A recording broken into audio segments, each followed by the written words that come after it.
Hey, tap in, nigga, log in. Smoke a lot radio, we going all in. Hey, it's your host with the most cool auto smoke. Yuck mouth in the building, you feel me? And we are Smoke a Lot Radio, man. Shout out to my co-host, Simone Titty Taylor, you dig? And Kato Fonia on my mama. On vacation, paycation, you know what I mean? They doing power moves and shit, you know what I mean? Teamwork make the dream work. I will hold it down until they get back, man. Happy New Year to everyone, man. Happy 2023, which is really 2020 me, man. You know what I mean? Start doing for yourself this year, man. You know what I mean? Last year we helped a lot of people, man. Start helping your motherfucking self this year, man. So 2023, aka 2020, do me. Yeah. It's a do you season, my nigga. Period. But happy 2023 to everybody that's tapping in, man. Shit, my bag. You know what I mean? I miss y'all like y'all miss me. You know what I mean? The boy been sick ever since the last podcast. Last Wednesday, when it went for 5 hours, I had the chills. I got the motherfucking flu. So coming back from the holidays, from the families, got the flu from somebody in the family, gave everybody the goddamn flu. Came back, didn't know I had the flu. Went live with y'all. You know what I mean? Shooting the game and shit. And that shit hit mid-broadcast. You know what I mean? That's when the motherfucking circle, that Smoke a Lot Radio circle just was right there. You didn't see me come back in the camera. Nigga, I got the chills. Nigga, I got all types of blankets and shit, heat pads and shit over on this goddamn couch, laying down, shivering and shit. Y'all niggas talking and going out, man. I'm like, what the fuck? Nigga, I need Theraflu, all types of shit. So after that episode, man, you know what I mean? I shut it down, my nigga, right? Couldn't breathe the next day, couldn't breathe. Took a COVID test, knock on wood. Thank God I didn't have that. Instantly took a COVID test, found out it was just the flu, you know what I mean? Big time, you know what I mean? And I got asthma like a motherfucker. So when that flu kicked in, man, the asthma symptoms kicked in, you know what I mean? And damn near put me down, you did? So yeah, man. You know, thankfully I'm back to fuck with y'all. You know what I mean? Tonight, you know what I mean? It's been a harsh recovery, man. I just did a show in Denver this weekend. Damn near collapsed on stage, you know what I mean? Because I couldn't breathe because I had the flu. And on top of that, being mile high, being that high in the altitude up the mountain and shit, it make it hard to breathe also. So them that passed out on stage, them that had an asthma attack on stage. You know what I mean? We usually do about at least about seven to 10 songs. We did about 4 songs and got out of there quick. I think about 4 or 5 songs. But Fly did a song by itself. So yeah, 4 songs and I was done. I was fucking done. I couldn't breathe. Period. After I got off stage, I instantly went to the room. Then everybody, like the festivities was going down to like 4 o'clock in the morning. I dipped. I couldn't breathe. I needed to lay it down and rest. Got back to the room, laid it down, sweated it out. Sweated that whole goddamn bed. The whole bed was wet when I woke up. You know what I mean? Sweat that shit out. Hopped on the plane feeling better. Touched down in this good Cali weather. And hey, I've been feeling better ever since. But when I touched down, you know, I just started getting all types of phone calls about drama, man. You know what I mean? But everybody out there, man, I know a lot of people was, you know, I've been talking to a lot of people with that goddamn flu. That sick season is going around right now. For real, man. Straight up, man. So yeah, I'm back to life, back to reality, bro. And shit, man. Woof. Health is wealth, man. For real, man. Shit. I think I lost about 5 or 10 pounds, man. I ain't eat shit for like a week. I was eating on straight liquids and fucking chicken noodle soup, nigga. For real. For a week straight, nigga. No salads. And I think I've lost about 5 to 10 pounds easily. Easily. Mm-hmm. But I'm back. I ate me a Pittsburgh steak last night, Dynamite. With some goddamn lobster mac and cheese, man. I'm back, Jack. Yeah, feel me? Yeah, nigga done had an appetite or nothing. I'm like, what the fuck, bro? not the business. I got too many shows coming up for me to be sick. I got a show in the town this weekend. I'm gonna have to do goddamn 15 songs. 2 hour, damn near 40 hour and 30-minute set. I need all my wind, my nigga. For real, for real. Straight up. This is the wrong time for a nigga to have a cold. Shit. But yeah, man, you know, come off the plane from Denver Sunday night, me and Fly. You know, Fly talking to our peoples, man. You know, I ain't gonna throw no names out there, but talking to our peoples, that's close to Gangsta Boo, you know, and they, you know, telling us what's going, well, basically telling Fly what's going on. And I knew everything that happened as soon as we landed because they called Fly and told Fly everything. Fly told me everything. I could have told the world Sunday night what happened about the overdose on the fentanyl, and both the cousin and her overdose on fentanyl. You know what I mean? They saved the cousin, couldn't save her. I found that out Sunday night. The reason why I didn't get online and expose it or put that information out there out of respect for Gangsta Boo, you know what I mean? Her cousin, the family, you know what I mean? 3-6 Mafia, you know what I mean? And everybody, you know what I mean, that love her. You know what I mean? That information need to come from the camp or somebody close. You know what I mean? Not me. You know, so I'll let the news come out how it came out. You know what I mean? Just for the fact of what Dame Dash went through. Not Dame Dash, but it wasn't Dame, it was Irv Gotti. What Irv Gotti went through when he said DMX died from fentanyl. You know what I mean? And the backlash that he got. You know, I didn't want to experience the same type of backlash if I would have threw something out there, you know, without having all my facts right, which I did, but just period, out of respect for the legend. You know what I mean? You don't want to put information out there unless it's already, you know what I mean, um, official and people know that that's actually what happened. You know what I mean? So turns out that you know, it wasn't the overdose. Like a lot of people look at an overdose like you doing a lot of drugs. Fentanyl, one little sprinkle could kill you. So I don't think it was a overdose. It was a kill from fucking with fentanyl. You know, and the average human being don't know that these drug dealers is putting fentanyl in the pills and the powder. Anything that's in pill or powder form, they could slide that fentanyl in that shit. Period. Heroin, cocaine, meth, oxycontin, fucking perks, Xanax, ecstasy, Molly, nigga, fucking any of them goddamn pills they be popping could be laced with that shit. And they lacing it with weed too. They put fentanyl in the weed now. So it's a dangerous ass drug, bro. Dangerous as fuck. You know, fentanyl killing people, and I think it's purposely being done. You know what I mean? And I don't think that the Americans are purposely doing it, but I think that the people who are selling the fentanyl to America is purposely doing it.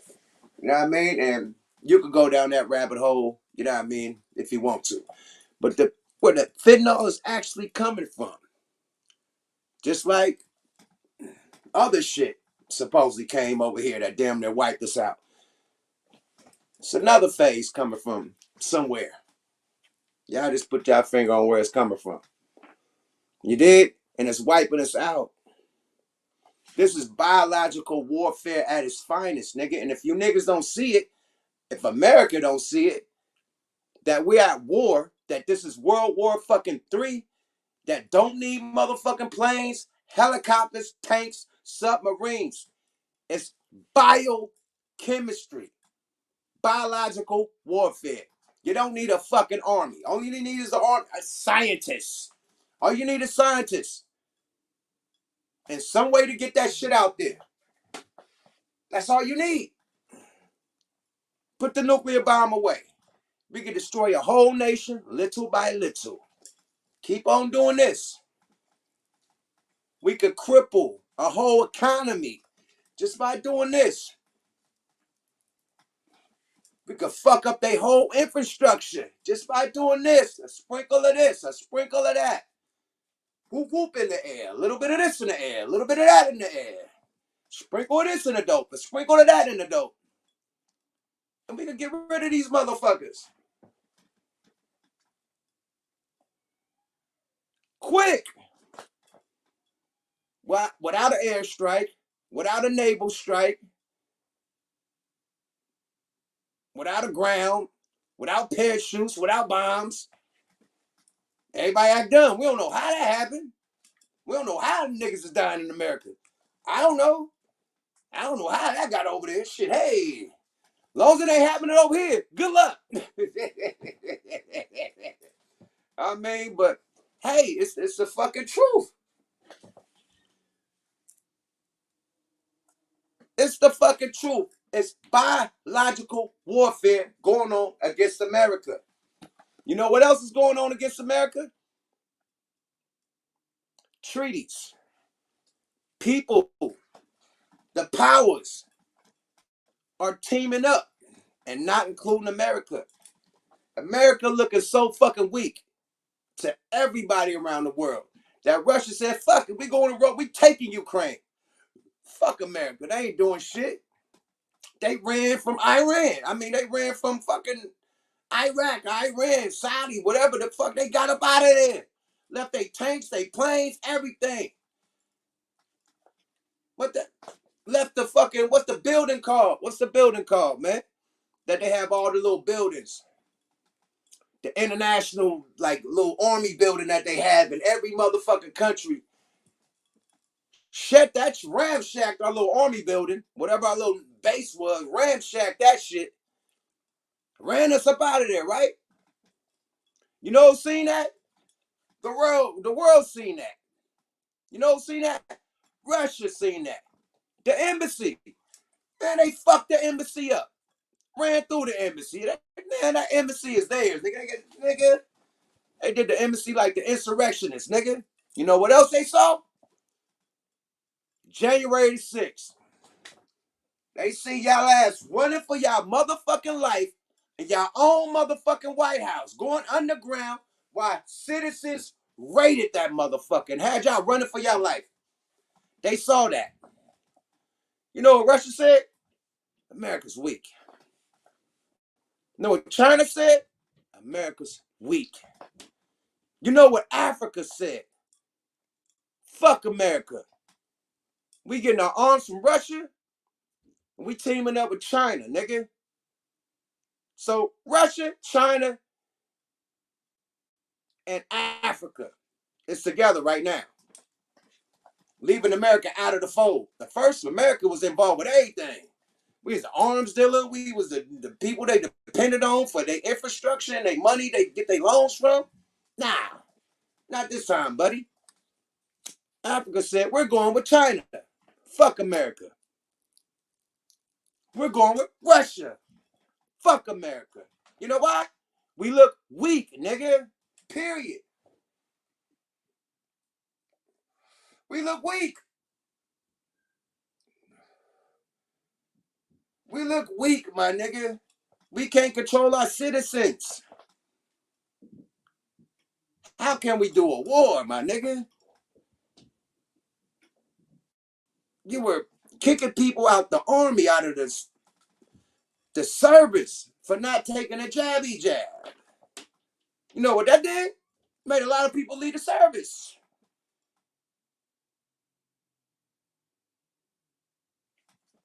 Now it's like, hey, you don't got to take the jabby jab. Come on, we need you back. Come on, we need you. We're looking weak, nigga. Weak. Weak as fuck. You got this nigga that could barely talk and think. Talking about, Africa, we're going to give you 55 billion reparations. All of a sudden, since they want to partner up with China and not you, now you want to give Africa reparations. What happened to the reparations for African Americans? Nah, you want to give it to Ghana. Ghana is rich. That's one of the biggest fucking gold imports in the world. They're rich. They don't need your fucking $55 billion of money that ain't worth shit. They don't need that. Cool. Give that shit to the Americans that it belong to, nigga. Period. Straight up.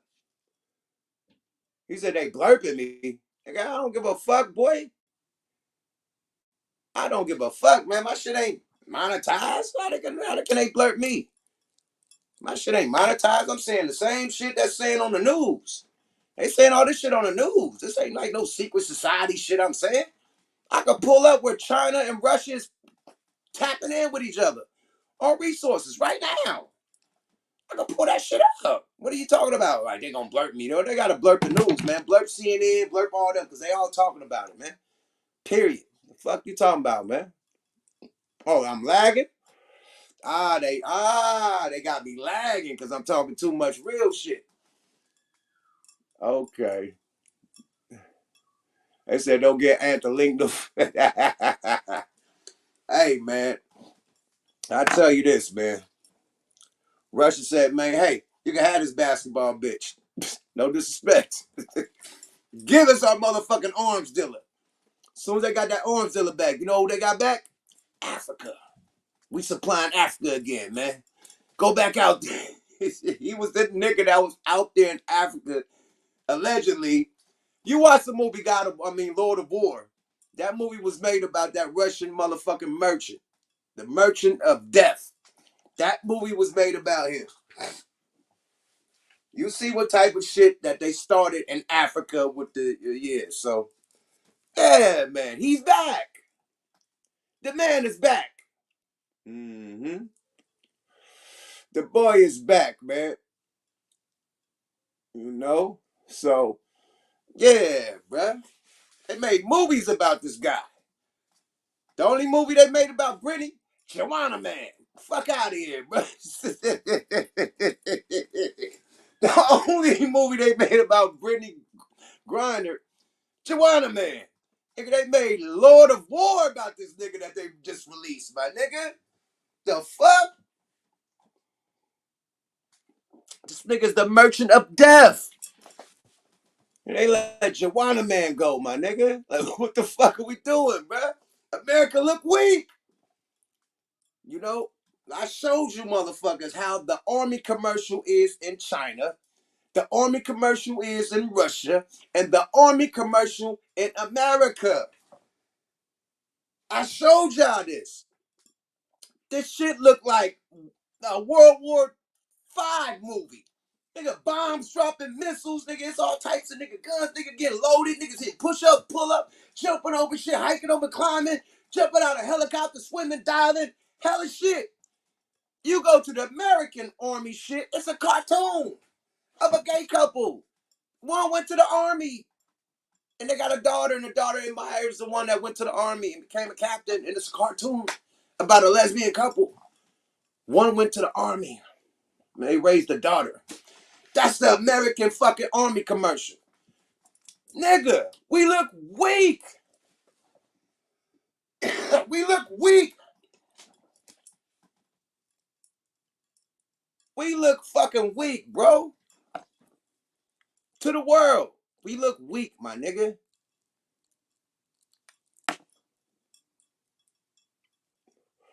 Oh, you never seen it? Bro, don't let me pull up this motherfucking commercial, man.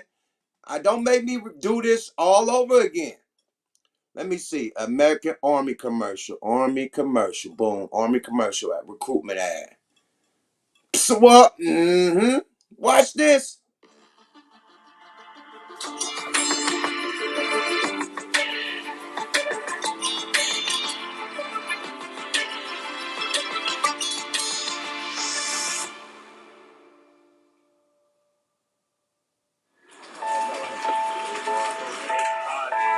This is the story of a soldier who operates your nation's Patriot missile defense systems.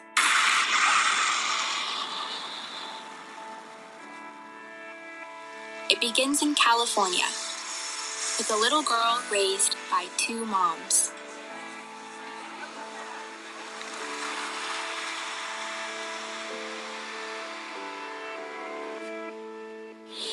Although I had a fairly typical childhood, took ballet, played violin, I also marched for equality.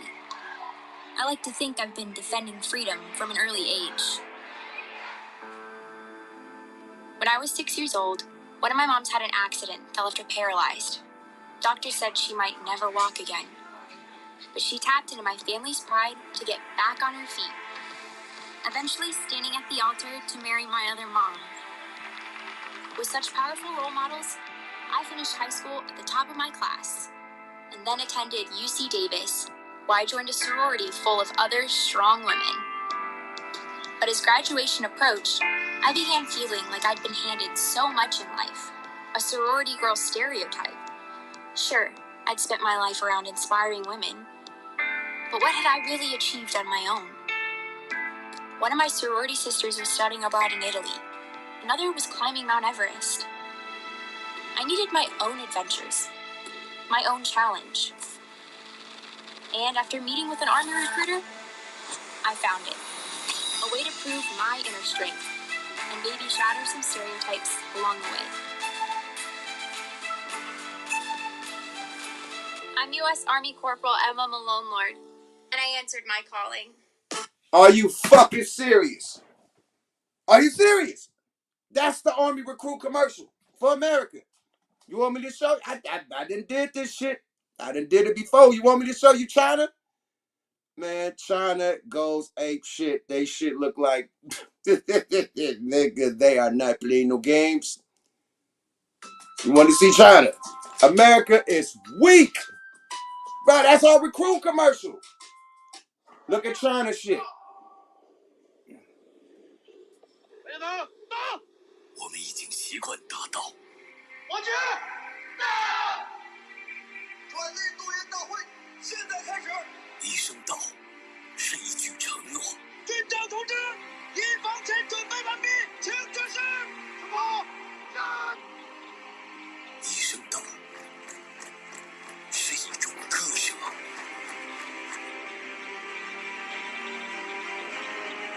一声道，是一次重复。晚上空中、陆上各作战区域以星际完善作战计划。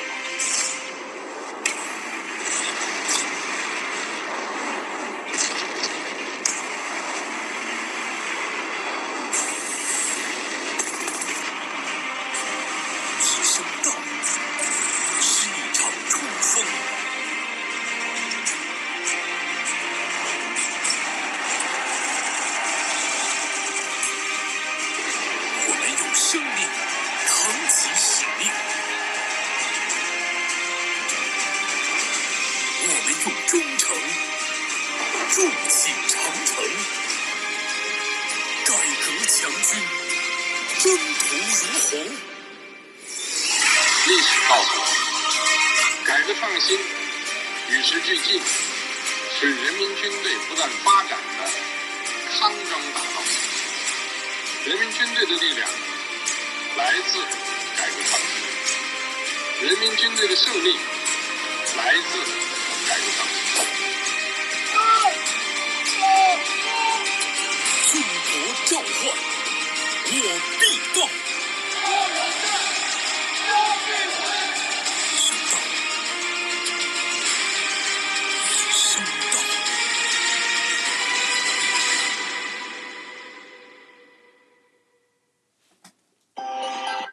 Nigga, come on, bruh.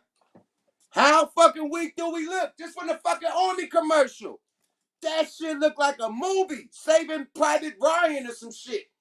Nigga, Tom Cruise, Maverick or something. Top Gun, Maverick. Name an Army movie, nigga. Commando, Rambo. Shit, Terminator, nigga. Alien Predator. That shit look like some crazy shit. Right? It look like niggas, what? You see all them missiles and shit launching and tanks and shit and aircraft characters and motherfuckers jumping out the plane and parachute? That look like strength, my nigga. That shit I seen with that cartoon and them little ass girls, that wasn't strength, my nigga. It's not. It's not fucking strength, bruh. We look weak, nigga. Period. We look hella weak, my nigga.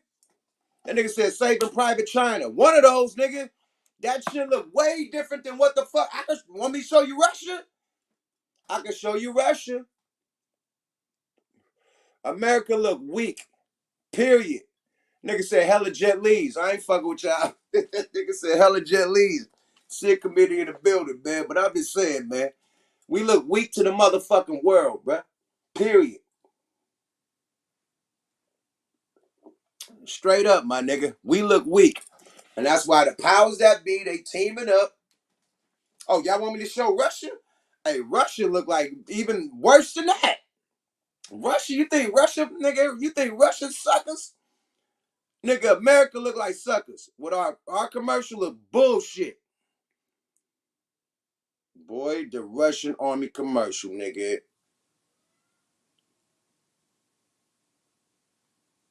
Hold up. Russia ain't playing no games neither, bruh. Russia ain't fucking around. Oh, they got this playing on. I don't want to play on the TV. Closed player. Oh, how's it on player? Nigga, what are they doing? They got this shit playing on television. I didn't want to do that. Ah, man, I don't know what to quote. I'm just trying to watch this shit.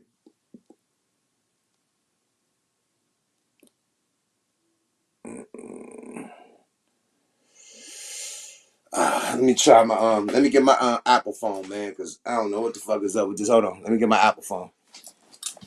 The other phone is fucked up. But yeah, man, you see we out here looking weak, man. I ain't want to get into no old crazy shit, man, but we out here looking weak, man. That's why they sending all this motherfucking biological warfare at us. That's why it ain't no repercussions for nobody with the biological warfare, sending shit over here, and everybody is able to send shit to us and nothing happens. Get them, kill them, do what you want to do. Это Look at that shit. День твоей новой жизни. То, что было вчера, не имеет значения. То, кем ты был прежде, уже никого не волнует. Теперь важно то, кем ты будешь сегодня. Что ты знаешь о себе? На что ты способен? Вопросы могут остаться без ответов, но разве ты сможешь потом спокойно спать?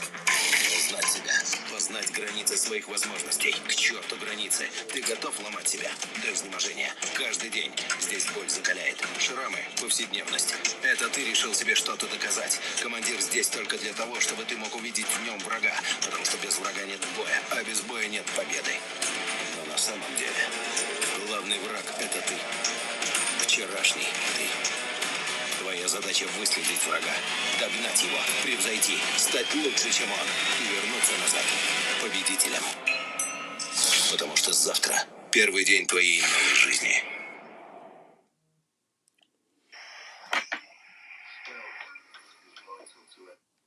Way different than our shit, my nigga.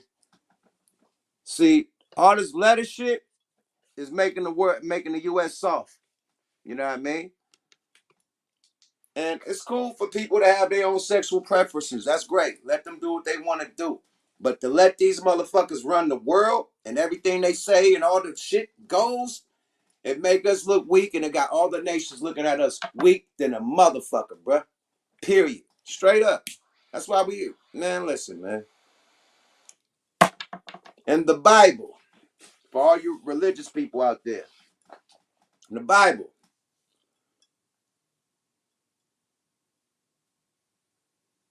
Revelations, I don't know what scripture, but it talks about the fall of Babylon. What is falling right now? Babylon's supposed to be the biggest, greatest land, you know what I mean, ever. The fall of Babylon. What is Babylon of today? I'll wait. Please tell me.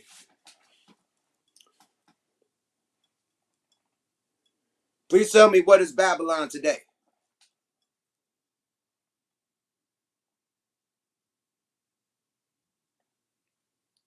The USA. What is failing today?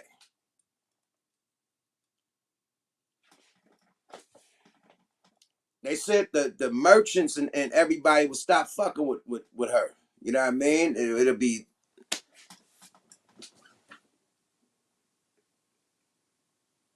They said all the people that looked at her, you know what I mean, that stopped looking at her, they stopped rocking with her. It's some real, like, if you look at the food shortage, you could tell that our connections with the people that we used to get our imports from is dwindling down, or it wouldn't be no fucking shortages. You dig? Okay, they say it ain't no food. What's food everywhere else? Shit, it could get imported from somewhere, right? But we still having the food shortage. Gas is high. Why gas high?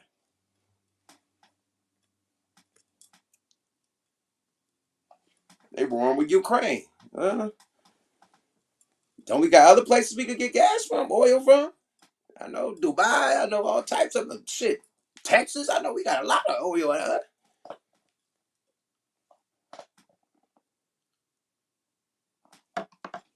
Not only food, but products are high. All the products. Go buy, nigga, anything. Hand sanitizer, anything. Everything is up. Toys, everything is up. Clothes, everything is up. Not just food. Everything is high. Nigga, Air Force Ones just cost $80. Nigga, them shits is $120 right now. Right? You used to be able to buy a pair of Air Force Ones for $80. They're $120 right now, my nigga. Everything is up. Everything. Food, steaks, 50, 60, 70 something dollars, my nigga. You used to be able to get motherfucking 4 or 5 steaks, $20, $25, about 4 or 5 in a pack. Jordan's 300 right now. They used to be 200. Jordan's 250. Jordan's 250 and up, my nigga. They used to be 200. One, like, come on, my nigga. Everything is up.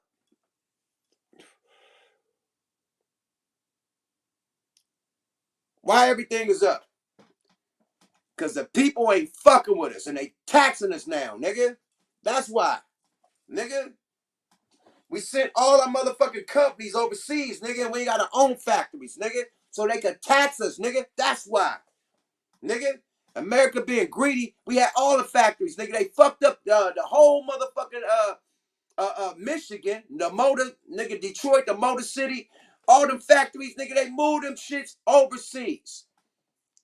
You know what that do? That fucked up the whole economy in the Midwest. Chicago too, fucked up everything in Illinois, motherfucking Gary, Indiana, all that shit shut down because all the motherfucking companies moved overseas, right?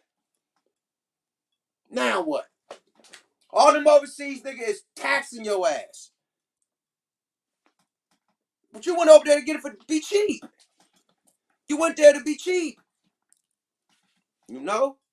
My bag, I'm going on a little rant and shit, you know what I mean? Let me get off this political shit. I didn't, you know what I mean? Let me land. I done made my point, you know what I mean? I made my point. And let's continue, man. Rest in peace to Gangsta Boo, though. It was definitely a super tragedy out the blue. You just gotta watch, like, everybody that's out there, you know what I mean? Like, living that rock star lifestyle. It's not like it was back in the day. You know, it's dangerous right now. You know what I mean? The people is putting the whip appeal. I'm talking about the kill whip appeal. You know what I mean? Not the real whip appeal, the kill whip appeal on that shit. And it's not, you know, it's dangerous. It's super dangerous, man. So, like, we losing artists left and right to this fentanyl. You know what I mean? People spiking, you know, their drugs with fentanyl. The artist not doing it. It's the dealer that's doing it. So why the dealer need to be arrested for murder, man? You know, whoever was the dealer, whoever was the one who gave, you know, Gangsta Boo and her cousin them drugs, he need to be under the jail for murder. Period. And attempted murder on the cousin. Straight up. Straight the fuck up. Because I think they charged the nigga that sold DMX. Um, I think they charged one of them dudes, man. I don't know if it's dude that sold DMX, but somebody who killed somebody with fentanyl, killed the rapper with fentanyl. Them niggas had to go to jail for life. I mean, not a death penalty, but got charged for murder. You know, Mac Miller. Did Mac Miller die from a fentanyl overdose? Damn, bro. Yeah, watch them drugs, bro. Watch them drugs, man. The new drugs, the new designer drugs, is not it, bro. Period. They designer. They made them. You know what I mean? If the nigga that made the shit in this motherfucking garage, bro. 9 times out of 10, it ain't him. You know? Yeah. You know?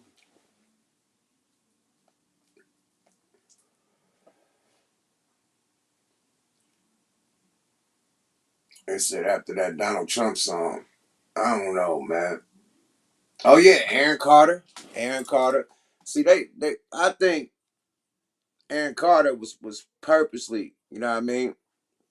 Once he started defending Michael Jackson, man, you know, they wanted to silence that dude. You know? He was one the parents try to make him try to sue Michael Jackson and make some fake ass you know, Aaron Carter was kicking it with Mike when he was little. They're trying to make some fake ass accusations. The mom, you know, like Aaron, just say this happened and that happened, and we're gonna sue. And he was like, "No, Mike is my friend. Mike never did nothing to me, man. He's cool, man. We chill, we party, we you know what I mean? Like we dance and play video games, and it's cool. Mike ain't never approached me like that. Never touched me. Never. Well, you're gonna say this and say that, and we're gonna sue him." And he's like, "No, I'm not going with that." You know, so he didn't go with it with as far as the mom, but the mom and them try to put a case on Mike, like, you know what I mean? Like he, you know, did something bad to Aaron Carter. He didn't fall for it, you know what I mean? And he recently started speaking out about it, you know, and, you know, his crazy parents, you know, also, you know, record labels, all types of people, you know, what they called handlers or whatever, you know what I mean? He started putting all of them on blast, and, you know, now all of a sudden he's out of here. And they said he committed suicide. Fuck out of here, bro. Like a lot of shit is happening, bro. And niggas just take it like it's nothing, man. You know what I mean? I was saying some shit the other day, man. Like I see a lot of people got a lot of bad shit to say about Kanye. Nobody agrees with anything anybody say. So we're not gonna agree with everything. But what I do agree with is that he's putting his neck on the line for all of you people. He's risking it all. He done gave it all up for you artists, you entertainers, you content creators, you sports niggas, you know what I mean? Whatever you are that's doing this entertainment shit, and you up under a contract, up under a company, he did this shit for y'all. You niggas worried about your check, worried about your bag, saying fuck this nigga, but he sacrificed. Like Jesus Christ, he sacrificed for y'all niggas' careers. For y'all to say, fuck Kanye, and you Uncle Murder, bro. I'm very upset with you. You rapped about Kanye for 5 minutes, my nigga. You know who you didn't rap about for 5 minutes?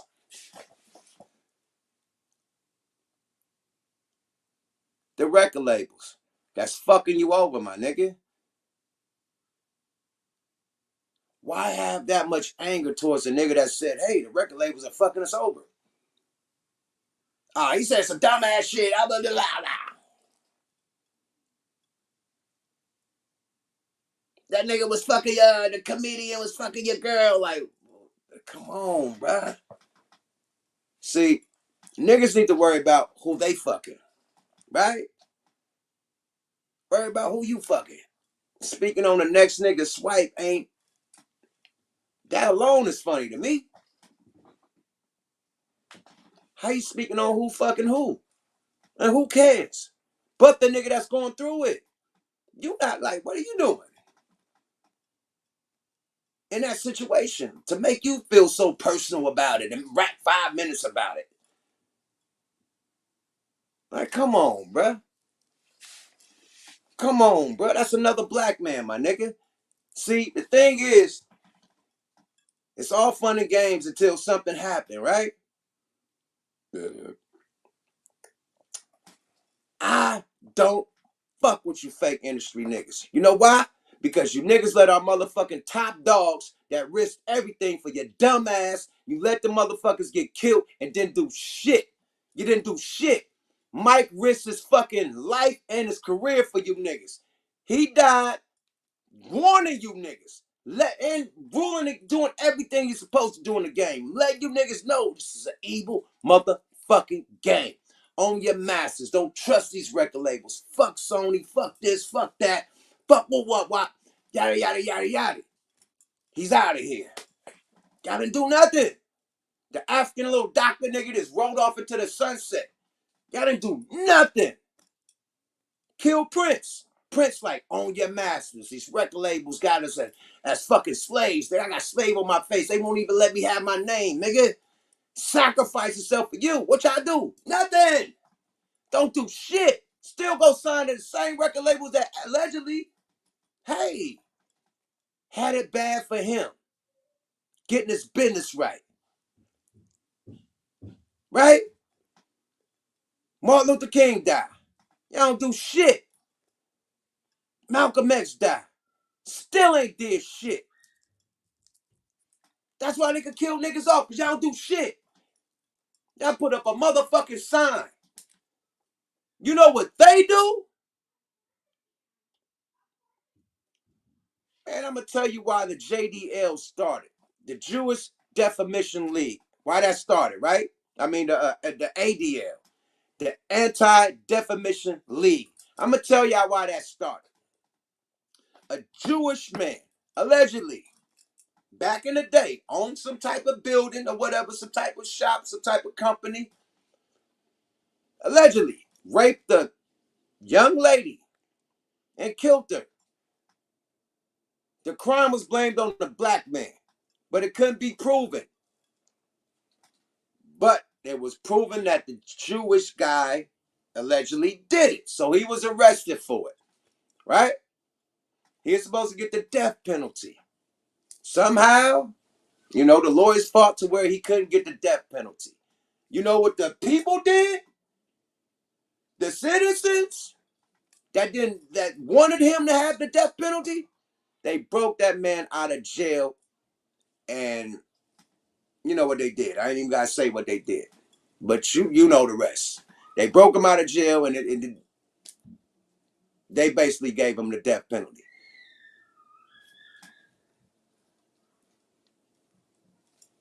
If they want something done, they gonna move, my nigga.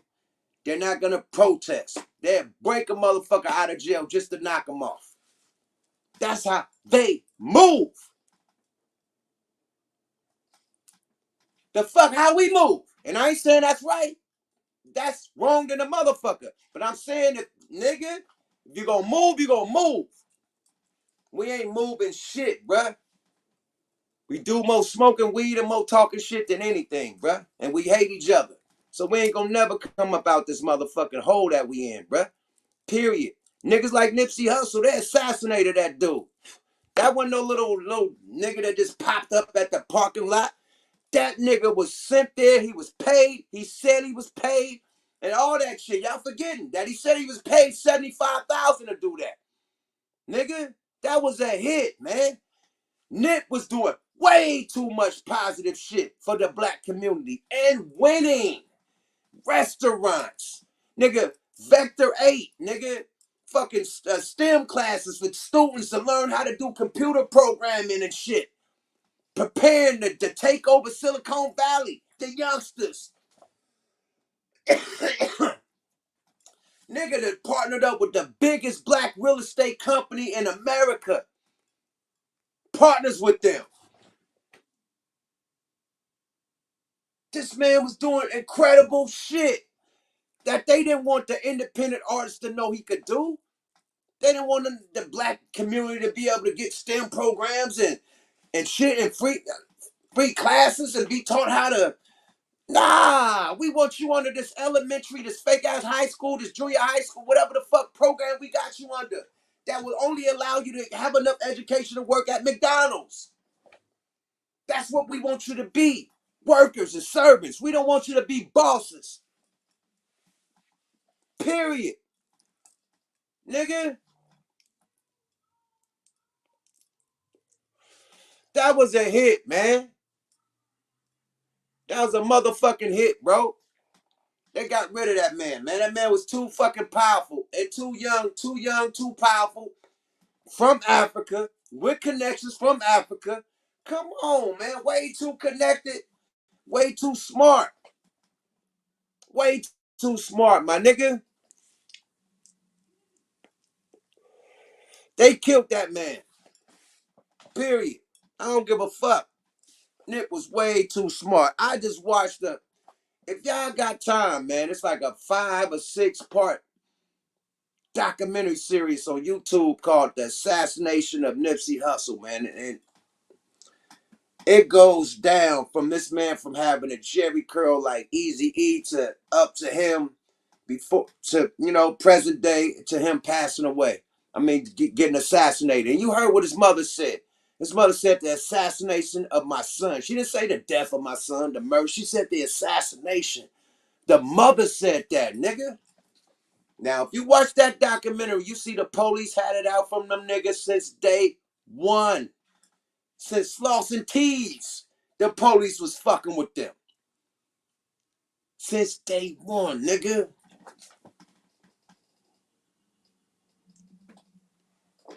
See?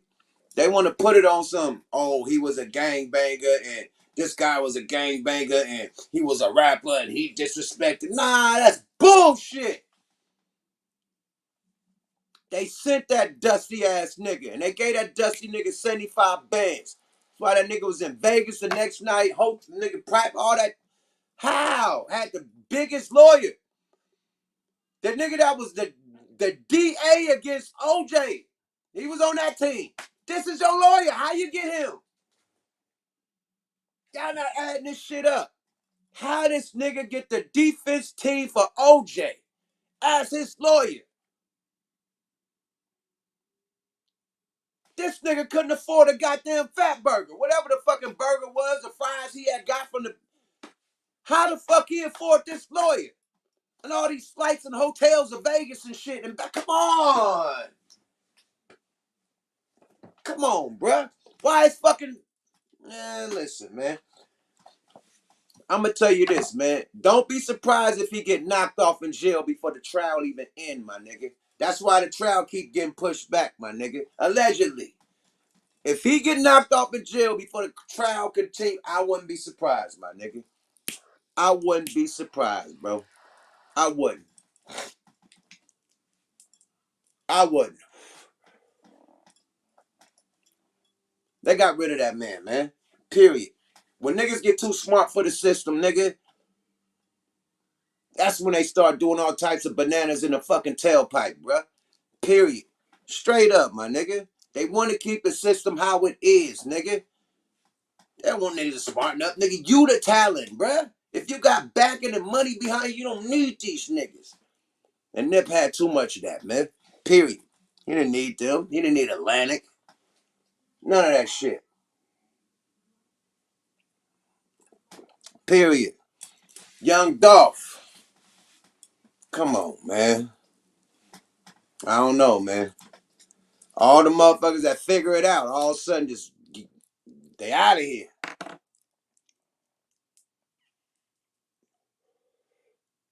Allegedly. Dolph was trying to partner up and buy shit. Dolph figured it out.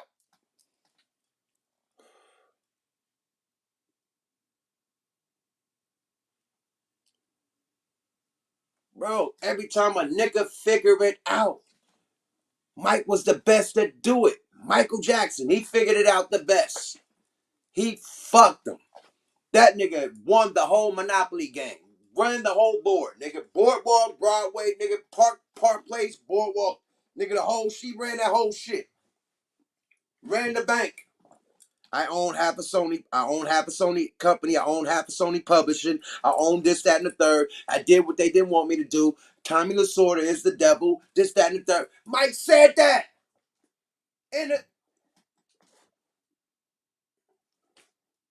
Where Mike at now?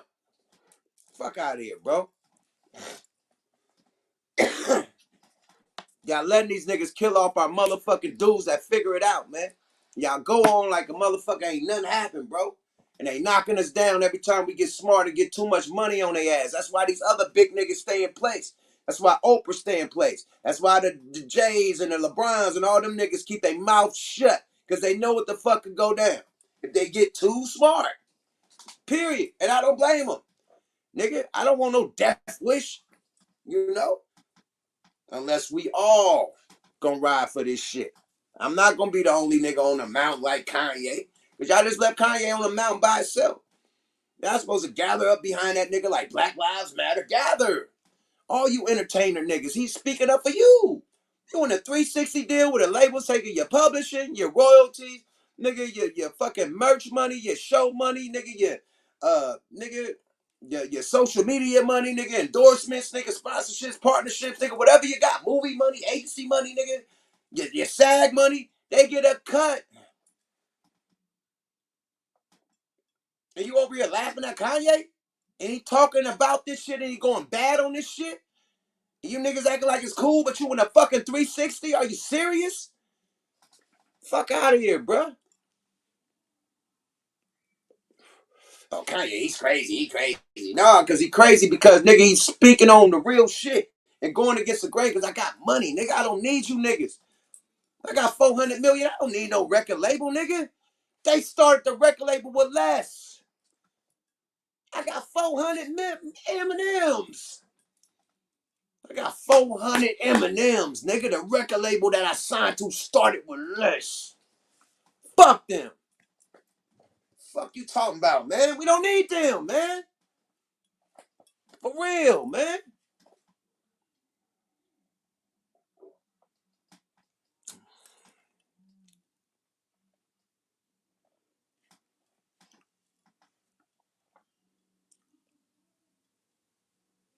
I'm telling y'all, man. Them record labels started with less, my nigga. They started less than 400, man. Like I told you, man. Look at the motherfucker. Look what Jerry West. What did motherfucking not Jerry West, goddamn Jerry Buss. What the fuck did Buss buy the Lakers for in winning time? 80 million, my nigga. Kanye got 400 million. Buss bought the Lakers for 80 fucking million. These record labels started with less than that, my nigga. I'm just saying. The nigga bought the Lakers for 80, bruh. Come on, my nigga. Kanye got more than that. He don't need no fucking record label. He don't need Balenciaga. Pedophile ass. All them pedophile ass clothes and shit and all them designs and shit, man. And y'all running with that. You should be ashamed rocking that stupid shit, man. Rocking the next nigga name, bruh. Making the next nigga. You don't even know no nigga named Balenciaga, bruh. Have you met him? You don't even know this nigga, man. You rocking a nigga name all of your head, Balenciaga. You wouldn't know Balenciaga if you seen him, nigga. Fuck you talking about, man. Some niggas are so blind, man. So dumb. Nigga, I been stopped rocking designer, nigga. Period. As far as buying the clothes and my glasses and shit, of course, yeah, bye. You know what I mean? But far as me just promoting, nah, nigga. No. Done with that, bruh. Promote your own shit, man. Promote your own brand. Period. 50 Cent said the best thing. 50 Cent said, I don't buy that designer shit. He said, I come from it from the business side of the game. He said, I see this, I know that this shirt costs $8, but because it got your name on it, you selling it for $800. See, I can't get myself to go do that when I know he bought this blank for $8 and just put his name on it. Now it's $800. I'm not falling for that. I'll just rock a white tee that costs $8. That's what 50 said. This is a nigga with hundreds of millions too. 50 said, nigga, fuck it. I'll rock a white tee, nigga, that costs $8. Instead of rocking an $8 tee that got your name on it, that's gonna cost $800. The same $8 t-shirt, nigga, but it just got your name on it. Fuck out of here, nigga. Type of cotton that made off, nigga. That's the same ass cotton everybody else got. American Apparel ass stretch cotton. Everybody got the same shit. Ain't nothing fly about that, nigga.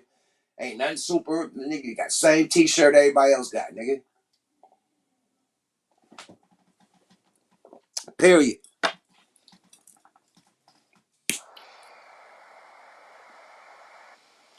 Realize social media, everything that push up a button, you don't need the record label. You are the talent. You are the wave. You don't need them. Do they rap? Do they sing? Do they dance? Do they design? Do they create? No. They just put you out there and promote you and get paid more than you get paid off of your shit. That don't make sense. Just so you could promote, post, ask somebody to play it on the radio or give them a couple dollars to play on the radio. Get a few interviews with some big people and you get more money than me. Fuck out of here, bruh. Niggas are smarting up and that shit don't work no more. That shit don't work no more, bro. Period. And I'm mad. Everybody like, why you going crazy? I'm just the whole gangster bullshit. I feel like shit. I feel like it's the same shit, bro. They hitting our artists. I feel like DMX. I think that was a hit. DMX was too powerful, bro. They was on X ass in Arizona, man. They wouldn't let X rest, my nigga. They was on his ass so much. X was preaching the word, my nigga. X give it up to God every show through a prayer. You know, bringing people close to the word, close to Jesus. Nah, we don't need no Jesus. Nah, don't bring him to Jesus. Nah, we don't need that. Huh? He's trying to make the black community more religious. You know, praise the man upstairs. We don't need that. Nah, Put him in jail. Put him in Tent City. Put him in the pink stripes. They try to like kill this man mentally. You know, fuck him up, the motherfucking Arizona police. Man, they had it in, them racist ass police, bruh.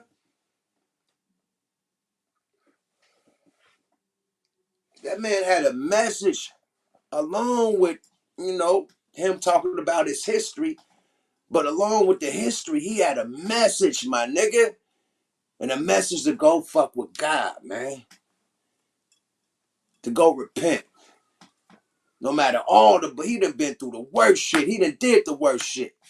You know, he always talked to God. To give him repentance, to help him, give him strength to move on and get through because you're going to jail. You ain't gonna do no crime and nigga don't go to jail, nigga. You going to jail, you laying it down. Period. So he going in and out of jail and shit, woo, getting closer to God. And he's talking about it in his raps. That's being a man, my nigga. That's being vulnerable, my nigga. This dude will be crying on stage praying to God. That's how passionate and that's how real it is. He know where he came from and what God brought him and put him. All he could do was like, Lord, like, come on, like, tears draining out of his eyes. He mean every prayer he say. I take this man away from us, man. He would have been our future preacher, man. I would have went to a DMX church, my nigga. Him being the pastor, you know, not you know, just retired from all smoking weed and whatever he was doing and no drinking, just pure, you know, and later on in life, after he done with rapping, he just became a pure pastor or a bishop or something. I would have went to DMX church because I know he's deep into the word. He's deep into the Bible. Period. Straight up.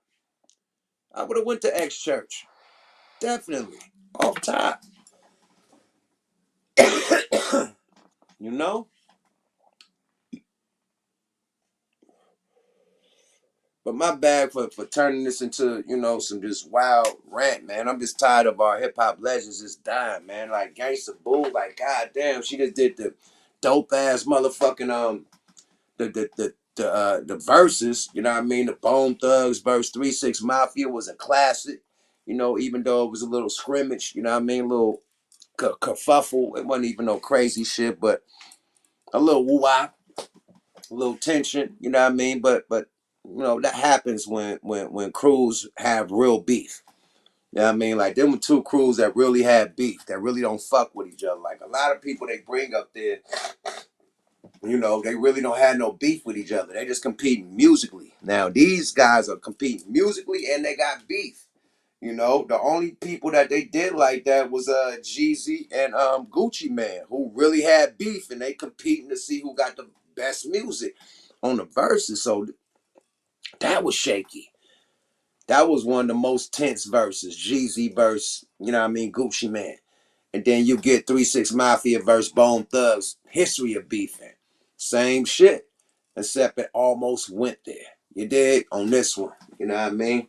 But still a good look for Bone Thugs and 3 6 Mafia. You know what I mean? And it was a good thing to see Gangsta Boo back, because we ain't seen Gangsta Boo in so long. Like, we always seen DJ Paul. We always seen whatchamacallit, Juicy J, you know, especially when they was rocking with well, Juicy J was hella rocking with Taylor Gang, rocking with Wiz, you know, so Juice was on his own thing.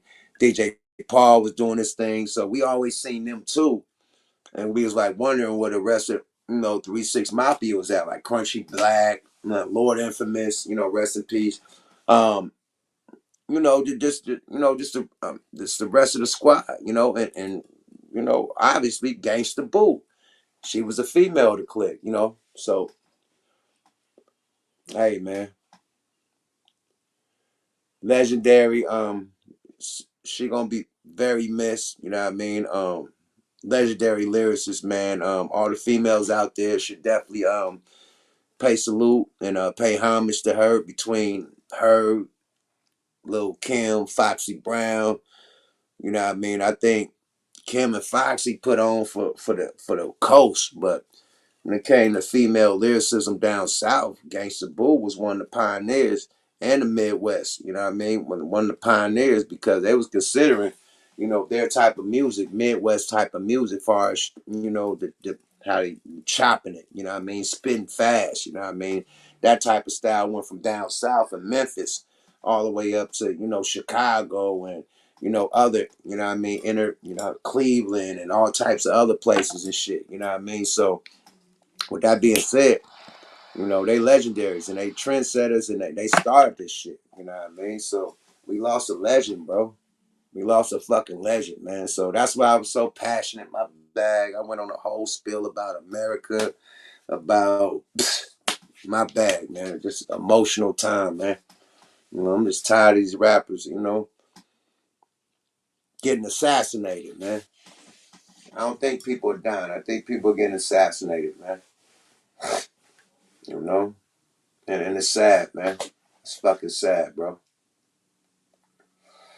Period. It's sad, man.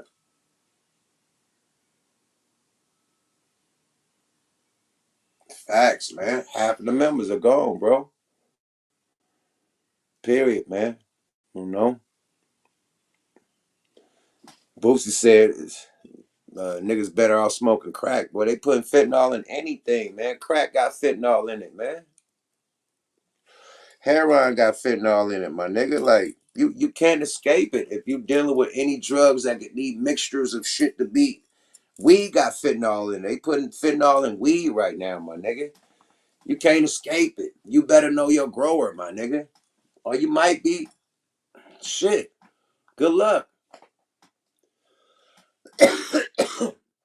My nigga Big Gip from the Goody Mob. He was the first rapper ever laced, you know, with a fentanyl fentanyl weed.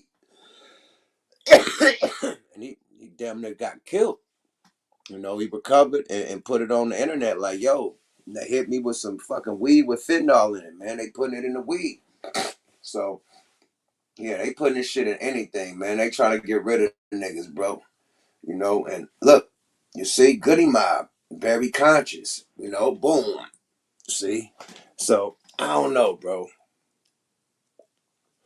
You know, I don't know, man. It's just a coincidence, or hey, you tell me, man. But yeah, man, this is a wild one, man. I did an hour on Gangsta Boo, my bad. Man, it's just real passionate about it, man. Shit, my bad, man. But rest in peace to Gangsta Boo. We gonna miss you. Legendary lyricist, legendary icon. 3 6 Mafia, legendary group. You know, they was on the goddamn, they won a Grammy. No, not a Grammy. They won an Oscar from Hard Out Here on the Pimp. You know what I mean? For Hustle and Flow. They won an Oscar, bro. Not no Grammy, they won an Oscar. Oscar is different, my nigga. They won an Oscar, bro. So legendary group, my nigga. Period. Salute to Juicy J. Salute to DJ Paul and my dudes. Salute to everybody else. Crunchy Brack. You know, condolences to everybody, man. My niggas, man. My niggas out there from Memphis, man. I ain't gonna. My nigga Dave, man. Condolences to you, bro. Tila, condolences to you, bro. Shit, man. Everybody out there in Tennessee, man. You know what I mean? That's going through it, man. You know what I mean? You know, everybody's connected to her. You know what I mean? Dash Dillinger, condolences to you, man. You had one of the last phone calls with, you know what I mean, with the Queen, you know? So Dash Dillinger was real close to Gangsta Boo, man. Um, yeah, man. Salute to the Queen, man. She gonna be missed, and God bless, man. And hey, man, don't be sad for her, man. You know, she's living a better life, man. Because anything is better than living on this crazy ass world right now, man. Period. You know, you go up there with your loved ones, man. Where you love, not hate it. That hatred leaves when you leave the body, man. You know, all this earthly, stupid shit leaves. And you go into the heavenly realm, man, and enjoy the heavenly, you know, lifestyle. Instead of this stupid ass shit, man. The stupid spiritual college. This is spiritual college, man. It's supposed to make our spirit stronger. We graduate, we go to heaven. If we don't, we come back and do this shit again. Period. That's what I think. I don't know if that's true. That's just what I think. You know, that's why we going through the shit we go through. That's why we're here for a purpose. You know, spiritual college, man. Period. You know, it's called Pinot Grigio. You know, I drink Pinot Grigio. That's one of my resolutions, man. As you can see, I'm on the papers. This about to cut down on the tobacco. It's either gonna be the goddamn you know what I do, Royal Blunts. It's gonna be these hemp wraps, you know what I mean? Or these goddamn papers, man. You know? I got too much to live for, man. Um, yeah. So health is wealth, man. So starting this year, man, I'm on these papers and on these hemp wraps. Shout out to Royal Blunts, man. Papers and hemp wraps this year, man. No more tobacco, man. No more hard liquor for me, man. Only wine. You know what I mean? Occasional beer or something, man. No more hard liquor, man. Hard liquor done really turned the nigga into an alcoholic. You know what I mean? Not an alcoholic, but angry drunk. You know what I mean? Let's say that. And I think I done fucked off a lot of opportunities being an angry fucking drunk. And to stop all of that is to stop drinking hard liquor. You know what I mean? And I know what the problem is. You know what I mean? My friends know what the problem is. Like, boy, don't get that nigga off that tequila, man. He's cussing everybody out. He want to fight niggas, this, that, and the third. So I know what the problem is. You know what I mean? And I'm going to nip that shit out the bud and keep it playing. You know what I mean? I can't afford to knock, fuck off any more opportunities, burn any more bridges. You know what I mean?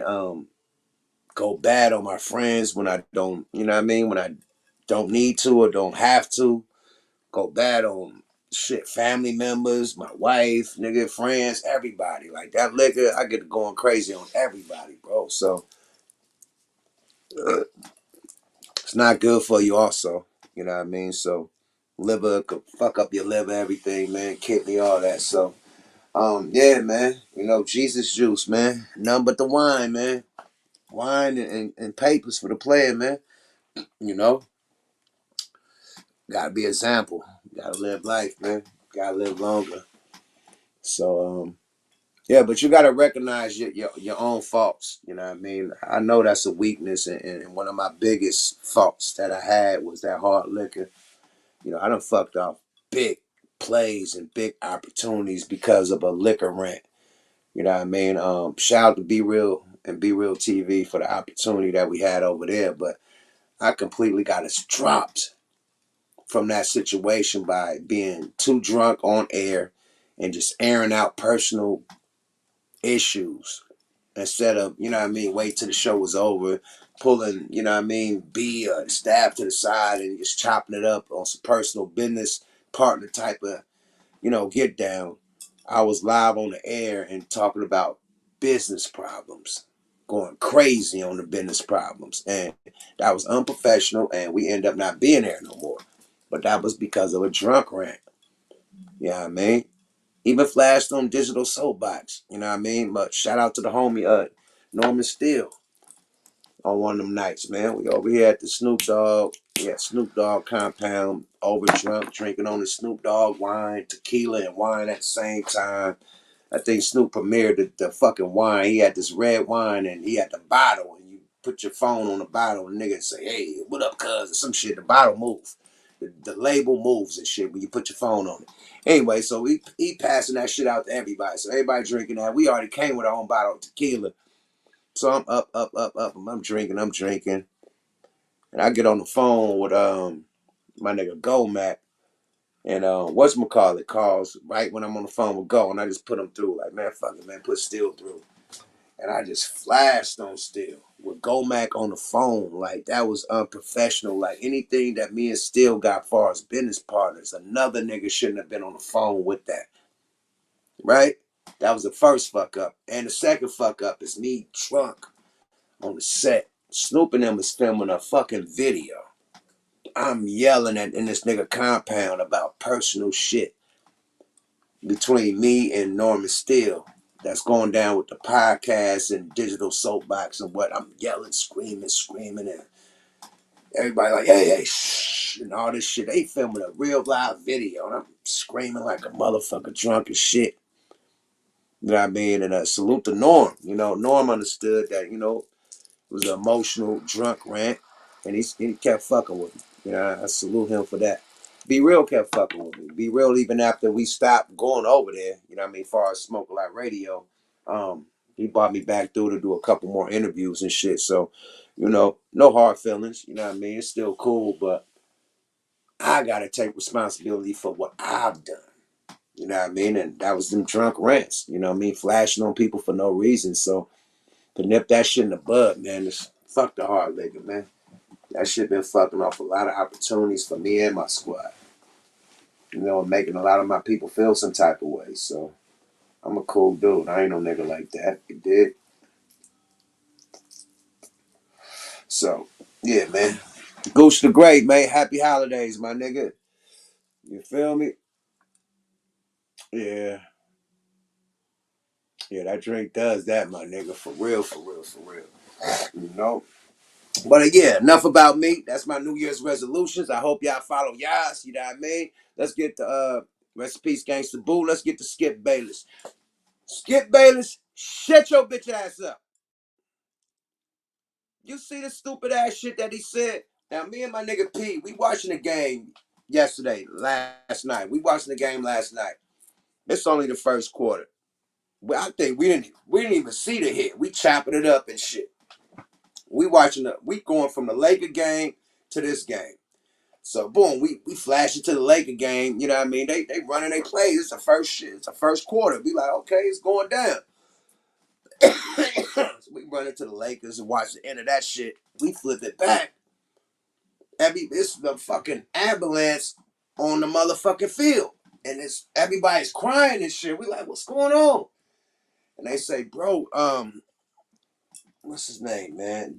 What's his brother name, man? My bag, man. Got it, I think, bro, name. My bad, man. Let me get my game right.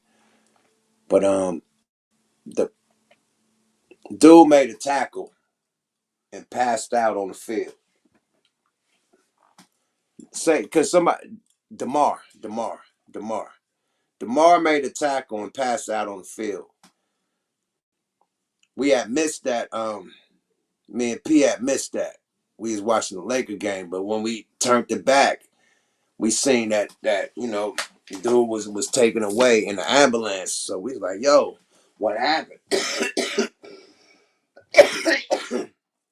Because we didn't see the play. You know what I mean? They just showing everybody crying, the quarterbacks crying, linebackers, everybody crying. I'm like, man, somebody had to die, man. Something had to happen, man. What happened?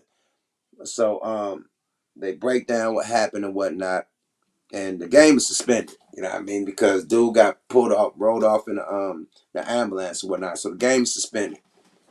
Everybody waiting for the game, of course, to keep going. Like thinking that dude just had like a probably a concussion or something. Game don't keep on going. You know, we go back to the Laker game. We come back. The stadium is starting to empty. And I'm like, okay, everybody like, since it's like suspended, they probably going to get a drink or something. We turn back to the Lakers. Laker game over. We turn back. Game is completely suspended. Damar is in critical condition. So once they put him in critical condition, the game was over. Players from the Bills, Buffalo Bills, are seen pulling up to the hospital, in Cincinnati, to support their teammate. And the tweets start going. Tweet we see from Skip Bayless. Fuck, man. Skip Bayless, bitch ass tweet.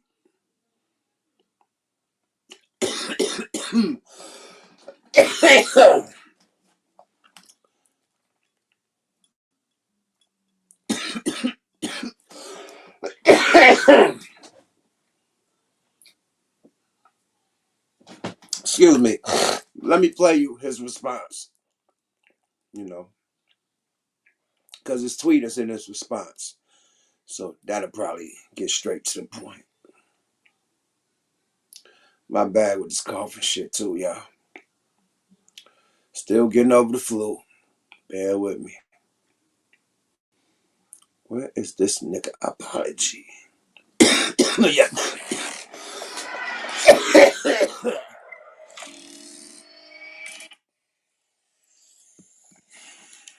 Maybe we've had an awakening here because the show didn't go on last night for the first time in the history of this league. That a life and death situation took precedence over next man up football. So at that point, I had tweeted twice already.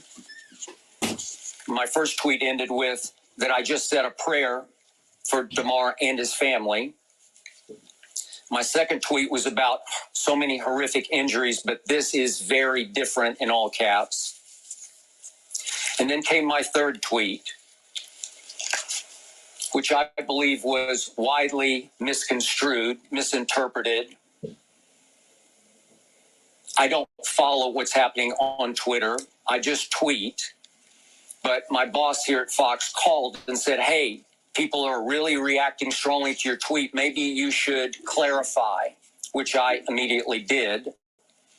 But my first tweet was simply, as a journalist, I was putting myself in the heads of the NFL executives, starting with Roger Goodell, who are having to figure out on the fly what to do here.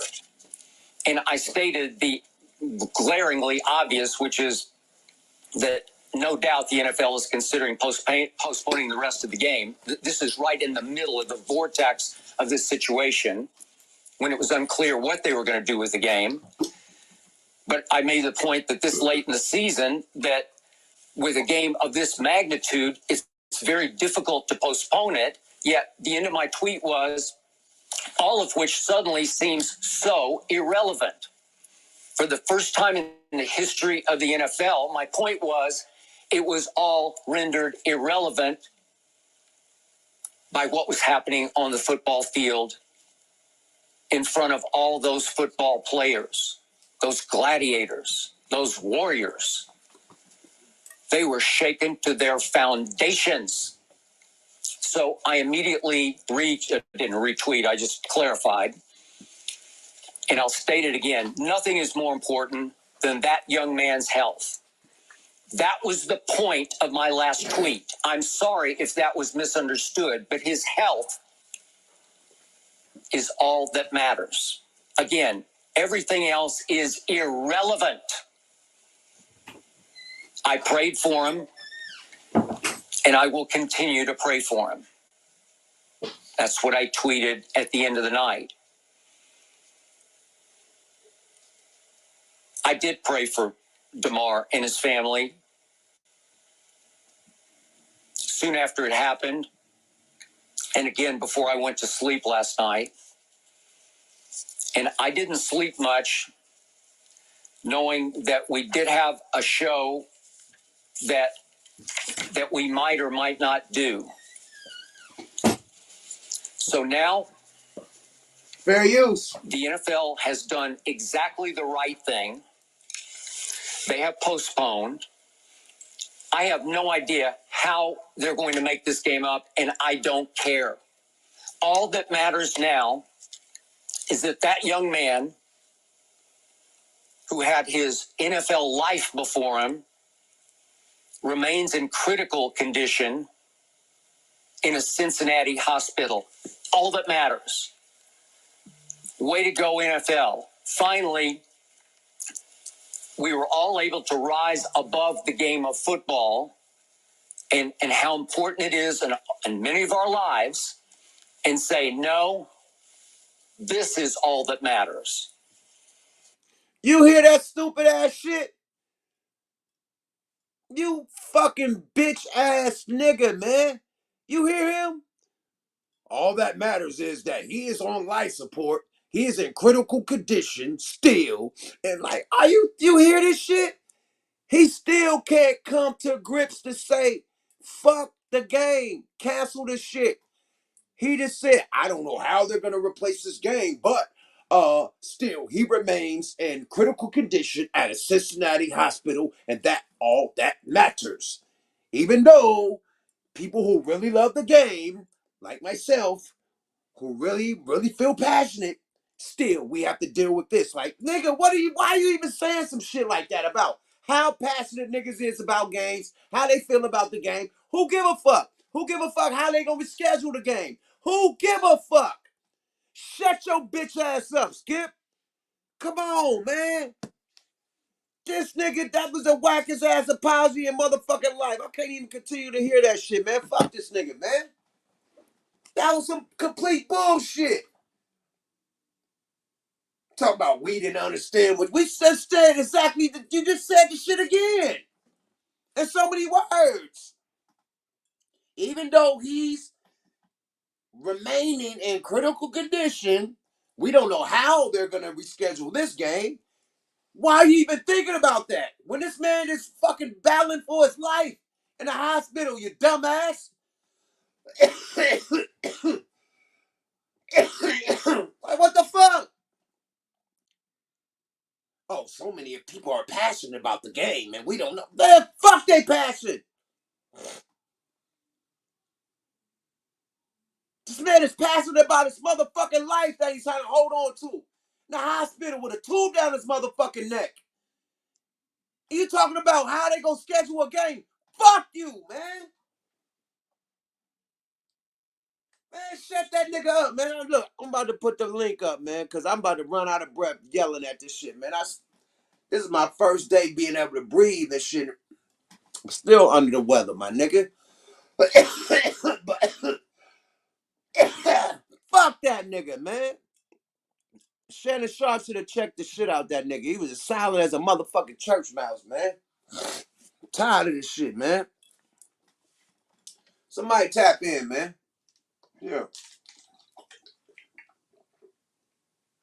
That nigga has no fucking remorse over that man about to damn near die, bro. Hopefully, that man got a tube down his neck, my nigga. Are you serious? To breathe, bro. Link right there, Gooch. Link right there, Gooch. I just put it up, man. The man put a tube down his neck to breathe, my nigga. This motherfucker worried about how they gonna schedule. I don't really see how they can schedule the game. I don't know. What the fuck are you talking about it for then?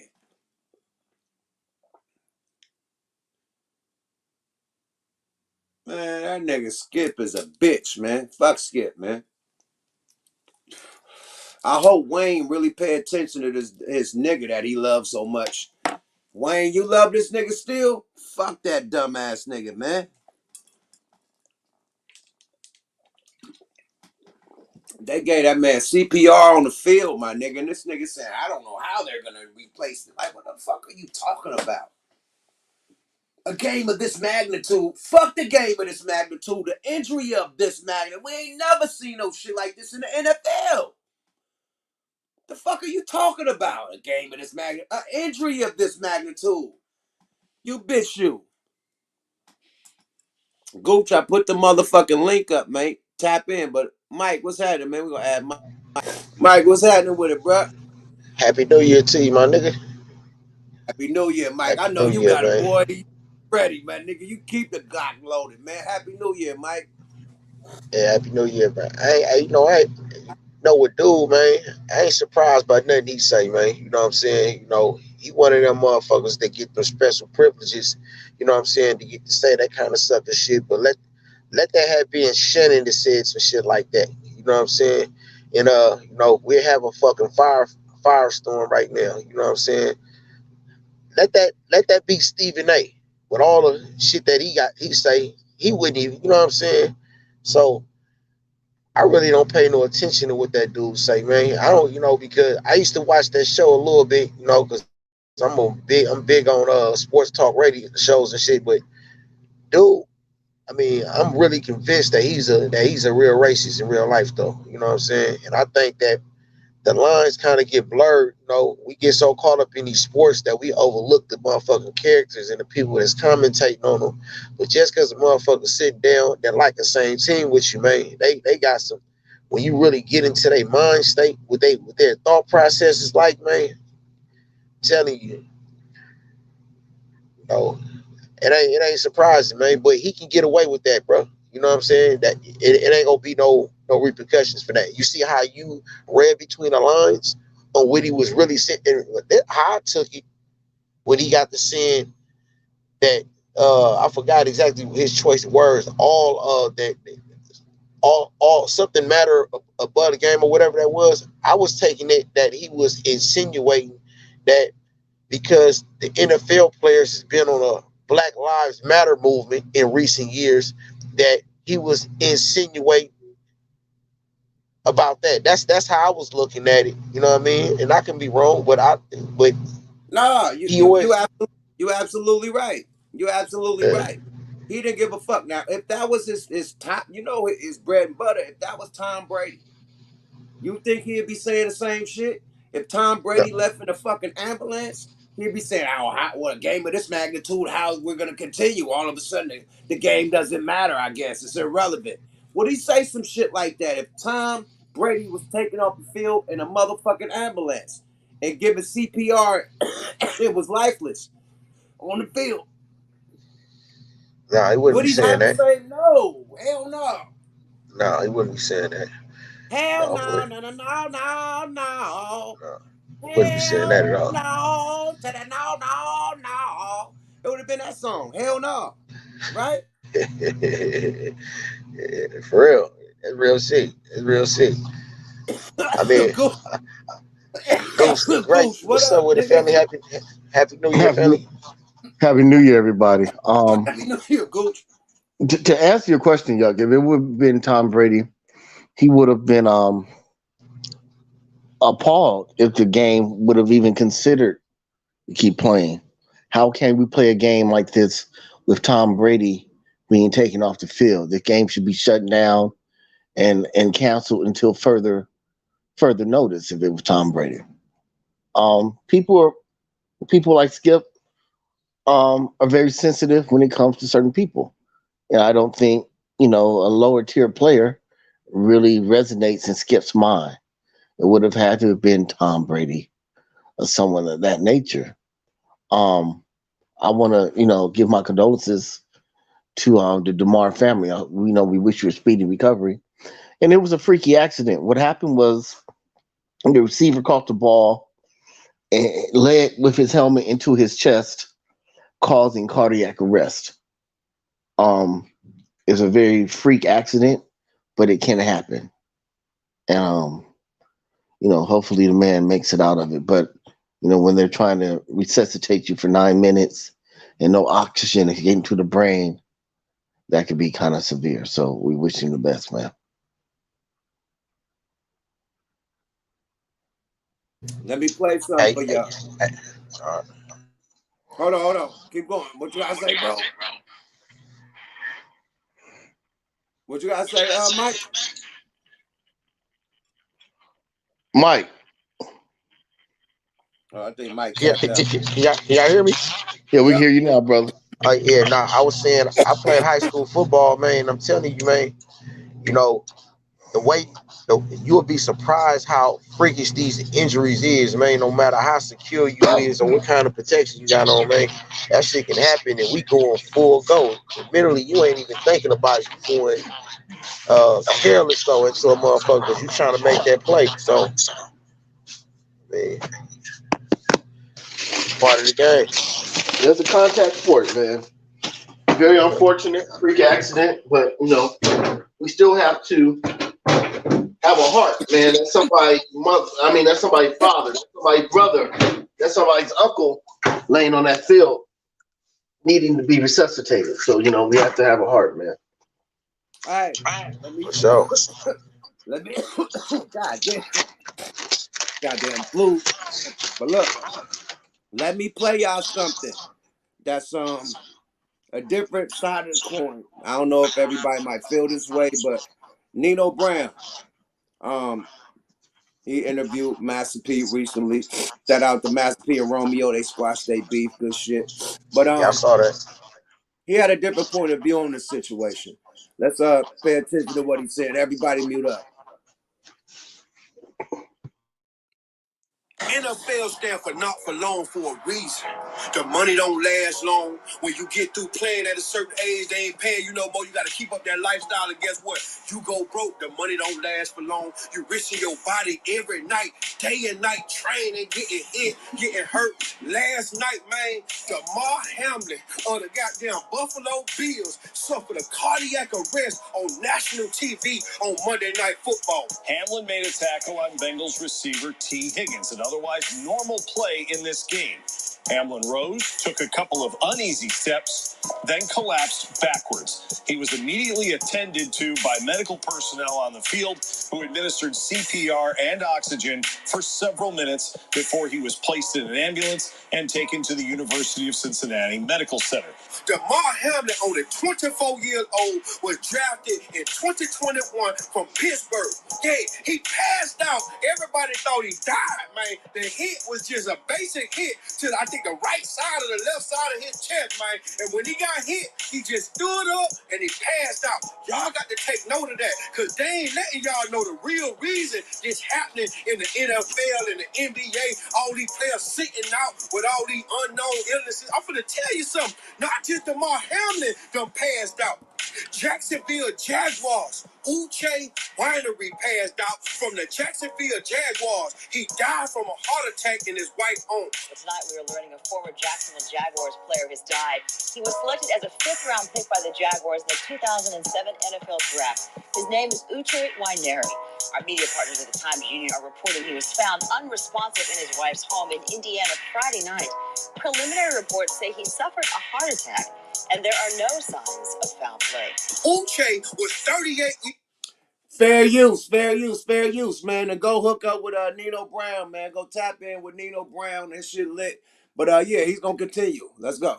Years old, he was an NFL veteran and drafted in the 5th round in the 2007 NFL draft. Y'all got to think about this, right? So all these NFL players dying in their 20s and 30s. Why? Let's talk about it. Watch this. That belt they made them get. Remember they say you got to get the belt to play football. You got to get the belt to play in the NBA. That belt is causing blood clots. And they don't want to tell you that, man. They hiding that data from you, man, because you don't want to took the belt. They done psyched all these celebrities to make you go take the belt. And now they pay the celebrity they made tell y'all to go take the damn thing. They passing out. That's just like the doctor telling you not to smoke a cigarette and he get in his car and he go smoke. That belt causing clogged arteries, and what you gotta understand, if you in the NFL, the NBA, or you playing baseball, your adrenaline running, and your arteries are clogged, and it's restricting blood flow, your heart gonna stop, man, because the blood ain't got nowhere to go. Y'all got to look at this a different way, man. The NFL, the NBA, and all other televised sports advise their players, if you wanna play and get paid, you gotta go get the belt. Now the belt years later causing all these goddamn heart problems and brain problems and functions they ain't even telling you what's going on in the locker room, man. The only one that risked his salary and said he wasn't putting that poison in his body, the MLK of the NBA, Kyrie Irving. I said it, the MLK of the NBA, Kyrie Irving. He stood for something, and now people falling for anything, and they literally falling on national TV. Let me tell you something, man. Ron DeSantis, Florida governor, is suing the CDC behind their mandates of that bat, man, as new undisclosed research is coming to be discovered to the public, and he realizing that it's causing blood clots, man. I advise everybody that when it got the bat, I ain't saying I ain't judge you if you got the bat, but go get checked by a doctor right now, man. Go get checked for your arteries, man, because they might just be clogged, and if they clogged, man, you go get you some niacin or some goddamn cayenne pepper and get that restricted blood flow unblocked so your heart can continue to pump and flow and you could be here some more, man. I ain't never trust that bat because here it is. We got AIDS, we got kidney diseases, we got cancer, and they ain't never ever came out with a bat that could cure that, but they come get a bat telling you to go get a bat for a disease that they made, the Rona. Think about that a little bit, man. Think about that. All these players that risk their whole life to play football, catch a ball, run a ball, throw a ball, want to get their mama up out the hood. They pass it out, man, before they even get to their 3rd year when that NFL pension is qualified. Y'all got to look at this the right way, man. If you got... Oh, did you see that? Yeah, I ain't catch that one, boy. That boy Yeah, said, yeah, yeah. He said they getting before they pension kick in, nigga. Ooh, yeah, wow. they did have to pay a lot of motherfuckers at some year, some years back. So that's But more the story. Do you think you got a point there? serious point. What about Serious you, point. Gooch? Yeah, I mean, he landed on some shit that's kind of deep. You know what I mean? That was amazing for him to say that, and it's true. It does cause blood clots. It does cause problems with the heart and the arteries, and it should be looked into. I think we should look into it. These are our brothers, our uncles, once again, our family, and I didn't know Kanye and Pepper unrestricts make you. I didn't know that. I just learned something.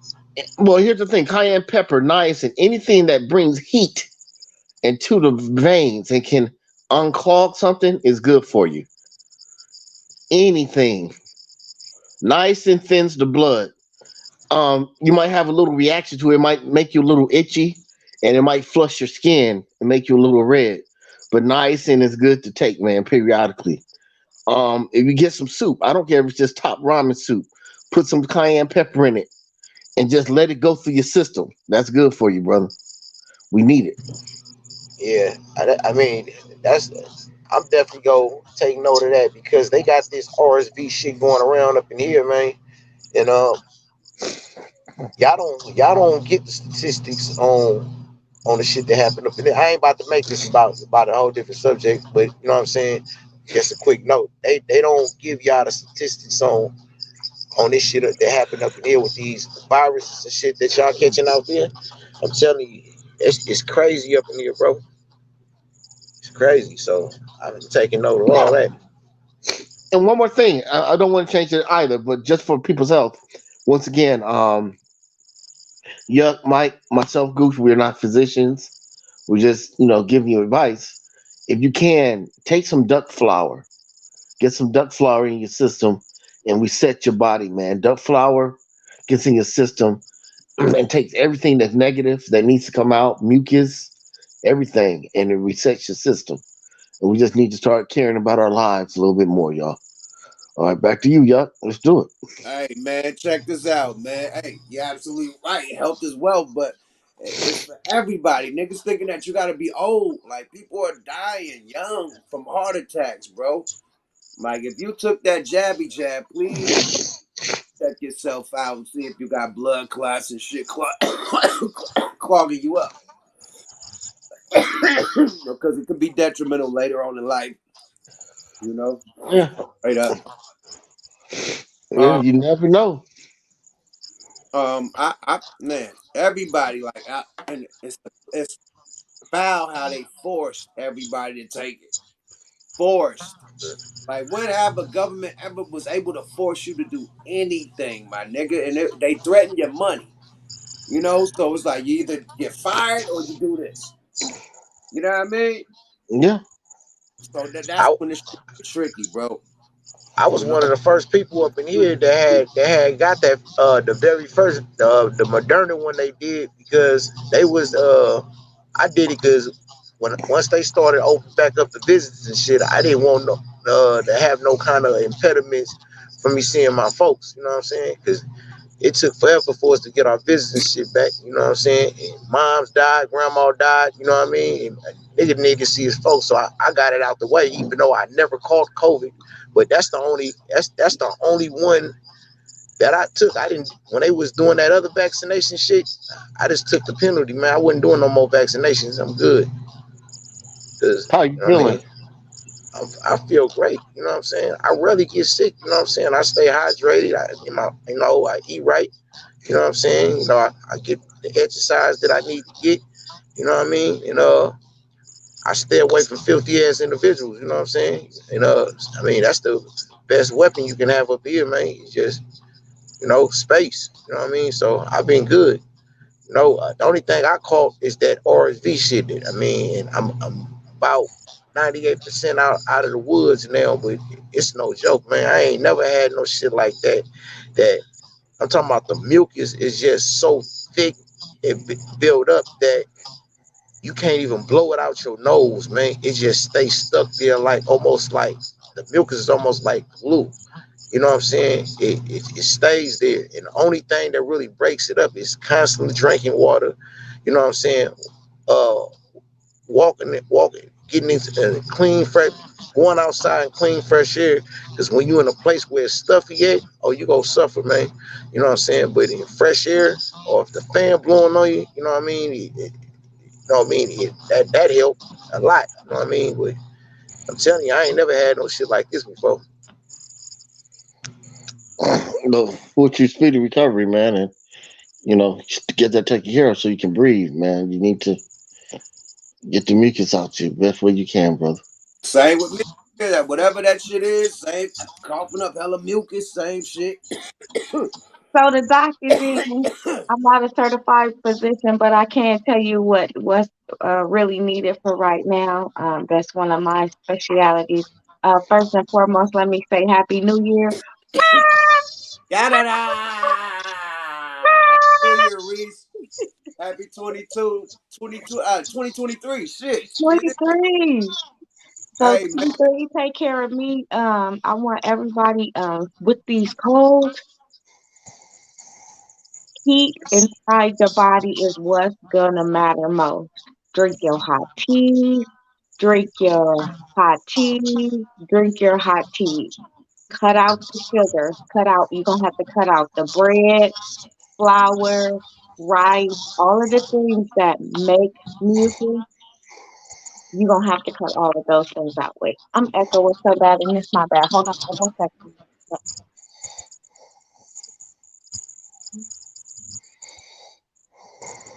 Mm-mm-mm-mm. Okay. Sorry about that. I was echoing.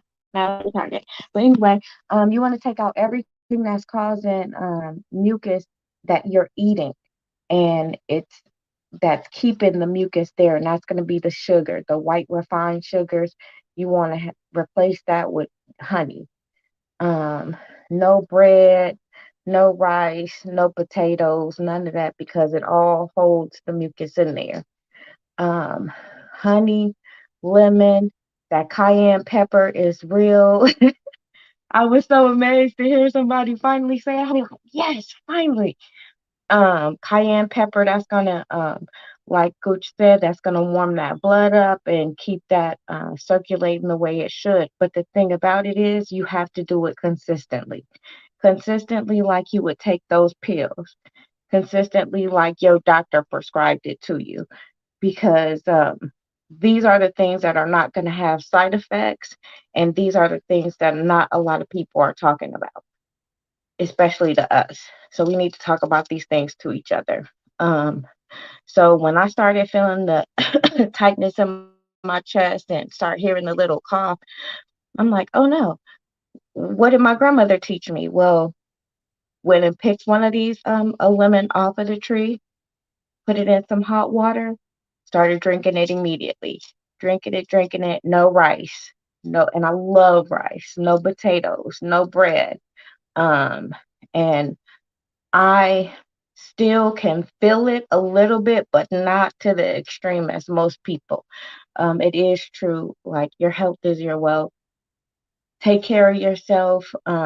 This was one thing that I wanted to say, like, um, these, I have to agree that these deaths that we are seeing in these young football players are highly preventable, and I think that I don't want to say that these are freak accidents. I want to say that he hit the nail right on the head when he said that pension about to come up.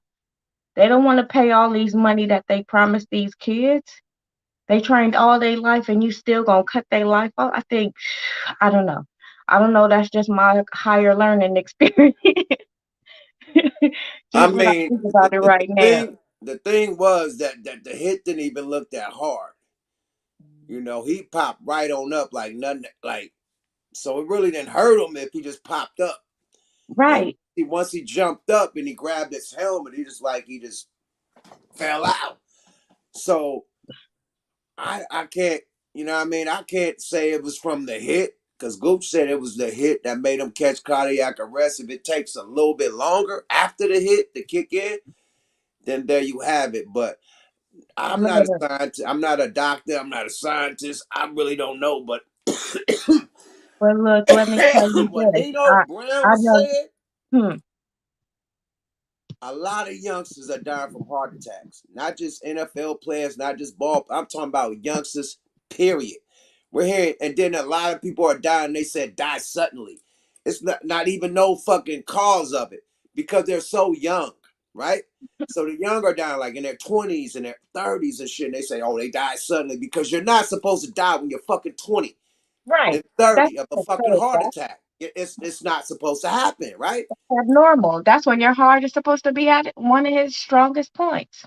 Bingo flamingo. So bingo. So instead of saying it was a heart attack, it was this, that, and the third, they died suddenly. That's the new. There's no complication. So you can't track it back to, you know what I mean, the side effects. It Right. can't trace back to the it's died suddenly. Who the fuck that's 26 years old in the beginning of their life just dies suddenly without a gunshot wound to the fucking head or a stab wound or beat to a motherfucking pope or I'm like or something like not just no not like come on, it don't happen like that, not that young. So it's not just athletes, it's across the board and they're covering this shit up. Allegedly. I don't know. This is me just what I Allegedly. It's just a theory, you it's know. just me just A theory. hey, I don't know. Sometimes I be wrong. But But a it's a lot of lot times you of be right.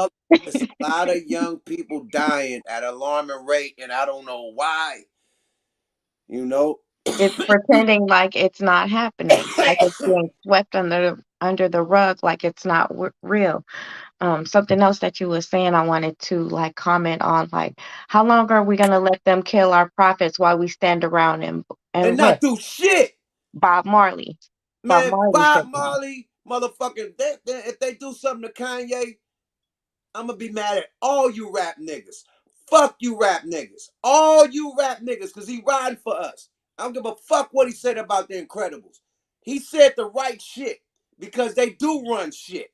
Right. They just silence your ass so you can't say it. You know what I mean? But they run shit. They run this fucking YouTube we on. And the thing about it is they'll say that he had so many positive things to say. They pinpointed one thing out and blew that out out of proportion Man, and tried to let me play you. overshadow his his positive point that he kept making.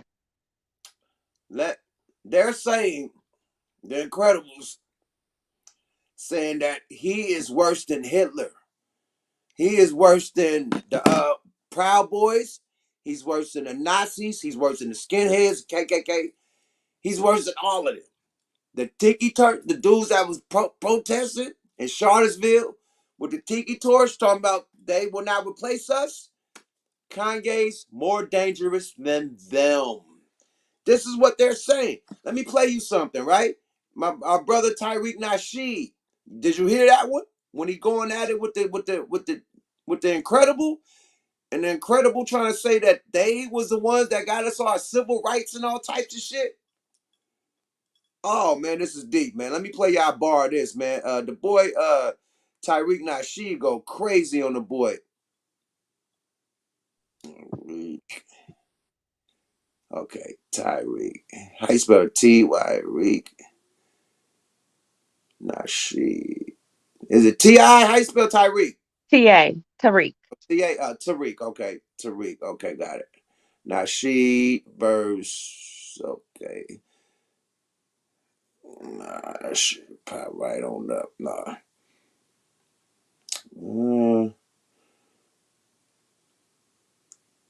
Okay. To the space. This the one. Just gonna play out a quick bar of the shit.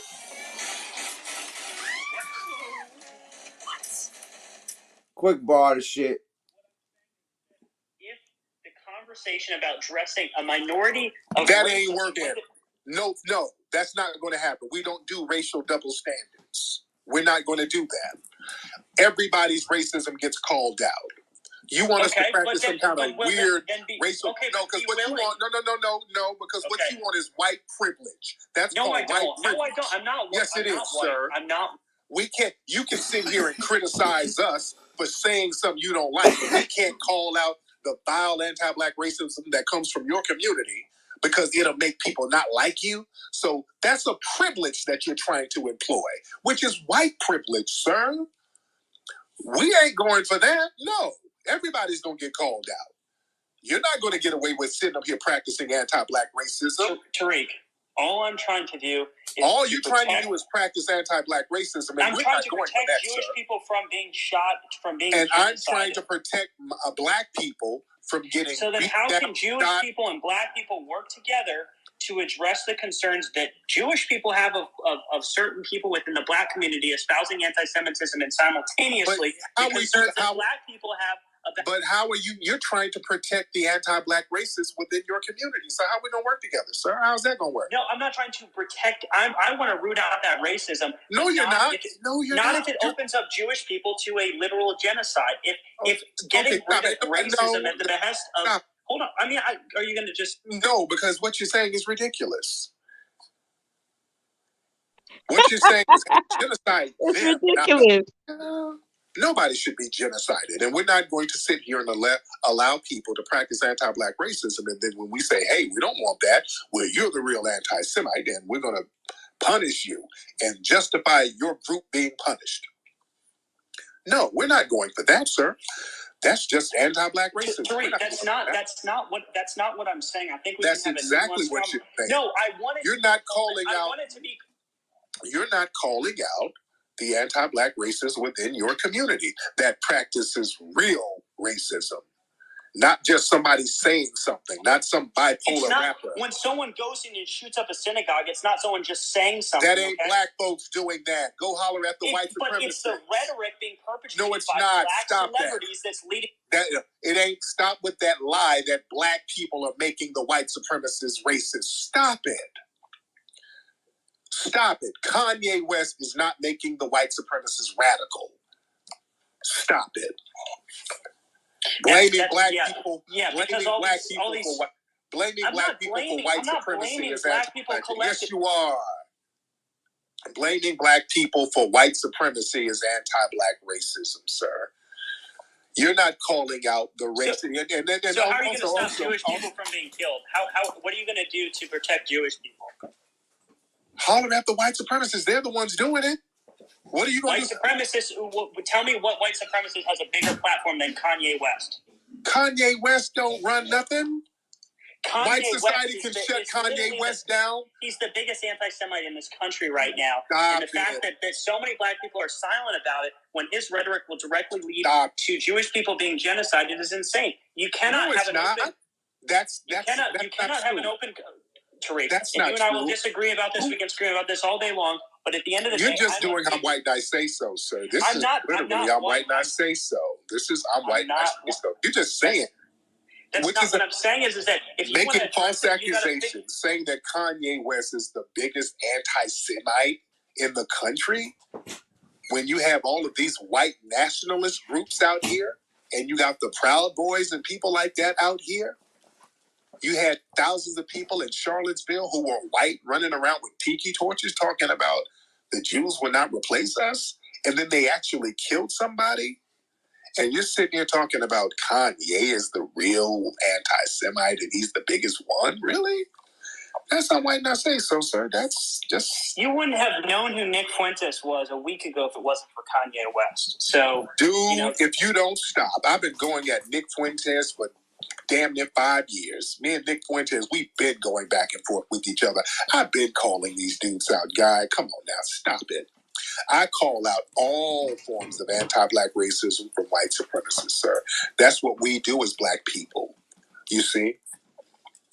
And to sit here and say that it was your community who stopped white supremacy in America in the civil rights movement?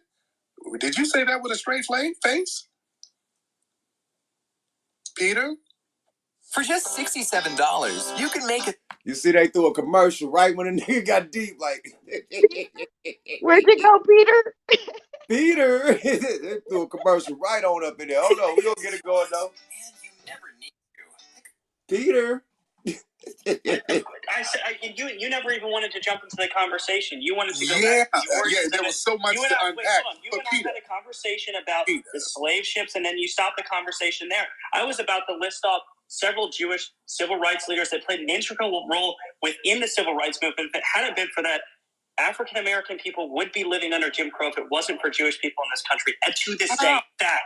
It wasn't until the 1990s that South Africa was living under apartheid, and that was if it wasn't for the entire Western world pushing on that, and Jewish people, especially Jewish human rights activists, they would still be living under apartheid.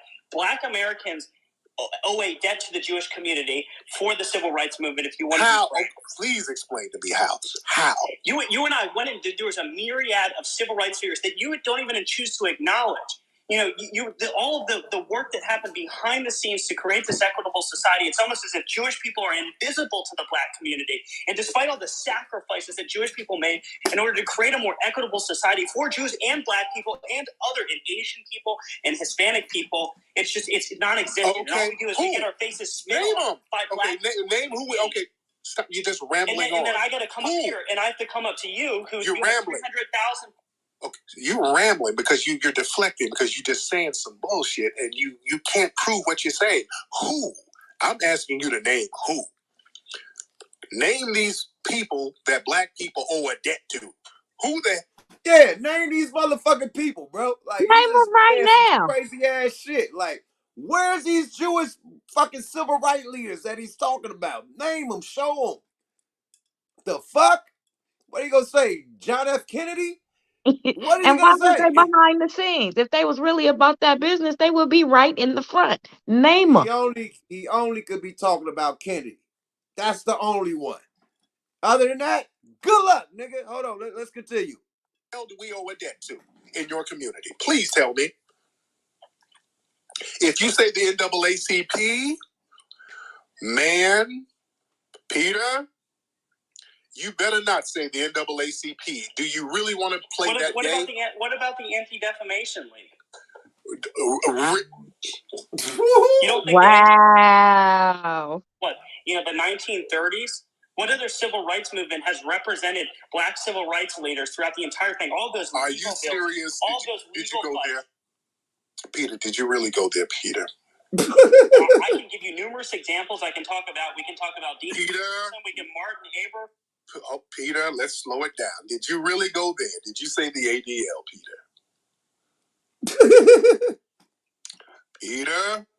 I'm here. I'm listening. What is the contention that you have? Hey, bruh said Kennedy was Irish. I know, nigga. I'm saying that, but one of the only white guys that stood up for the goddamn civil rights was Kennedy. If I ain't talking about Kennedy, I'm sorry. Period. We know he ain't no goddamn incredible. I was just joking around, man. But thanks for, the extra correction in the section. Let's continue, Tariq.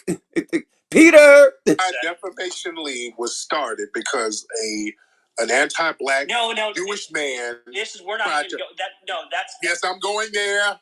Yes, I am. They tried to pin a murder on some black people and it didn't work. That's when the Anti-Defamation League was formed, because they didn't get the chance to pin a murder on a black person who didn't do it. It was a white Jewish man who murdered a kid. They tried to pin it on a black person. It failed. And they said, hey, we need to have white privilege.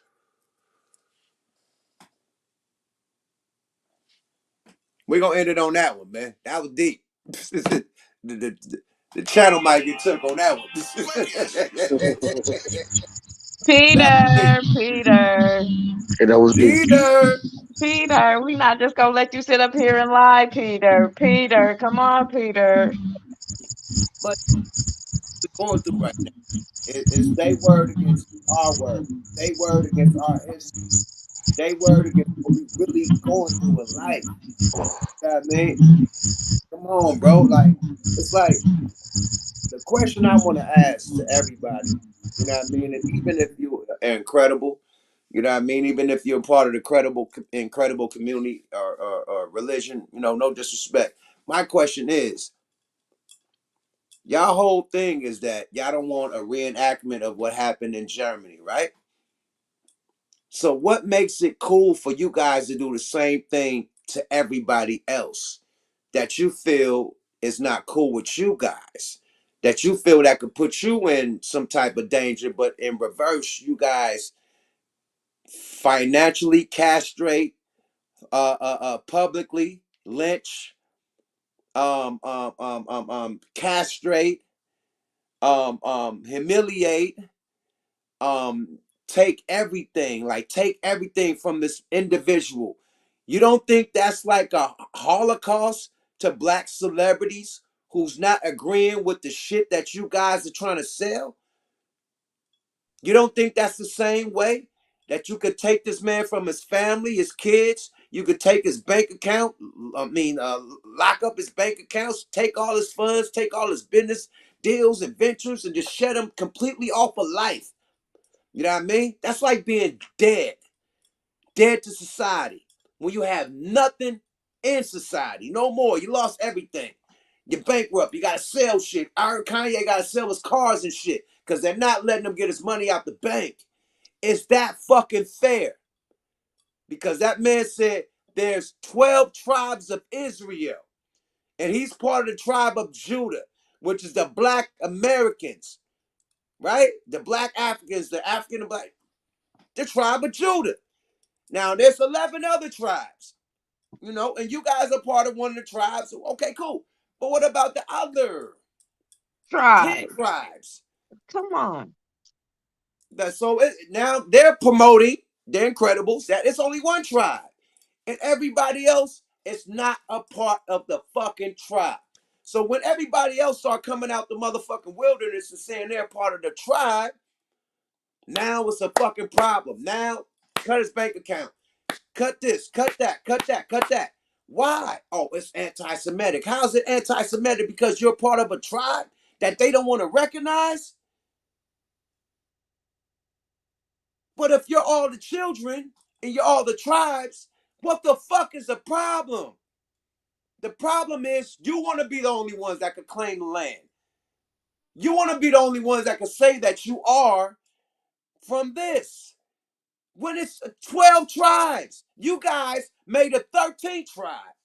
If you want to really know, that wasn't really a part of the blueprint. If you want to look at I'm going to go deep. I'm going to go deep.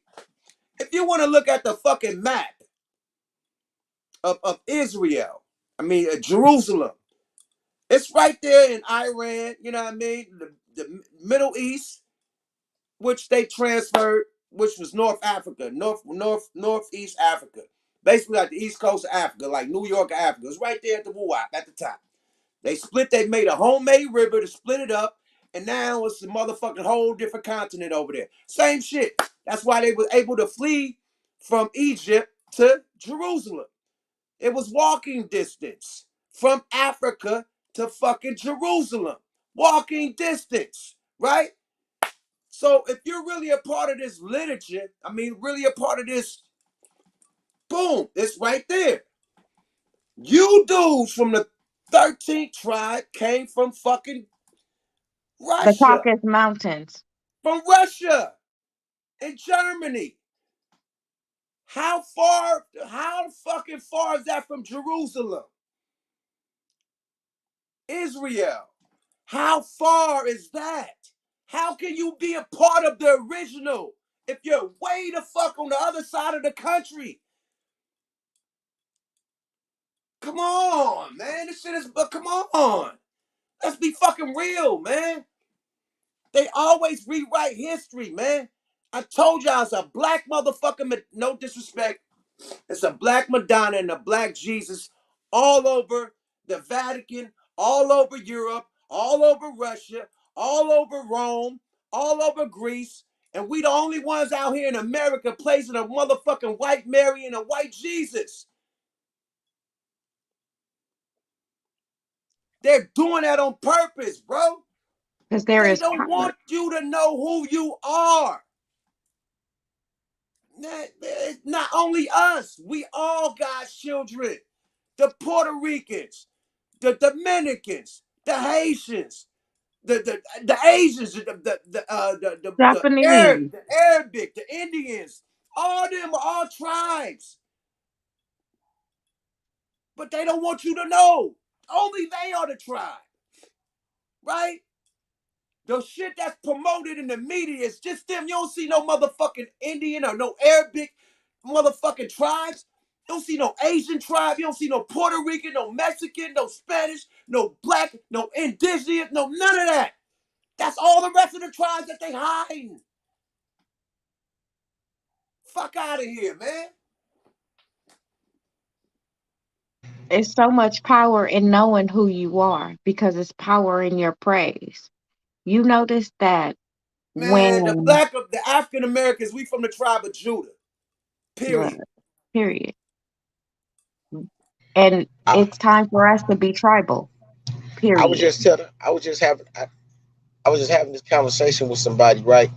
And on Clubhouse, and I had mentioned that everybody's connected to their uh land of origin or region of origins, but us. You know what I'm saying? And somebody from outside our race figured out that genetically we were built to last to endure all kinds of conditions that they never could. That's why, like, when this country started with indentured servitude, you know what I'm saying? It wasn't just enough because once people finished their tenure under their servitude, you know, they were pretty much independent. And when you build a nation, you know what I'm saying, you need workers, and they really couldn't compel people to do it. So that's when the industrialized slavery came about. The Indian died too easy. You had white slaves, you know what I mean, but they died too easy. Everybody died easily except us. You know what I'm saying? We were genetically built, you know what I'm saying, and mentally equipped to endure hardship. You know what I'm saying? You know, that's just in our DNA. That is represented by the fact that, you know, almost every main disease or venereal disease you think of, they attributed to Africa, gonorrhea and all things like that. You know what I'm saying? Trying to kill us off, but it ain't been successful.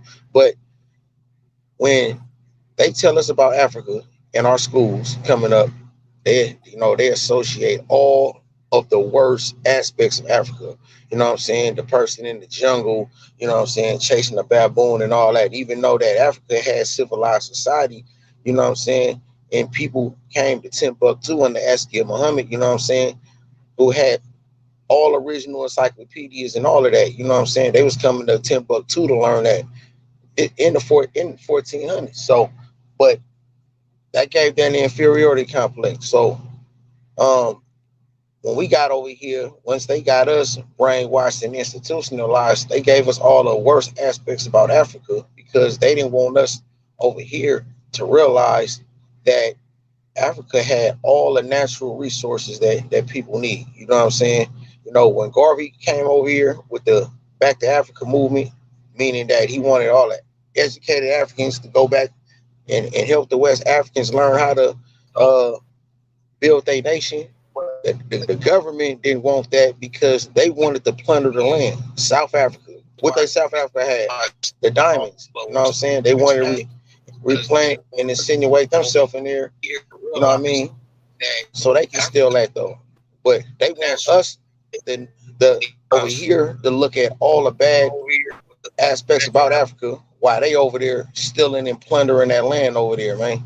You know what I'm saying? Because if we figure that out, we start doing more like what JT the bigger figure doing and other people doing, going over there and investing in it. You know what I'm saying? So I Let me mean, tell you. Let me tell you what Africa doing to us now. You know, it's free citizenship for African Americans in Ghana right now. You know, Ghana is one of the richest countries in Africa. They the biggest, one of the biggest gold exports in, you know what I mean, the world. And they're giving free citizenship to African Americans that come back to Africa and move to Ghana. So it's a wave, you know what I mean? Ghana is starting to recognize like, yo, man, fuck it, let's bring our people back home. You know, and they could be citizens, you know what I mean? Period. We're not putting them through the tape. As soon as you touch down, you're a citizen. So yeah, Africa trying to bring us back, you know, and you're right, Mike, they've been painting this black guy. And you could paint a black eye about America. It's bad places out here, and it's gorgeous, beautiful places that look like the fucking, you know what I mean, the Disneyland and shit, and walk, you know what I mean, everywhere. You know what I mean? Like you go to Miami, you think you in fucking Dubai, like you know what I mean. You go to Vegas, you think you, but you'll go outside that motherfucking Vegas, it'd be a project right there that look nothing like them goddamn strip. You know, just go right, downtown, a little past downtown, it get funky. You know what I right, mean? So you know, same with Chicago. Downtown Chicago look beautiful. You go a little bit north, a little bit south, nigga, it get funky. You right. feel me? Get real funky. So we got spots out here in America that could be considered a third world country. You know, but it's not publicized like that. The only thing is publicized New York, California, you know what I mean? Miami, Florida, this, that, and the third, the big hubs and shit. You know, the fly shit, the beach girls and bikinis and shit, you know what I mean? The cars, and that's promoted. They don't But this the promote the projects.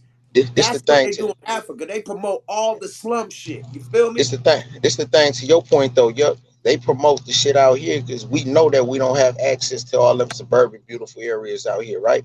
But the thing about it, like you mentioned, Ghana and the citizenship, right? People don't even know. Like, if I had $1 million and I went to Ghana or Nigeria, man, you know, $1 million is synonymous to $1 billion. You know, I'm a billionaire. You know what I'm saying? The dollar value, I mean, about 10 times. $1 million is $1 billion in Africa. $1,000 is $100,000 in some countries. You know what I'm saying?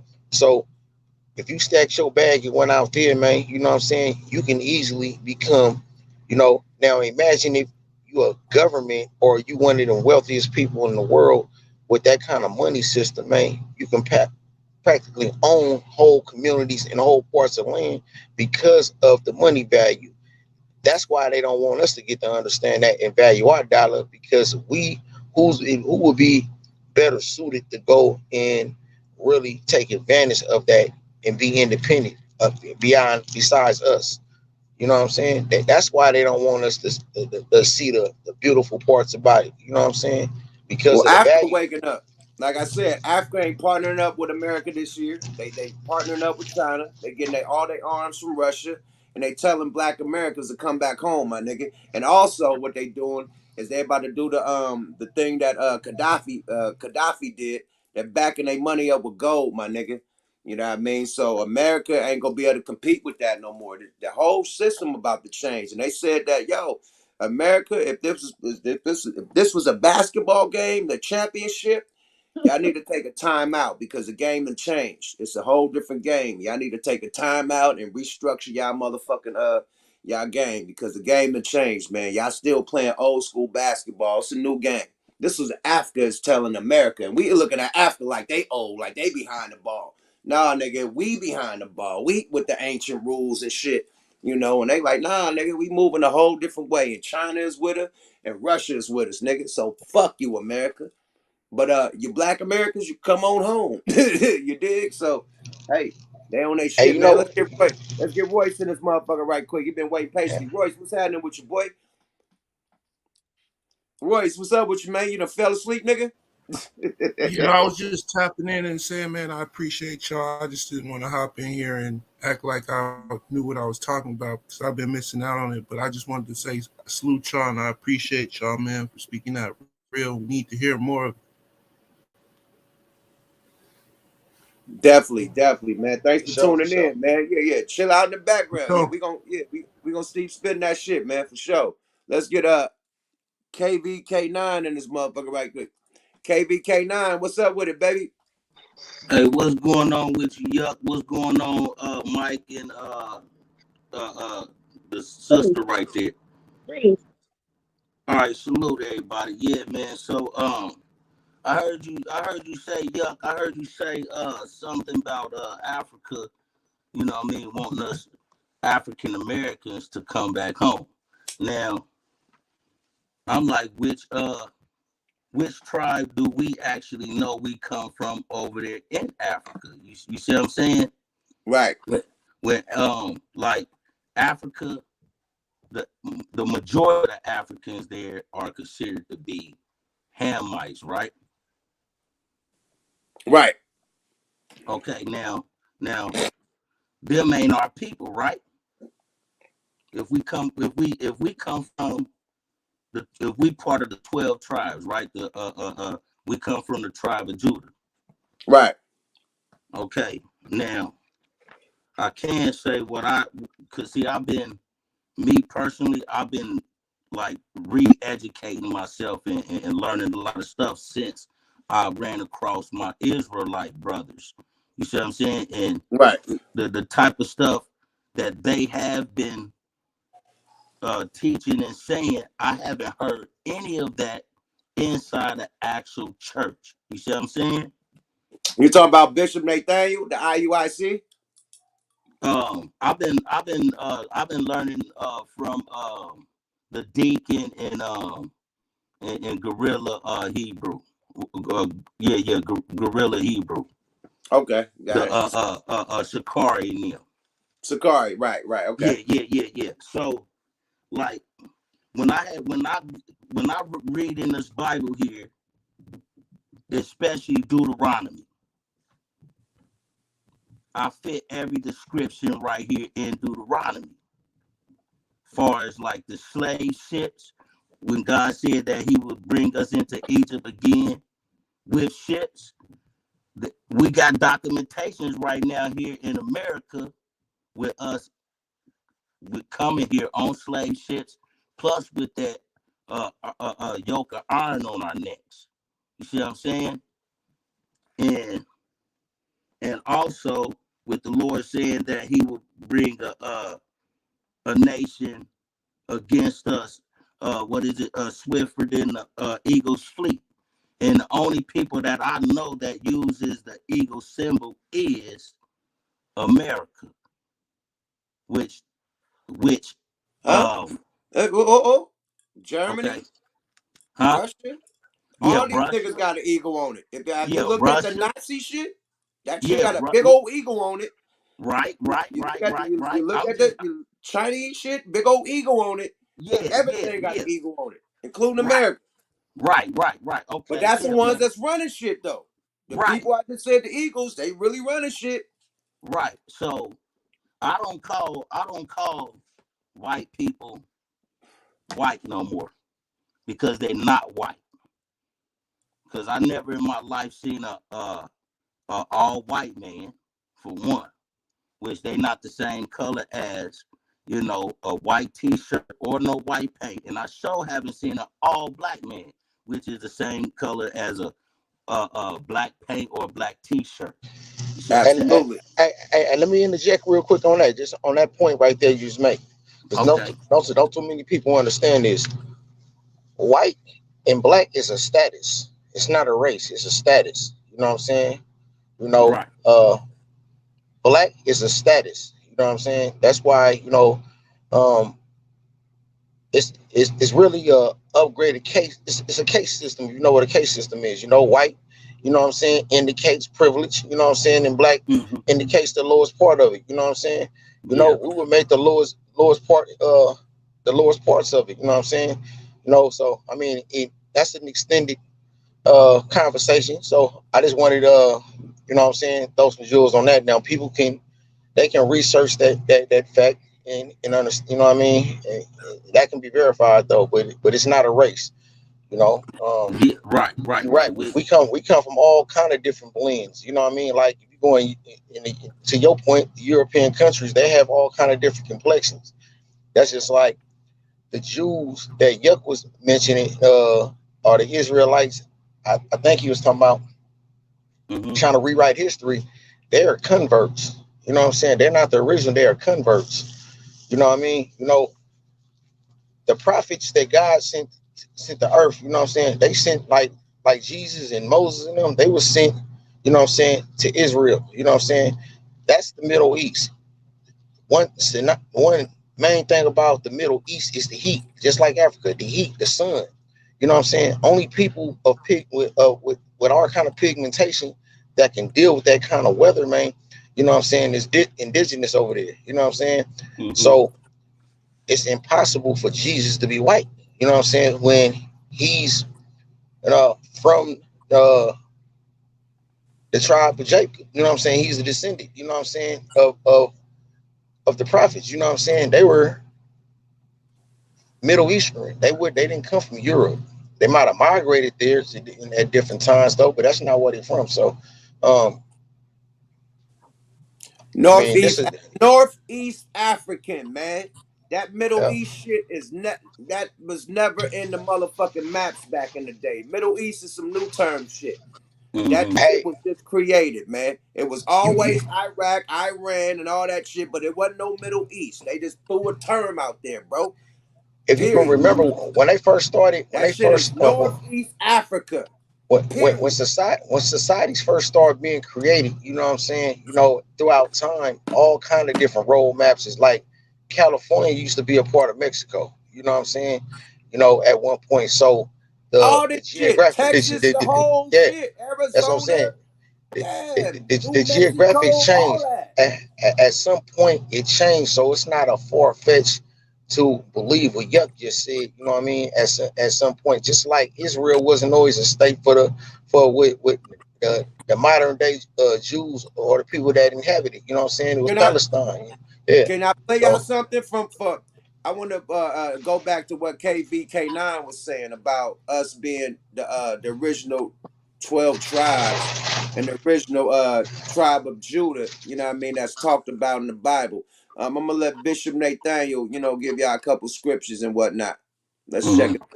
All right. Everybody mute up. 68. It reads, "And the Lord shall bring thee into Egypt again." The word Egypt means house of bondage, slavery. "And the Lord shall bring thee into Egypt again with ships." What kind of ships? Cargo slave ships. "By the way whereof I spake unto thee, thou shalt see it no more again, and there you shall be sold unto your enemies for bondmen and bondwomen, and no man shall buy you," meaning save you. So When it says, and there ye shall be sold, meaning wherever ships we got off and wherever, we were sold unto our enemies. In the book of 1 Kings, chapter 8, verse 46, it reads, if they sin against thee, for there is no man that sinneth not, and thou be angry with them, and deliver them to the enemy, so that they carry them away captives unto the land of the enemy, far or near. So again, you're looking at prophetic scriptures. This is evidence. This is proof. There is no ands, if, or buts about it. This did not happen to any other race. This happened to the 12 tribes of Israel. I'm showing you facts. I'm giving you God's word, his scriptures, not mine. Deuteronomy 28, verse 33. And thy heaven that is over thy head shall be brass, and the earth that is under thee shall be iron. Notice the iron shackles on our legs. Isaiah 61, verse 1. The Spirit of the Lord God is upon me, because the Lord hath anointed me to preach good tidings unto the meek. He has sent me to bind up the brokenhearted, to proclaim liberty to the captives, and the opening of the prison to them that are bound. Notice it says regarding Christ to proclaim liberty to the captives. Okay, captives means slavery, and the opening of the prison to them that are bound. They had our people in cages. They had us in prison. This is slavery. It's talking about slavery. That's what this scripture is talking about. Christ is coming to redeem us from this prison house. Okay, because that's what the lands of these enslavements are. That's what America is. One large prison house. Word. Hold up, swole up. That boy Bishop Nathaniel, boy. I think they done muted the nigga. Hold on, man. He's still going. But yeah, man, it's deep. He just showing a lot of slavery footage, and I'll show you. Deuteronomy 28, verse 48, the beginning part. It reads, therefore shalt thou serve thine enemies, which the Lord shall send against thee, in hunger and in thirst and in nakedness. So we have to serve this man, this white man, in hunger, thirst, and nakedness, meaning food, water, and clothing. That's what this. Now, slavery, we really saw this thing. As you can see, they treated us like cattle. Like that's why they called it chattel slavery. Okay, we were the animals. We were the beasts of the field. Okay, and we had to depend upon our enemies to feed us with food, to give us water to drink, and to clothe our naked bodies. You can't deny this, brothers and sisters. I'm giving you the word of God. I'm giving you scripture upon scripture upon scripture. You black Christians need to repent and come out of those whorehouses you call churches, because they ain't teaching you nothing. They're not teaching you the scriptures at all. Everything. Whipping, syphilis, cholera, the heat, the cold. Their strength is their adaptability. Come heaven or hell, they'll fill their bellies and spew out dozens of products. Now, let me tell you something. I take my stand in favor of compulsory castration. Not our meanness, you understand. But if we don't cut a few thousand of these black balls now, then in 100. Deuteronomy 28, verse 30. Thou shalt betroth a wife, and another man shall lie with her. What does that mean? Our women, our mothers, sisters, and daughters were raped during the time of slavery.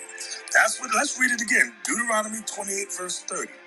Thou shalt betroth a wife, and another man shall lie with her. This is what you're seeing, brothers and sisters. This is what you're reading in the Bible. I know you can all bear witness to the truth of the Bible. Okay, our mothers, There's a lot of nakedness. sisters, I can't show that. daughters were raped many a night, and the black man had no power to stop nothing. Okay. We had no power to prevent these things. This was a result of us breaking God's commandments, like it said in verse 15, for breaking God's commandments. And it was so horrible, our children looked on as their mothers were raped, and fathers were castrated and powerless. This is the Bible, brothers and sisters. We are reading the Holy Bible, the Bible you have in every church. You hear that? Yeah, Yeah. I heard that, and I'm gonna tell you something, man. Like, it's easy for me to see this stuff right here and actually bear witness to all of this. Like, I can actually, when I read it, I actually can see the whole vision played out repeatedly. You see what I'm saying? So I believe everything up in here, man, and we are them because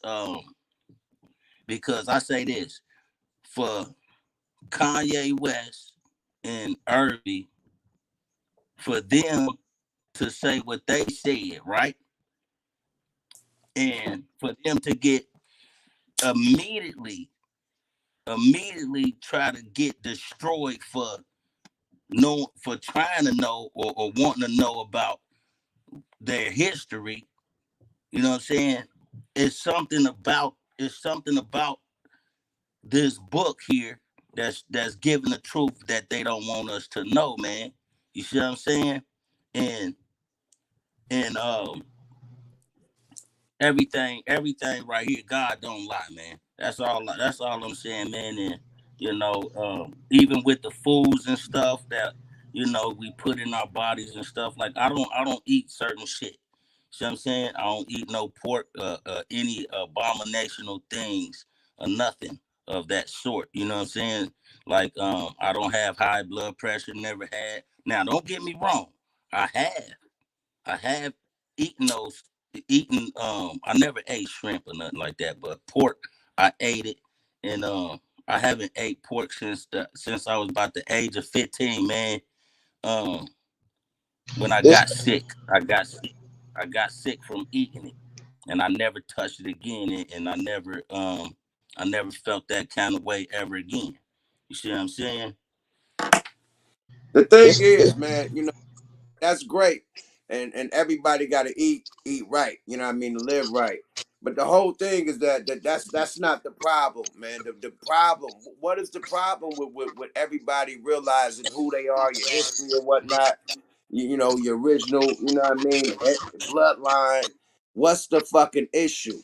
You know what I mean? That like it's a problem. this Kyrie posted a link. He didn't say shit. He didn't disrespect nobody. He didn't threaten nobody. He posted a link and damn near lost his basketball career, my nigga. Like, Exactly. what's the problem with people getting knowledge of self? Like, this It's the this why problem is is this much of this an issue? the this what problem I is they don't this they don't want us to know about it, and if this we know about it, then it's a big problem. And once we know about it, man, it's like they have to find a way to eliminate. You know what I'm saying? Eliminate the actual power that we actually have to, what I well mean, really stand up, man. That's how I well feel. we know that part. I mean, that's been evident. Uh, I got a few different takes on this, right? One Hmm. is, you have the external enemy, you know what I'm saying, which is the obvious one, you know what I'm saying, because the white man has been fighting for his supremacy for the longest, you know what I'm saying, because in the times that we govern the world, you know what I'm saying, it made them people feel inferior, you know what I'm saying? You know, I think that the injustice we do to ourselves is that as a people, we have this tendency to over sensationalize history, you know what I'm saying, and add more to it than it's supposed to. It's kind of like, for example, like when Fard Muhammad educated Elijah Muhammad about Islam, you know, he taught him his version of it because he wanted to build an alternative route to Islam. You know what I'm saying? Their code of religion was the Bible, when the Muslim code of religion is the Quran, and they gave them the wrong concept about Islam. This is why Malcolm subsequently left when he went to Hajj because he went to Mecca and found out that it wasn't as he was taught over there. So we have a tendency and ability to add our own niche to things, but history is a copycat. It's a matter of a copycat thing. It constantly repeats itself.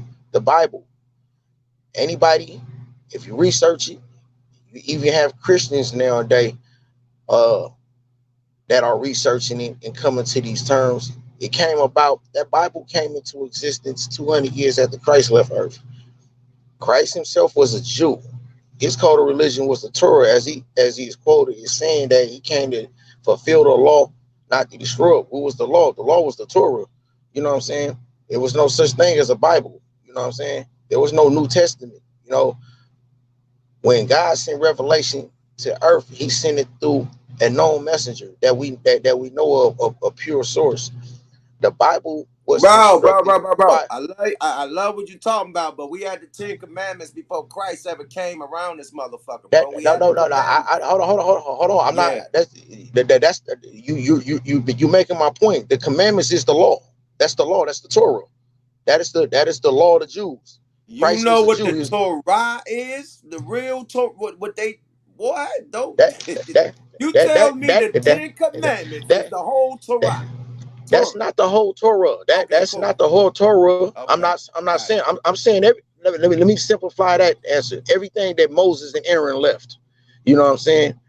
That's what Torah consisted of before the first captivity that the Jews had before Nebuchadnezzar captured them and caused them to lose their original scriptures. There See, was no such the thing as a Jews Bible. don't even believe in, they don't even believe in the New Testament. They only roll with the Old Testament. So right. They don't believe in it. They don't believe in it because there was no such thing as, you know what I'm saying? Jesus didn't have a New Testament. He didn't come with a New Testament because he was a Jew Jesus himself. is the New Testament. What do you mean? So say that again. I said No, Jesus is the New Testament. but yet the Bible doesn't have the gospel of Jesus. It has the gospel of four different people, that three of which had no real association with Jesus. You know what I'm saying? Nor was those books written by the people that they're named after. You know what I'm saying? So my point is that Jesus had no hand in the construction of the Bibles that exist today. They were constructed by a pagan, Constantine, who ordered the council in Nicene. You know what I'm saying? Where there were thousands of gospels. You know what I'm saying? There So were what? gospels that were left out, like the gospel of Barnabas. Barnabas was actually a disciple of Jesus. You know what I'm saying? But yet his gospel is not included in the Bible. Well, Why? Because Enoch is not in the Bible neither. right, that's what I'm saying. They left Right. so they left things out. They constructed the Bible to be what they wanted to be. See, when God sent the commandment, it's not up to mankind to construct it how he wanted. He Let have me to construct it let how me God tell you wanted. this. Let me tell So you this though. I'm gonna tell you what they do got in the Vatican. They have they have a black Madonna, which is a black Mary, and a black Jesus, my nigga. So I don't in the Rome, then they start all this shit, right? The Roman Catholics, they started all this shit. They did the Crusades and forced all this Christianity upon everybody, right? In their Vatican, they have a black Madonna holding a black Jesus. All around Europe, all around Russia, black Madonna holding Rome, black Madonna holding a black Jesus. How does Jesus not count if he's all over the Vatican with a black mother? I don't get this. If the Pope got him, where the Pope is at, I don't know. I'm just saying that's just a question I got. But go ahead with your spiel. Yeah, like I was trying to, I'm, I was trying to tell my peoples, man, get them to look up in here and read this. these same Besides, Catholics, yeah, besides of hearing what they heard in the church. You see what I'm saying? Because what I heard in the church and what I have seen in the church is abominational things going on up in there, inside the church. You see what I'm when saying? like, And hey, when Jesus was on earth, right, there was yeah, no such thing as Christians. right. When Jesus left earth, The people who referred to as Christians were those who were a sect of Jews that were followers of Jesus. It was not a religion. It was just a group of people who followed Jesus, like his disciples, for example. As Yuck just mentioned, you know what I'm saying? Rome, Italy, they're the ones who founded Paul. Paul and Peter are the founders of Christianity. That's in which the Christian religion is founded upon. All other sects like Protestants and Seventh-day Adventists and all are offshoots of that. The Church of England, you know what I'm saying? They broke off when they didn't agree with Rome and create the King James Bible, you know what I'm saying? And to have their own in opposition to the Catholic Bible. You know what I'm saying? So they each constructed their own doctrines, man. You know what I'm saying? Then associate that with Jesus and made it seem like he's the one who told them to do that. Who authorized the Pope? Jesus didn't authorize no Pope. You know what I'm saying? God sent Jesus, you know what I'm saying, with all the signs, to show the people of Israel, the people who he was sent to, who he was, who the Pope says that he's the chief agent of Jesus on earth. Who authorized him? Jesus didn't do it. Just like Jesus didn't authorize the construction of the Bible that they read out of. Jesus didn't read from the Bible. He didn't go from the Bible. His law was the law of Moses. Whatever doctrine that Moses left, that Moses was given left, that's the law that Jesus came to fulfill and uphold. He didn't create nothing new. You know what I'm saying? So these people created a whole new code of religion. You know what I'm saying? So that's something that can be researched and verified. You know what I'm saying? Now, we've had that same issue, just like they But let me indoctrinated our show you people. something. See, like Tariq was saying, show me, prove it. Let me prove what I was saying. Jesus was black, Mary was black, the disciples was black, Moses was black. Let's go, man. Watch ancient pictures. In this new form of Christianity. Constantine. Look, black. Constantine and his mother, Helen, or Helene, were black. Picture Constantine. The Apostle Peter. Let's see how Peter looked.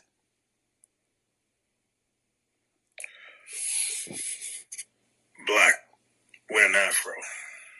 With a fro. With a fro, my nigga. Let's go with John. The Apostle Paul. Oh, Paul. Let's go with Paul. Look at his feet. Black. Hands.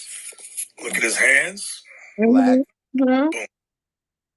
Look at his face. A black man. He's forehead bald. Mm. That's Paul, y'all. Boom. Black.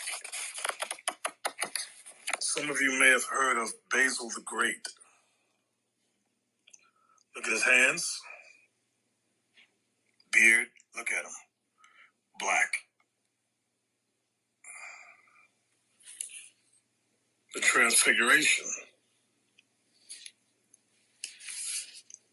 Peter, James, and John. Christ, Moses, and Elijah. Black.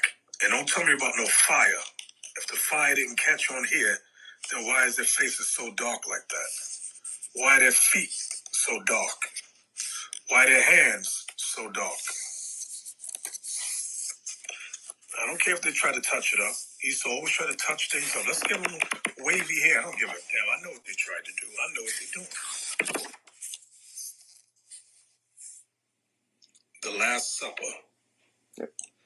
Here's the 12 apostles. Black.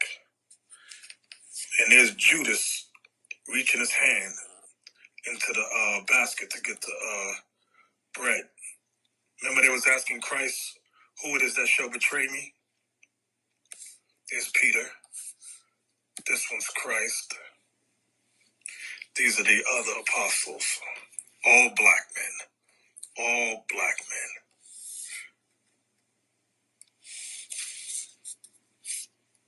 The Last Supper. Descent of the Holy Ghost. Here's Christ in the center with the crown on his head, black face. Here are the 12 apostles, all black men.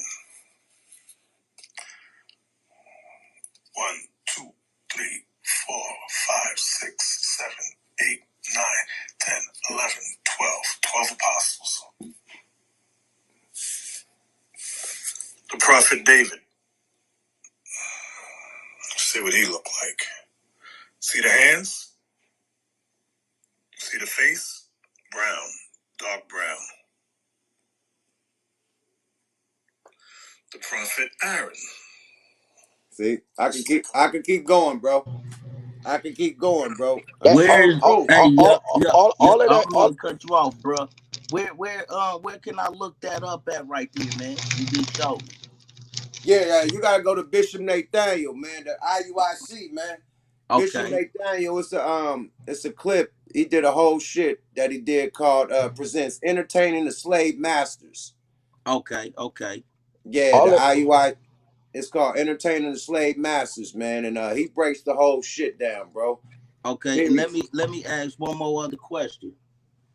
But Um, that the book that he's reading from is from the Vatican. This is the okay, Vatican book that showed all the prophets and shit. So this is the Vatican, the books from the Vatican that they just revealed that had all the black prophets and everything from the Bible. This is okay, A Vatican book, bro. So okay. the Let me shit that ask they you one. hide.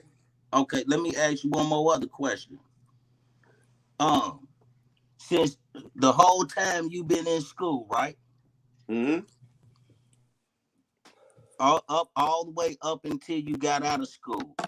Have you ever heard of the word anti-Semitic Never in life. until they Uh started? You feel me? Calling Kanye West and them anti-Semitic, right? nah, the first time I ever heard of anti-Semitic was shit. I guess you damn near right. With the Because minister. I nah, never nah, heard of nah, it. nah. No, That no, no, word, no, no, no. The first yeah. time I heard of anti-Semitic was like in the '90s, man. It was these two white chicks. They were rock and roll singers or something. They used to be in the motherfucking like tank tops with fucking boy drawers on, singing in the rain and shit. And they did some type of protest against. They was from Germany or something. They did some protest against the Incredibles, and we ain't never heard about them two beautiful women ever again. But they said they were anti-Semitic, and they shut their whole shit down. We ain't never heard from these. I don't know what the Reese. Maybe you could help me. What was the name of them two white chicks that got just banned? They was the first. They were hella famous. They were like from Germany or something overseas. They had black hair. You could tell they was like the first like lesbian couple type of group. They was on that type of shit. You know what I mean? I don't know what their name was, but they was like And, one of the and first. they've been using anti-Semitic word for a long time. You know, I mean, as we Yeah. know, obviously, it's a word that is used against someone who says or does something that's contrary to Is the it the modern Dixie shit? to the Nah. modern day Jews. But the thing about it is that they Country when thing. the That's what the I thought. thing the thing about it, right, is that it's only that word only comes about when someone says something wrong towards one of these so-called Jews, they're called, or nowadays Israelites, what they want to call themselves, right? But however, Arabs are also Semites. You know what I'm saying? It boils down to the posterity of Abraham, Isaac, and Ishmael. You know what I'm saying? The two sons of Abraham. You know, the seed of uh, Isaac, you know, they consider that to be superior to Ishmael, because Ishmael's mother Hagar was a black woman, and she was supposedly had been a captive. You know what I'm saying? So in the kind of case system, like if you was born into slavery, you consider lowly, but if you was born free, you consider superior to that. And being that Isaac mother Sarah was a free woman, that was Abraham's mother, the Jews feel like they are superior. So as as I indicated, the Arabs, you know, Prophet Muhammad, peace be upon him, he is from the seed of Ishmael, whereas Jesus, Moses, David, all the prophets they just mentioned, they come from the seed of Isaac. You know what I'm saying? So they consider themselves superior to the Arabs. So both of them are Semites, but it's only when you say something bad towards an Israeli that anti-Semitism comes about. You know what I'm saying? It's not like we come from that seed lineage too. You know what I mean?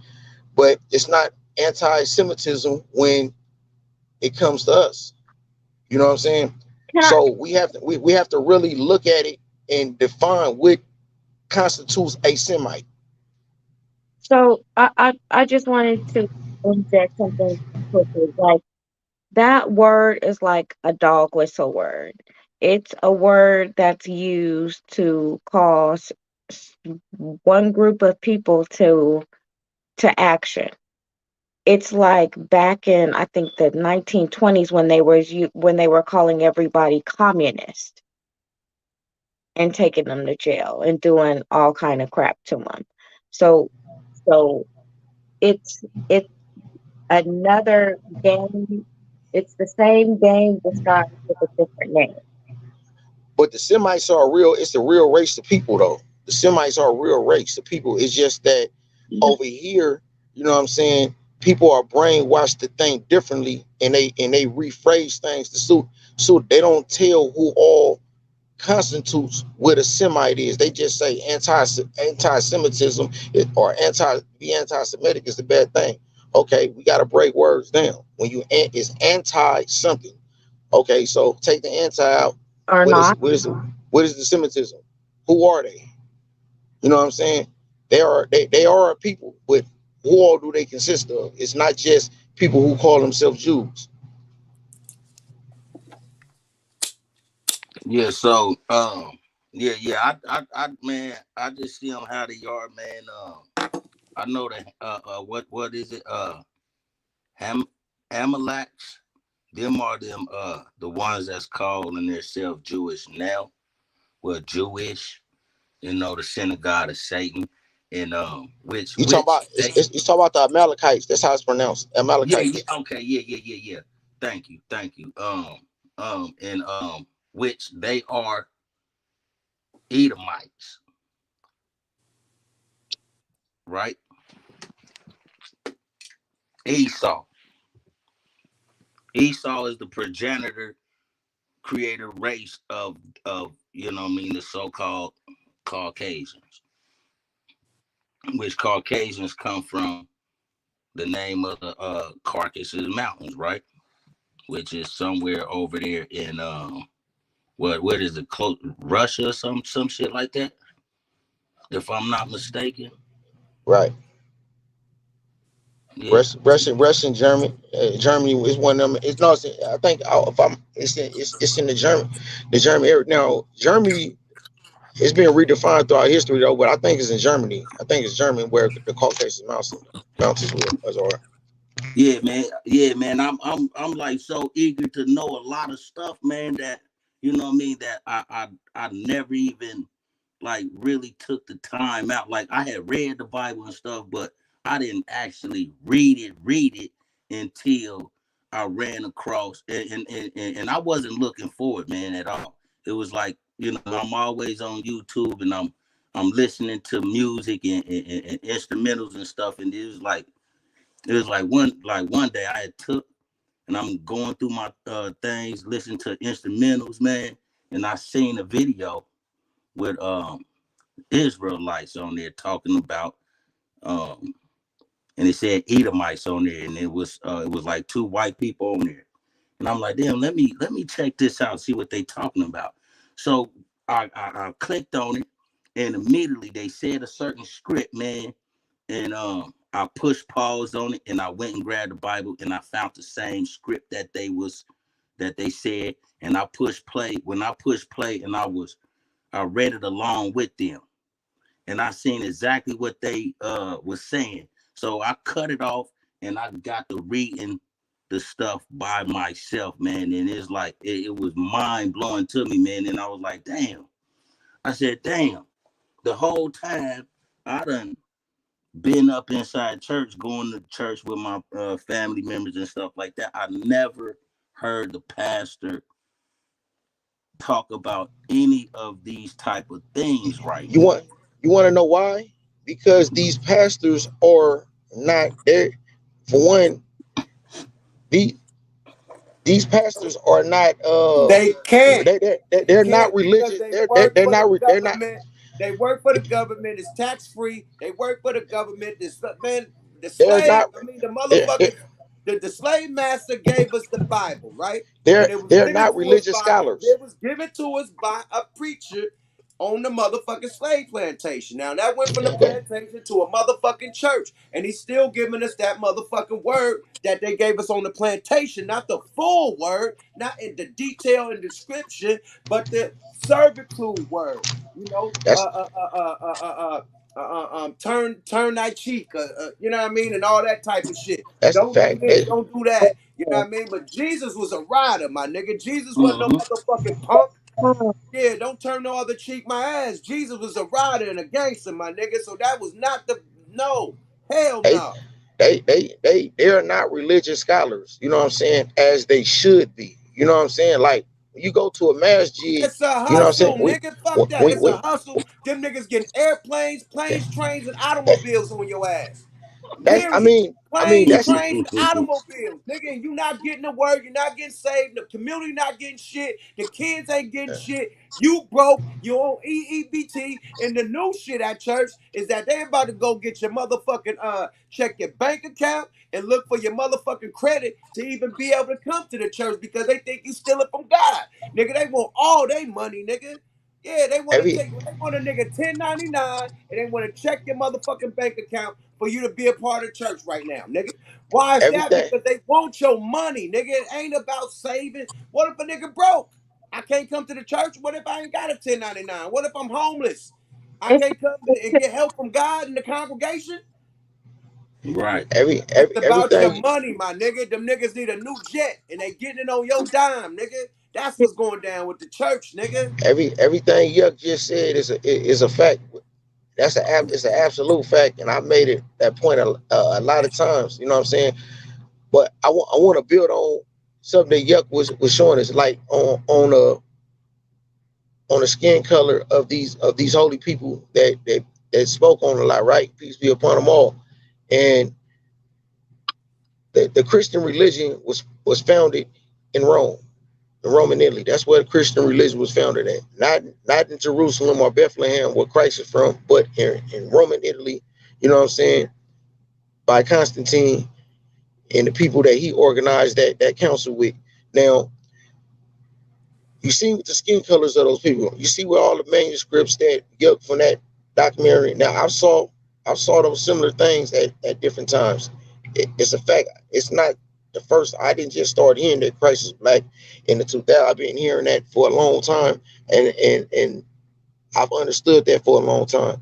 But Can I play? Can I the play y'all something right quick? but the same people. Let me just make this point. Okay.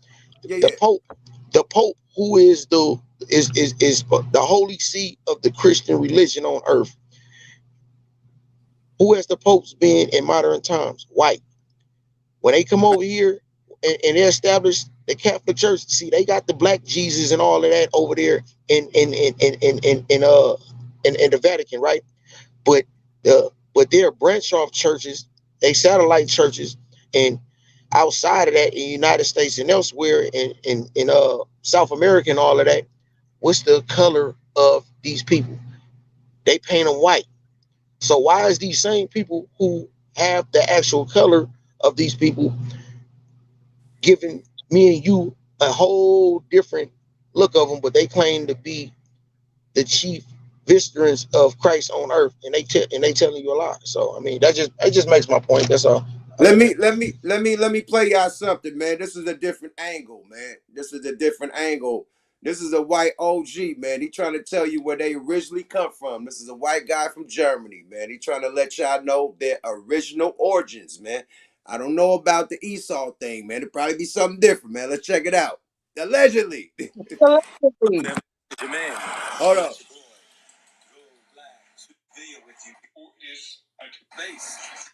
probably the first white man, Aryan German man, who is admitting something to you. I took a long time to think about this video, which I'm showing you, a very short one, about the white race.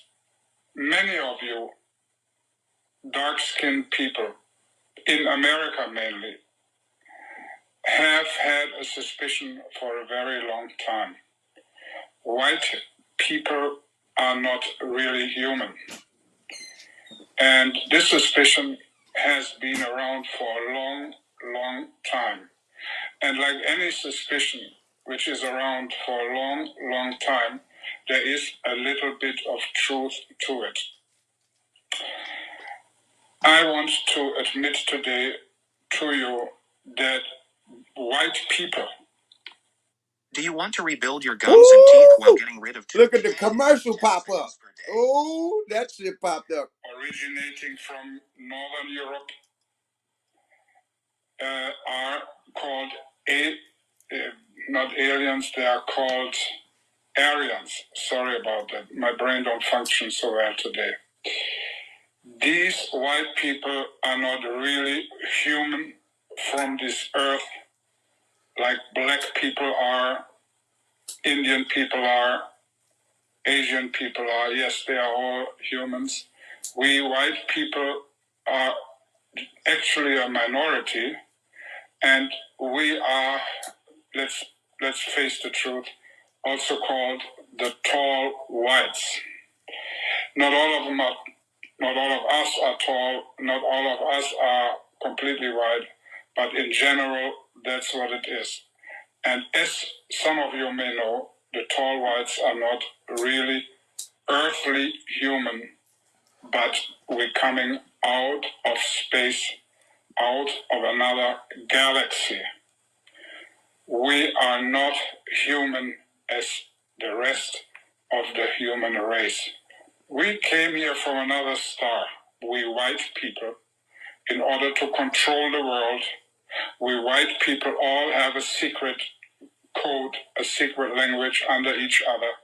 We know, no matter how nice we pretend to be, we all stick together in order to control the other races, particularly the black race. And I am feeling so bad about it by now that I had to speak out here on this video and admit it. White people are not human. White people, including myself, all stick together, know the truth, which they do not want to admit to you. White people are out of space. We come from another galaxy. We all know our home planet, which we don't want to reveal because we don't want to be attacked. And we have no good intention with you. We do not want to share our wealth with you. We do not want to share our knowledge with you. You have been mistreated hundreds of years ago, and this is very, very bad. And your chances in life, to the most of you, many of you have no chance in life. You can sit and wait for work on a corner with your other friends, and work will never arrive to you. It's very, very hard, I know. And we rich people, we white people, we alien people don't want to share what we have with you, so you have a good time. This is my testimony in public. White people are for another planet. We white people all know it, and I want to apologize for everything what happened through our bad behavior to you. This is your Rudolph. Have a nice day. Yo, y'all hear that? You hear where he say they from? That's just another way of that man saying that they are superior to all other races, No, or what that supreme to all.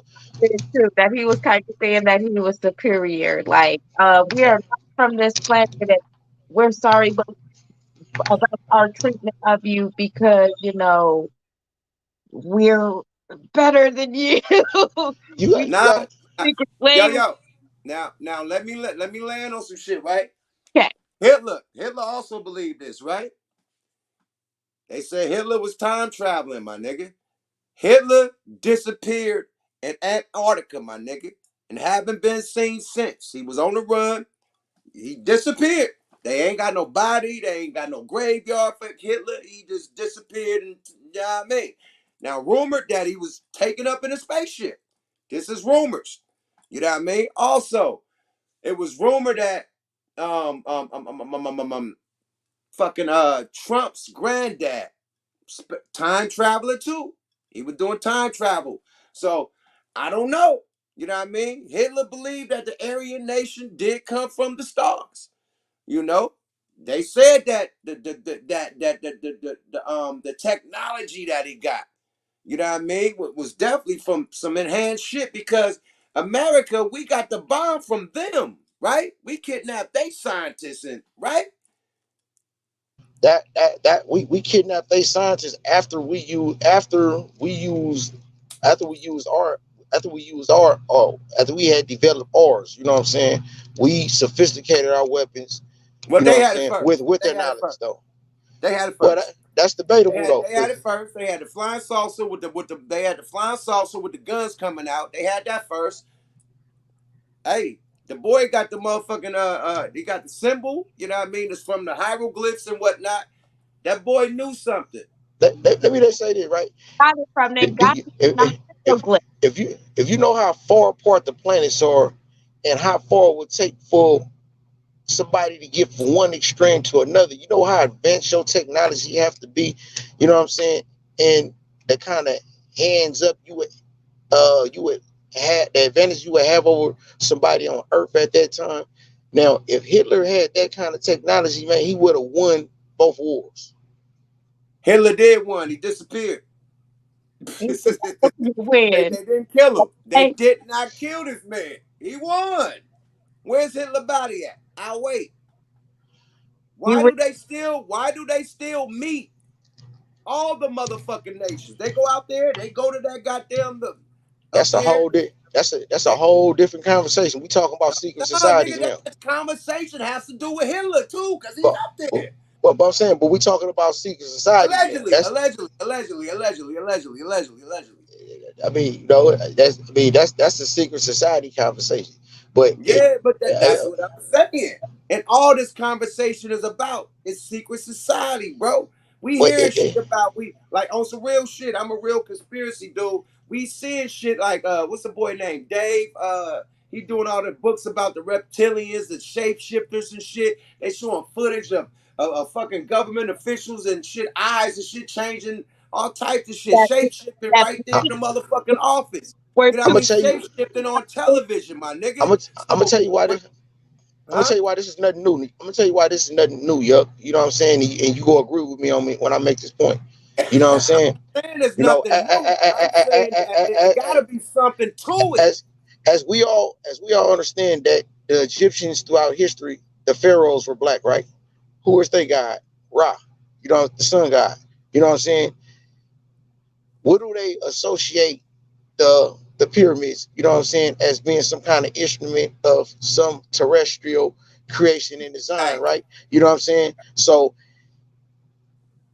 we no, governed the world on that theory, on the superiority of these pharaohs. The whole civilizations is being destroyed and brought up by these dudes. They had the ultimate respect from all over.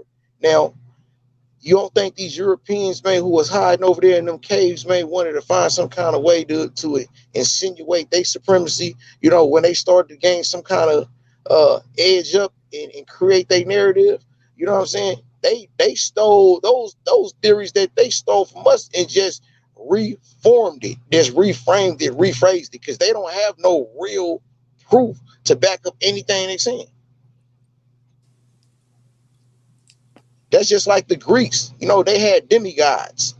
You know what I'm saying? That was, you know, half human, half divine. You know what I'm saying? This, that, and third. So, I mean, bro, you don't believe that there's underworld shit going on. You don't think that it's I reptilians I and know. all types of alien shit living Look, underground, my nigga? look, Let me tell you look. something. Let me tell you something. They killed Can I answer your question? William Cooper. They killed William Cooper for talking about this shit. I He would got still beyond. be I have alive. beyond. I have behold a pale horse. Behold I a know that. pale horse. Right. They killed I that have man that. because of that literature. And it wasn't Right. just a book, it had real government documentation in that motherfucker, I. pictures and They, everything. hold on, hold on, Names hold and on, hold on, hold everything. on, hold on, hold on, hold on, Right? man. That Hold man on, man. wouldn't be dead Hold on, if that hold on, shit man. was fake, bro. Hold on, man. Hold on, man. Let me show you. I know what the fuck I'm talking about, man. Man. Hey, share the screen. You know how Who to you share think the you talking about? screen? Yo, check this out. You see this, man? You see I this know book? what you You got. see all them documents and things you talking about? That's in the back of the book. Those are in the appendix. You know what I'm saying? Yes, I have that yes. book. And It's that enough. man died. And then also I think it was a William Cooper interview or a convention. You got the white guy that went underground, right? And got attacked by some fucking aliens. The man ain't got no motherfucking fingers, only a fucking thumb and no fingers. He said, nigga, the alien, when he got down the motherfucking thing, the motherfucker did some shit over his chest and it beamed the light, nigga, crispy crittered his fingers, nigga, and his You know where toes. he got? It made You a know where William perfect Cooper? You know circle. where He had William his Cooper got shot at? Yo, you know what Cooper got shot at when they took him to some hills? You know what hills those were? The what Oakland heels? Hills. He says that in the book. The Oakland Oh, Hills. okay. They tried to kill him in the Oakland Hills. See? I didn't. I mean, But that's a local fact. But I'm telling I you about the man I that do went believe underground. They was doing underground construction. They was building some shit. He went deep underground. His homie got killed. He got flamed, my nigga. He came back up and talked about it, bruh. He said there's fucking creatures there. underground, my nigga. Don't go It is underground. it It's too far. it is so many it is so many creatures on this earth that we still haven't even discovered yet. I mean, it's parts of the earth that ain't never been explored, bro. So I mean, yeah, I do believe in those things because there's a lot of shit that we don't know. But Man, and they I still ain't do touched the I'm not bottom of the sea I, yet. They still ain't I'm touched not the one of bottom them of the sea. people. Right. That's a fact. I'm not one of them people who think that we are the only beings in a whole galaxy, man. You know what I'm saying? That's just foolish thought. To think that we can be created from intelligent design just right here on this small ass Earth when there are planets way bigger than this. So I absolutely believe that there are aliens from other planets and that they've had contact at different times or yeah. But in order to travel here, if that is a fact, they are superior to us because you have to have some man, look, they just now developing a rocket and shit that can go to the moon in modern times, man. If so we to believe that aliens being making contact Let with me ask Earth, you something. Let me ask everybody something right quick. Okay, in the Bible, if you're religious, it said, "Let us create man in our image." Who is us and who is our? Right? And that then that let's that is hold on. that's in That's one question. That's one question. Let's fast forward. Okay, to the dudes, the angels, the fallen angels. You know what I mean? That were raping the women that they created and birth the Nephilim or the Anarchy. You know what I mean? That terrorized and start eating people and doing all that shit. That was a birth defect from the bad angels having sex with fucking human beings. Who is these motherfucking bad angels and where the fuck did they come from? Because God didn't create them in the fucking Bible. They just came to earth and they just start I'm gonna fucking give shit and having babies. Right? I'm gonna give you Who the I'm gonna fuck give you were this they? I'm gonna give you the Islamic answer. I'm gonna give you the Islamic point of view on that, right? For one, Alright. like as far as us is concerned, you know, or we, that is the imperial we. You know what I'm saying? Indicates I, because God did create angels to assist him to do different things. So, Islamically, the Quran teaches us that there are three beings that are in creation. You have the angels, you have the jinn, and you have humans. You know what I'm saying? Now, the angels were created like Angel Gabriel, Michael, you know what I mean, and the other archangels that I mentioned. They don't. They're only the only capabilities they have is to obey God's commands, is do what God tell them to do. They don't have the power of free thought, even though they're powerful. You know what I'm saying? They only act on God's commands. Now, The jinns, on the other hand, you know what I'm saying, they are a being that was created from fire. You know what I'm saying? They, like humans, they have the ability to uh of choice. They can decide whether to obey or not obey. You know, they can choose a direction. Satan was a jinn. The Quran describes Satan as a jinn. He described the jinn as a race of beings. Uh, and you have human beings, you know, which come from Adam. You know what I'm saying? Satan, when Adam was created, Satan got jealous of Adam. You know what I'm saying? That's why he didn't. That's why God fell out. Satan was not an angel; he was a jinn. You know what I'm saying? And in this Bible that was that was constructed by the Romans, they don't tell you about the jinn. They don't mention the jinn. But if you read Enoch, if you read the Gospel of Barnabas, they mention the jinn in there. You know what I'm saying? It's a whole different race. They were not angels. You know what I'm Enoch, saying? what I read in the Bible, Enoch didn't even see death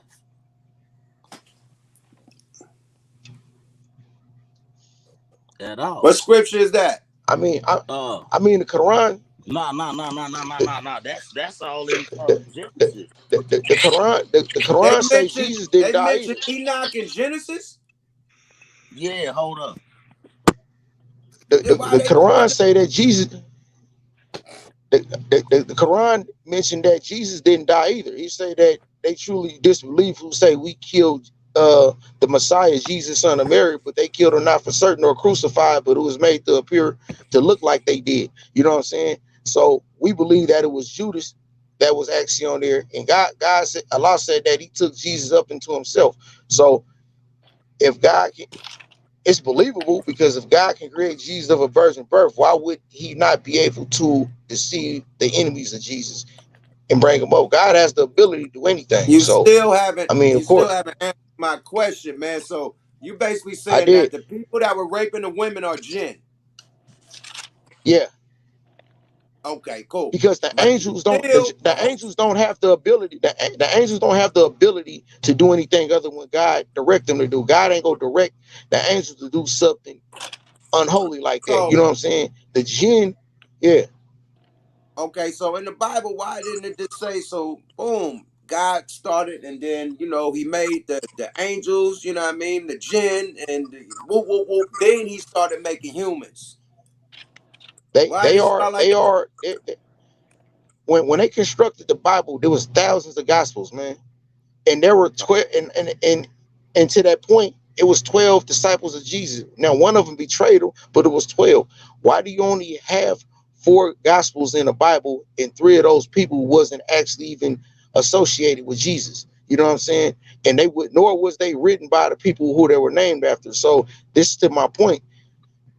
Christ, no one that was actually a holy man of God had a hand in the construction of the Bible. It was constructed by people. It was constructed as a political document to control Constantine's kingdom, man. You know what I'm saying? So that's why a lot of shit was left out of there, because they put what they wanted to put in there. They don't have the gospel of Barnabas in there, and he was a real Okay. disciple. Him and Paul had a dispute. They went separate ways. You know what I'm saying? They fell out behind Peter. You know what I'm saying? Okay, why is his gospel not in there? Because he mentions Prophet Muhammad. He mentions the advent of Prophet Muhammad, and that's kept out. There are other gospels that mention Prophet Muhammad, and that's kept out. You know what I'm saying? So It says right here. for yeah, It says right here. Okay. Here where that it's in Genesis right here 5:1 right here. 21 it is, and Enoch lived 60, 60 and 5 years, and right here, and begot Methuselah. And Enoch walked with God after he begot Methuselah 300 years, and begot sons. Look at that. Yeah, it's right here. It's right here. Perfect, perfect, perfect, It's right perfect. here. It's right here. Genesis. the fact is, these preachers teach you what they want. They don't teach you to read the entire Bible You know what I'm saying? They teach you to read parts of it that they want to refer you to. You know what I'm saying? They want to control what parts you read. You know what I'm saying? You're supposed to read the entire book. You know what I'm saying? So you can come to your own conclusion whether it's true or not. You know what I I mean? want to That's why. That's what they. to just stop at that book and let it be the all and end all to your spirituality. It's going to be contained in a lot of different places and even in nature. So, Mhm. so, because that's where the real blueprints are in nature. That's where the real knowledge and the downloads that we need to be taken. We need the technology. Don't get me wrong. We need today's technology, but we need to revert back to the behavior where we didn't rely on technology so heavily. Absolutely. I was just trying to figure out where these Aryan aliens came from. I was just trying to boil it down to, I know our origins. I know God and you know what I mean and everything, you know, Enoch and all that. But where did these Aryan angels or aliens come from? And you know what I mean? And just land in the Caucasus Mountains and just start terrorizing shit. I mean, you know, the ones back in the day, not today, but the ones back in the day were fucking crazy. Vikings, they would tear Hey, shit up, boy. They came Taking from shit Center over. Picture. They was taking shit these over, man. things. They brutal. Hey, Where did they come from, I my mean, nigga? They didn't just pop up in the Caucasus Mountains. They were created before they even landed on the Caucasus Mountains. Where the fuck was they at but before they came to the Caucasus Mountains? that's if you What? actually believe that. That's if you actually believe the Aryan version that actually even existed though, because they don't have no actual proof of them things that they saying. What? They don't have Them nothing to coming. substantiate what they saying. But They you know what I'm saying? saying that Whether or not they were angels or whatever. Like motherfuckers saying that Nebuchadnezzar, they say they like how you they could do said that a travel. Nebuchadnezzar was yeah. Go ahead, bro. They said that Nebuchadnezzar was so evil that they didn't even think that he was from Earth. You know what I'm saying? But that's just the you have some vile ass evil minds throughout history, man, of people, man, that did all kind of things. But their version, now I'm not disputing whether or not they're celestial beings. I believe in that. I believe there are other species in the galaxy. Absolutely. Do I believe that there are species on Earth that we have yet to come to know of? In fact, I believe that for certain. But I'm saying, you know, how these people, in order to People. try to make their race seem supreme and superior to our race in particular, you know what I'm saying? They created their own folklore. They created their own narrative. Because if if they had any proof to substantiate it, it wouldn't just be a story. It wouldn't just be something that derived from them. It'd be You got something the that they can book. refer to to back up You their just shit. put the book in the screen. That William Cooper, he's proven that they dealing with alien technology. They got relationships with aliens and shit all through that But motherfucker. but Behold the Pale but Horse. what that have to do? What that have to do with? I'm saying the aliens that Willie Cooper talking about in the aliens that the Arians are talking about is two different situations, though. You know what I'm Bro, if you saying? notice, He if you he he, notice he alien mentioned shit, that if you Willie notice Cooper alien say that, shit, if you go with the David Icke books, it's black aliens. It's tall ass white aliens that got blonde hair and blue eyes, bro. It's fucking reptilians that look like snakes and crocodiles and shit, bro. It's grays that got the big head and the moon eyes that you see. You probably call them the jinn. You know what I mean? It's the jinn different has types. they yeah Yeah, it's yeah different that's right types, they my nigga. Right. So, come on, man. Like, it's out there. It ain't like we just making some shit up. Like, you could go look. I mean, it's different type of aliens. The ones with the big ass super heads, like they did the movie. The cone heads. They got the cone heads. They got the big ass brain ones that look like Yashu, the big head scientist. They got different type of aliens with big heads, cone heads. Different, man. But they humanoid. They look like us. I, Like I'm hey I ain't disputing that, bro. I'm not saying that that's wrong. I'm saying that Bro, we like got we've big ass established that spaceships in the sky right now, all across the world. we Everybody have seeing established UFO. we all have concluded on this stage that there are extraterrestrial beings in existence. That's a fact. And I describe the genes, you know what I'm saying, and with their nature. and them being a race of people. Um, but I'm saying the stories that these people come up with in order to create their legend is the things that I don't. I know how to compartmentalize the one fact from another, man. You know what I'm saying? Because The history certain written for Victor. yeah, you know Outcast what I'm saying? believe that Outcast, look, Andre 3000 and Big Boy believe that we are the aliens. That's why they had the AT Alien album. That's why the nigga was like motherfucking the nigga name, goddamn, what's the nigga name? Johnny Quest. He had the Johnny Quest shit going on. You know what I mean? They had all the Egyptian shit going on. You know, they felt like they was aliens, green eyes and shit, okay, you know. But you okay, know who they was they dealing feel with like at the that. time, right? Look, they getting the game from the elders, man. They dealing with motherfucking Boosie Collins at this time. Boosie Collins is hanging with them in the dungeon, and he gaming these young men up.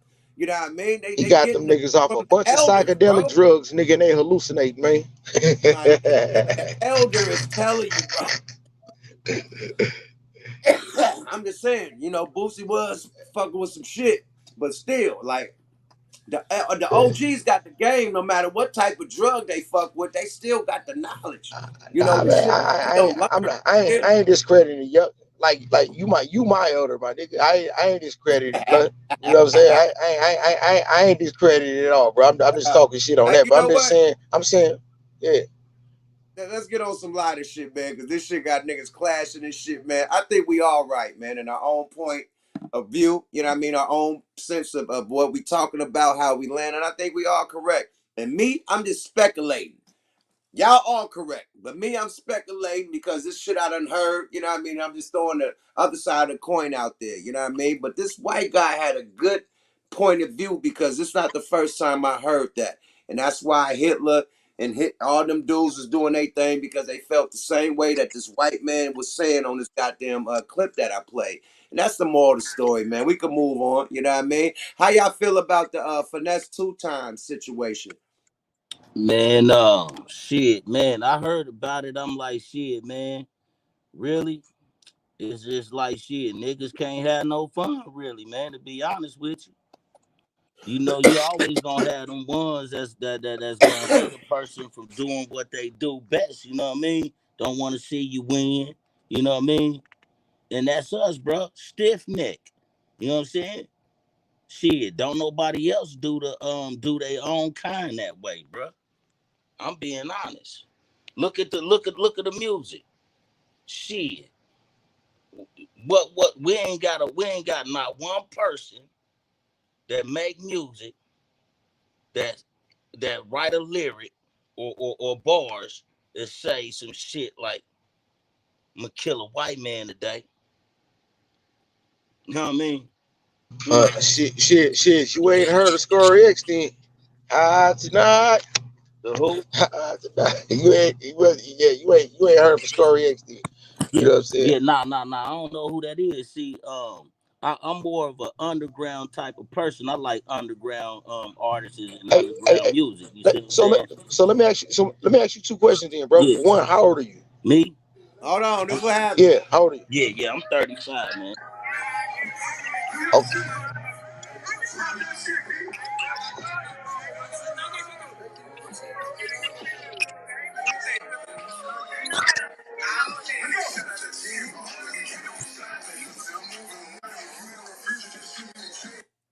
Look, a nigga right.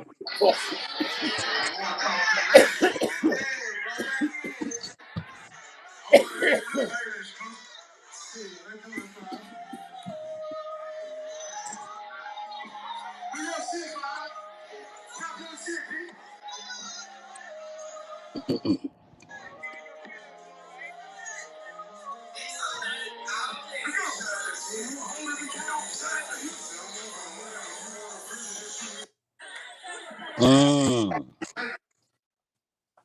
that, Somebody was too close to that nigga. He wasn't. yeah. Okay. Yeah. Now, if that happened, he had every right in his power to slap somebody. Then that's straight up like that. When you doing a show and you are the audience, you have no business touching the artist. You have no business getting close up to the artist like that unless you are allowed to. Other than that, shit, hell no. They should have booted whoever it was. Shit, he had a man. If they whooped their ass, they had a bit of right to do so. Bruh, it was the owner. Oh yeah. They Owner should of whoop the the. club, the promoter. It was the promoter and the owner.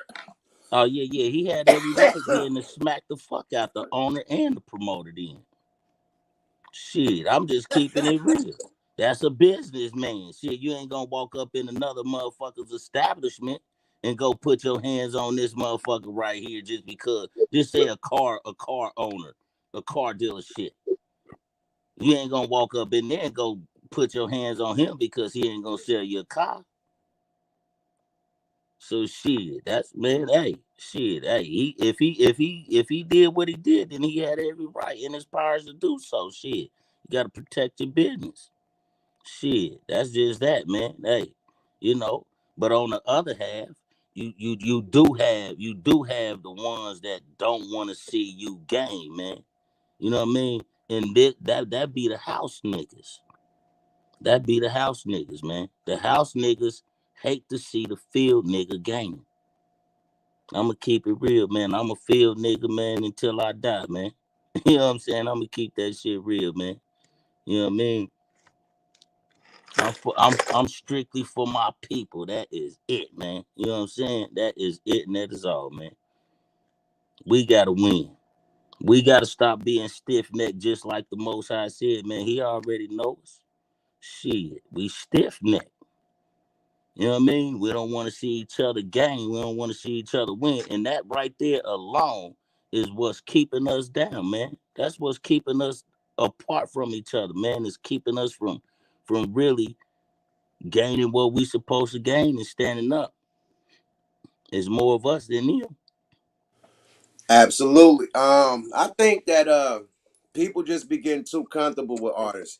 You know, even a promoter. You know what I mean? Just because you hired a nigga, that don't mean you could press up on a nigga and hang out with him. You know what I mean? Elbow a nigga while he performing, or you know what I mean? Get too close, try to hug on a nigga's son, a nigga put your elbow. Nigga, Boss having at that. Nigga, the end of the nigga day, got I'm here for. yeah, nigga got like 300,000, 400,000 worth of shit on. He don't want nobody touching him. You know what I mean? Period. Nigga, I got too much shit on. I think you're trying to do something. You feel me? And my people feel the same way. You better watch it, nigga. So, how you feel, Reese? So, I'm a firm believer in the 6 foot rule. I was so happy when they implemented it. There's no reason for nobody to be up on you. There's too many different things that have happened in the recent past for them to even allow somebody in that peripheral. You have to protect he got the right people around him. I think he got the right people around him. You have to protect that person. If that's your one, you got to protect that one. And and as an individual, like sometimes I got to protect. I got to know when to protect myself. So he was giving him that work, and the people around him was like, "Look, got to get this work." So it's not it's not always the best situation, but at least he didn't shoot him. At least nobody didn't die. Niggas, somebody got shot up. That club got shot up. Niggas got robbed and shot.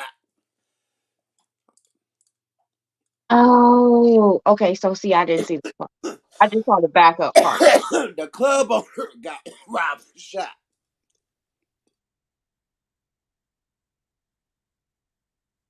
Well, damn. Well, that's the owner and the promoter's fault. Shit. If they provoked it, then whatever happened, man, was supposed to happen, man. That's just that, man. You know what I mean? It goes back to what I said, man. You know what I mean? When you think you could try a motherfucker like that, man, you get what you deserve. You know what I'm saying? That's just that. You're not supposed to get that close to an artist, man. That's a motherfucking that's somebody's fucking business partner right there, man. This You know what I is mean? they're doing their job. Why are you? It's not, and while they're on stage, that's not photo op time. That's not time for you to come up and do photo shit. That's what I was saying. Like, you know, you picked the wrong time to do the thing that you were doing, and he basically paid for it. It's a shame that it went all the way down to that, but sometimes you have to, as somebody in that business, you have to know that business, period. You have to know who you're dealing with, and they have. Let's hear what Finesse got to say about it. I don't get no about this shit. I'm just finna approach this shit, but like, first off, bro, it's just about the internet, bro, how y'all indulging in it, bro, like, how y'all just said, get out the Fed, bro, doing 5 years, bro, like, struggling, trying to get back home, bro, like, and then still want to entertain this shit and share this shit. It like, you know what I'm saying? Like, it's like, man, we ain't got no love for each other out here, you know what I'm saying?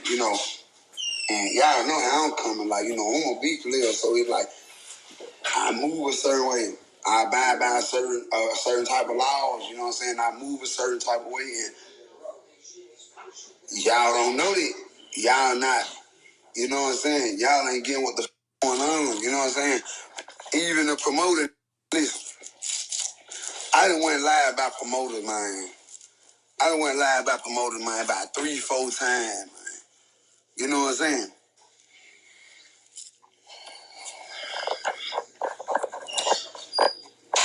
Y'all ain't understanding the seriousness of what's going on. Either y'all don't understand or y'all just don't give a bro. See, this is my thing. For years, man. For years, man. Everybody been out here getting their money and sucking, moving how they want to move, driving what they want to drive. And now I'm trying to protect my future. It's a problem. It's cool when they do it. It's a problem when I do it. Fuck. You see what I'm saying? Listen, let me tell y'all something. From the beginning of this show, I had my people to reach out to the area. They reached out. We found a club. They found, okay, I'm like, all right, we're going to go after it. We ain't showed Knoxville with Tennessee too much love. Let's go to Knoxville. Let's show Knoxville the love. You know what I'm saying? Let's go for Knoxville. I know they rocking with me. Let's go down there. So from the first day, I've been constantly hearing about this promoter calling motherfuckers out their name and this, that, and the third, and the third. I ain't going to even get into detail. But I'm like, see, one thing about me, a motherfucker try me on the phone. A motherfucker try me on the internet. But a motherfucker ain't gonna never try me in my face. I don't know what type of energy I give off on the internet, but in person, motherfucker don't play with me like that. Don't play with me like that. On no phone, on no internet, on no... I'ma smack you, I'm telling you. Cold-blooded, where you stand, I'ma smack you down. You see what I'm saying? So, I dealt with everything that he had to dish out. I never reached out to him. I heard all the bullshit about playing with my money, about bullshit, I heard about all this, but I never reached out because I'm like, a nigga ain't gonna play with me in my face. So I'm like, when I pull up, I ain't tripping it because I ain't gonna play with me in my face. You just ain't gonna do that. I don't give a big, tall, little, small. You ain't gonna play with me in my face. So, you know me, I pulled up.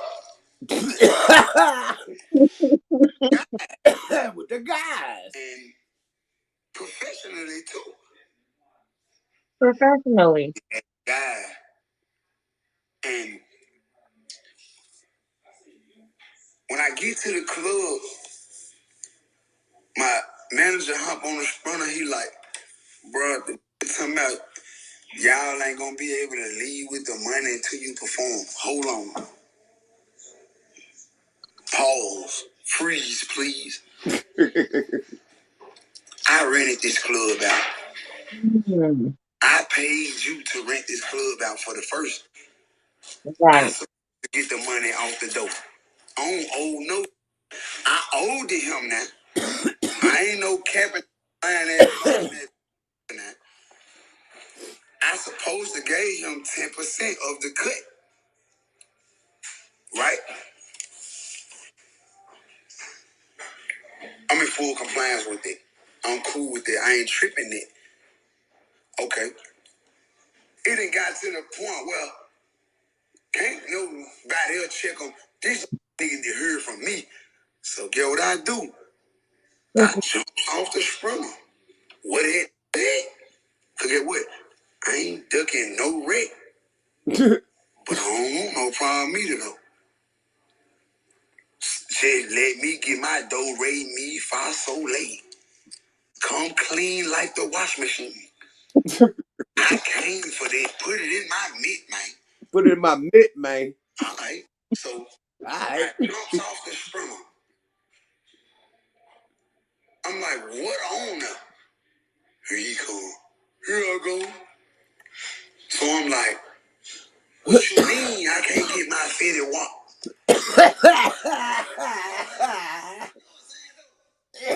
Nigga said, what you mean I can't get my Fetty Wap? Hold on, man. This nigga funny as fuck. Let's go. So entertaining. He's so entertaining. No, that ain't what I said. I what you saying? What are you saying? Right here in my face now. That phone, the internet, what you saying right here in my face now? Oh, no, I want, okay, well, let's have a good time. Let me get there. Put it in, come clean like the wash machine. With bread. So they done released a footage of Mom Deuce racking the bread up like she done stole it. Whole time, this our money. They did say the mama stole the money. And these folks out here clout chasing, man. Like a motherfucking song. You notice in my description, I didn't put shot and robbed like everybody else put finesse 2 times, robbed and shot promoter. Right. You're right. The mama, finesse 2 times, mama, steal the money from the club. I ain't put none of that shit because you gotta flip the other side of the coin and hear the other side of the coin. Look what he say, nigga. He put the money in on it. Nigga, I rented that club. You're the promoter. I gave you 10% to promote. That money my mama was racking up was my motherfucking money, man. Put it in my mitt, my nigga. Mm. Clean like the washing machine. The washing machine. Make it clean like the washing machine. Let's get in the club. Let me go get my fitted. Boom. I get in the back room. I get my money. I got to check this sack now. Let me get there now. One thing you got to do is let me get there. And one thing you ain't gonna do is that. One thing you don't do is that. You see what I'm saying? Nah, see, I'm finna get that straight. You need to start making them pay a deposit. That ain't what the business was. They didn't book me. Stupid, ignorant. You see, you was one of them that had to work in the field. You couldn't work in the house. Your folk, ancestors, they was some, cause that's how you think. So your ancestors thought like some shit too. You see what I'm saying? He said, Okay. oh, well, week. I get the card. Shit, probably about 60-some thousand, 70-some thousand. I ain't, all right, boom. Well, I'm eyeballing it. I'm a street I've been doing this shit all my life. I'm looking at it. The 1, 5, 10s, I'm looking at it all my life. So I'm looking it's probably about 50, 60, 70,000, shit like that. So I'm like, all right, let's go have a good time. I get on the stage. I popped it. I'm talking about was enjoying myself. I'm enjoying my first year being out of jail. I'm popping it. You know, if you see me fighting the bird, help the bird.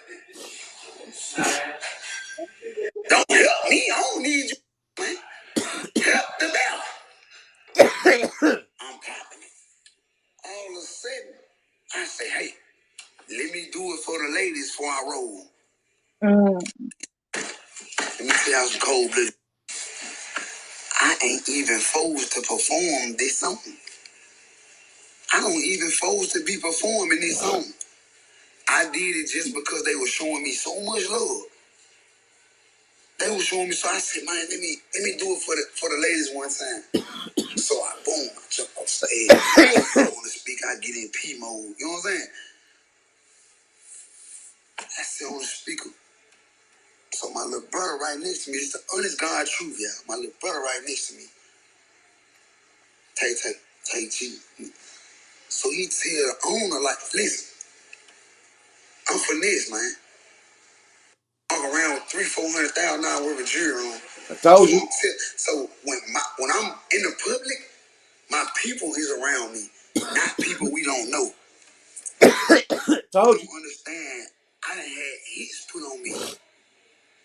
I got niggas that don't like me. I got that envy me. I got niggas that hate me. I got niggas that jealous. I got so I don't want nobody around me. I don't know what the is wrong with you, promoter.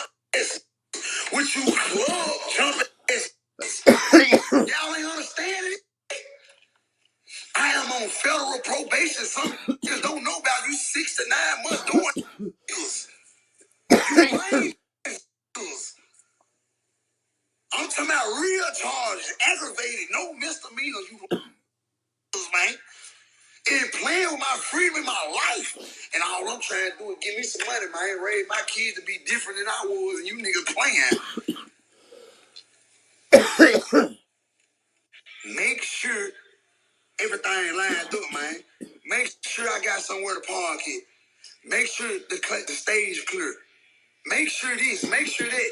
I'm going to come and do what you asking me to do. I'm going to do everything that you asking of me. All I'm asking of you is to help me help you. Help me help you. What the I can't do this by myself. You have to help me help you, nigga. But get what? When I pull up to these clubs, the promoter drunk. And yeah, Finesse, what going on? Yeah, let me take a picture. Man, get your monkey ass off the side, man. I came here to handle my business.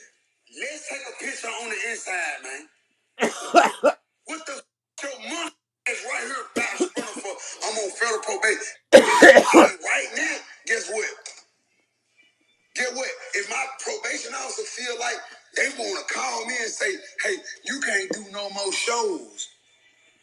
Now I can't even get no money to feed my little ones. But you gonna continue to eat though. So when I pull up and I jump out and you on this, all this, oh, let's take, man, I'm trying to get in, get to my section, have me a few shots, kick it, go do my set, do what I'm supposed to do, take care of my business, and go home. That's it. That's it. That's it. And make it back to my little bitty ones. That's it. You know, I book myself. Dude didn't book me. Mm. Dude didn't book me. He ain't had no $50,000 to book me. He ain't had no $50,000, $60,000 to book me. Hey. I booked myself. I rented that club. I'm the one rented that club out. Me. So he was doing him a favor. Independent He was doing the promoter a favor, trying to get business to the promoter. Ain't that about some shit? Like that's what I'm saying. So if he decided shit, they trying to play him, man, I ain't about to let nobody play with my money. Yuck, I'm quite sure you ain't about to let nobody play with your money. Sister right here, I'm quite sure you ain't about to let nobody play with your money neither, goddamn it. Fuck that. Put it in my midst. That's it. Exactly. They was supposed to pay him as soon as he got there. He rented that motherfucker out. Shit, if he wanted all the money that come to the door, that was him. Give him that. He earned that. That's all of his money. Fuck that, man. Shit. See, that's what I'm saying. Greedy niggas, greedy people, man, don't never succeed at all, man. Never. There's too much money out here for everybody, man. You know what I mean? There's no need for nobody to get greedy. Once you greedy, man, that's when that shit always happen. A greedy man, hey, OG Mr. Bruce told me this. He 80-something years old. He probably done passed away now. He said a greedy motherfucker never live long. Once you start getting greedy, that's when you die. That's when you die fast. You know what I mean? That's I promise you, man. Hey, I ain't gonna stay too long, yuck, and hold your time up and your live up, man. I Hell appreciate yeah. you letting me get up here, man, and talk with y'all, man. You know what I mean? I love your music, man. I watch you all the time, man. Stay up and stay grinding and keep that good music coming, man. And Hold on, man, man. We one more topic before everybody leave. One more topic. go ahead, go send J Hood. I mean Styles P. Mad at Mad Papa and J Hood for the interview. Let's hear what Styles got to say right quick before all y'all right. get up out of here. Hey, bro, in my expert opinion, you didn't ask me anything about J Hood. Then you want to have J Hood up there. You could have called me on my line to fact check the shit he was saying. But you got to do what you got to do. We all got to do what you got to do when it comes to working and getting business out. But that, my man, was some whack ass shit. But I get it. Love is love. I still love y'all. Still love the show. Get what it is. But next time you could G check or fact check the thing. One, we ain't no clickbait group. Luch don't owe you no fucking interview, and nobody definitely don't owe J Hood no fucking 60 G's. I'm really disappointed in J Hood, to be honest with you. Hood, it's been 20 something years, bro. 20 something years. We never spoke greasy about you after you did your bullshit, you did your sucker shit. Nobody never said anything wrong about you at no time. After you did that bullshit, I spent about 3 years of my life protecting your ass. When people wanted to touch you and harm you in places and called me and had to drop on you, leave that man alone. God bless him. You know what I'm saying? But here it is 20 years later. Luke's been in your house to fight your father for you before. Niggas gave your mother money when your house burnt down. We actually made you into the artist you are. Luke used to argue with Flex to play your shit and do this, but your old 60 G's, the label didn't even really want to fuck with you, but your old 60 G's. And the sucker shit about it, why I ain't even say, you know you ain't no 60 G's because you tried to fucking sue us. You went to the lawyers. You tried to sue us. You tried to see that we had your publishing. You see that we didn't have your publishing. And your publishing was dead. And then I bet you never told the people there that I told you, Hood, whatever you want to do, however you feel it, God bless you. I'll make sure it's okay. We'll fix what needs to be fixed, how it needs to be fixed.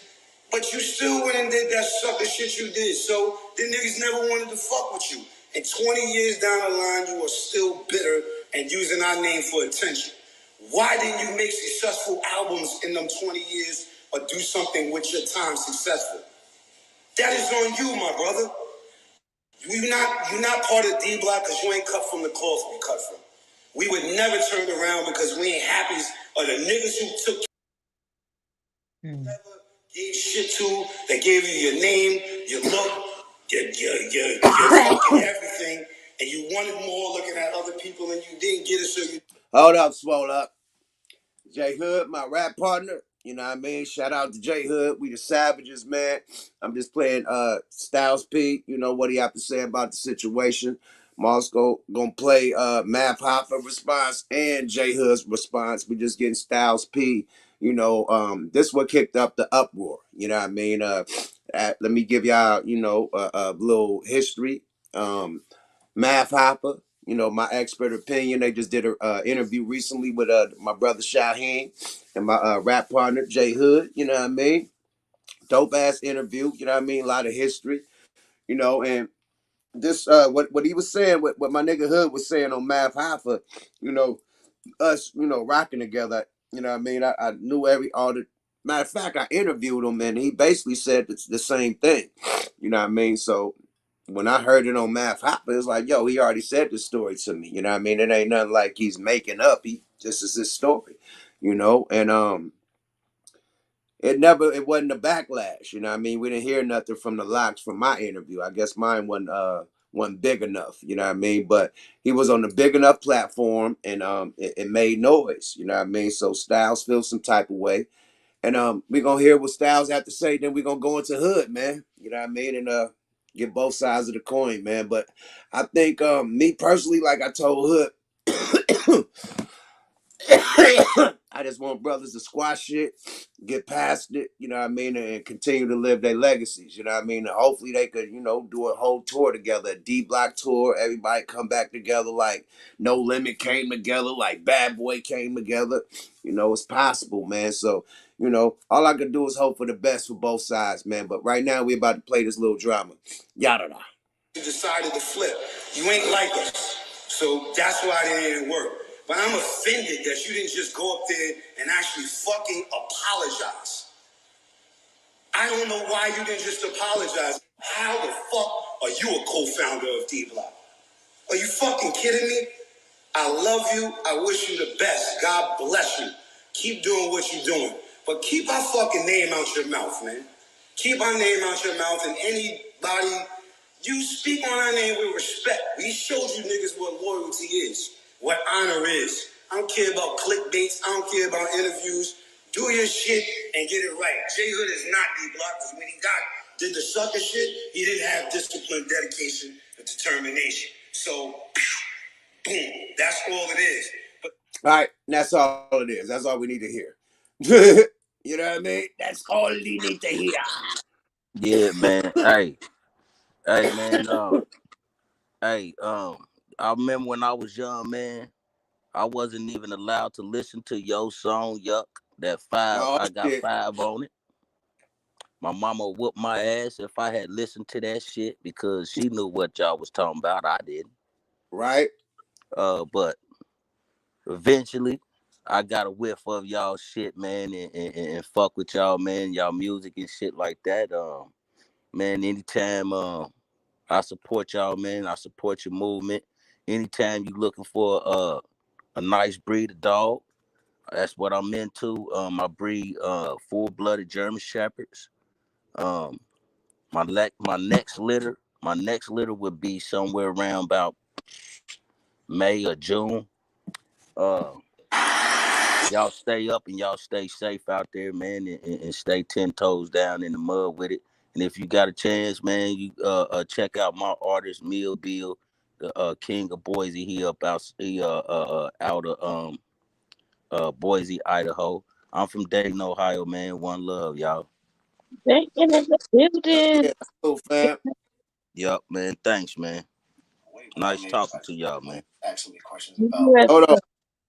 leak the public to Let's hear what Hood got to say right quick. to be bad guys, to talk slimy about them or anything like that. Actually, I think I did quite the opposite. While I was there, I was bigging them up throughout the whole interview. Let them know, despite, Hood. speaking about the things that I had to endure. You know what I'm saying? And before I even go any further, I just want to say that I'm extremely disappointed.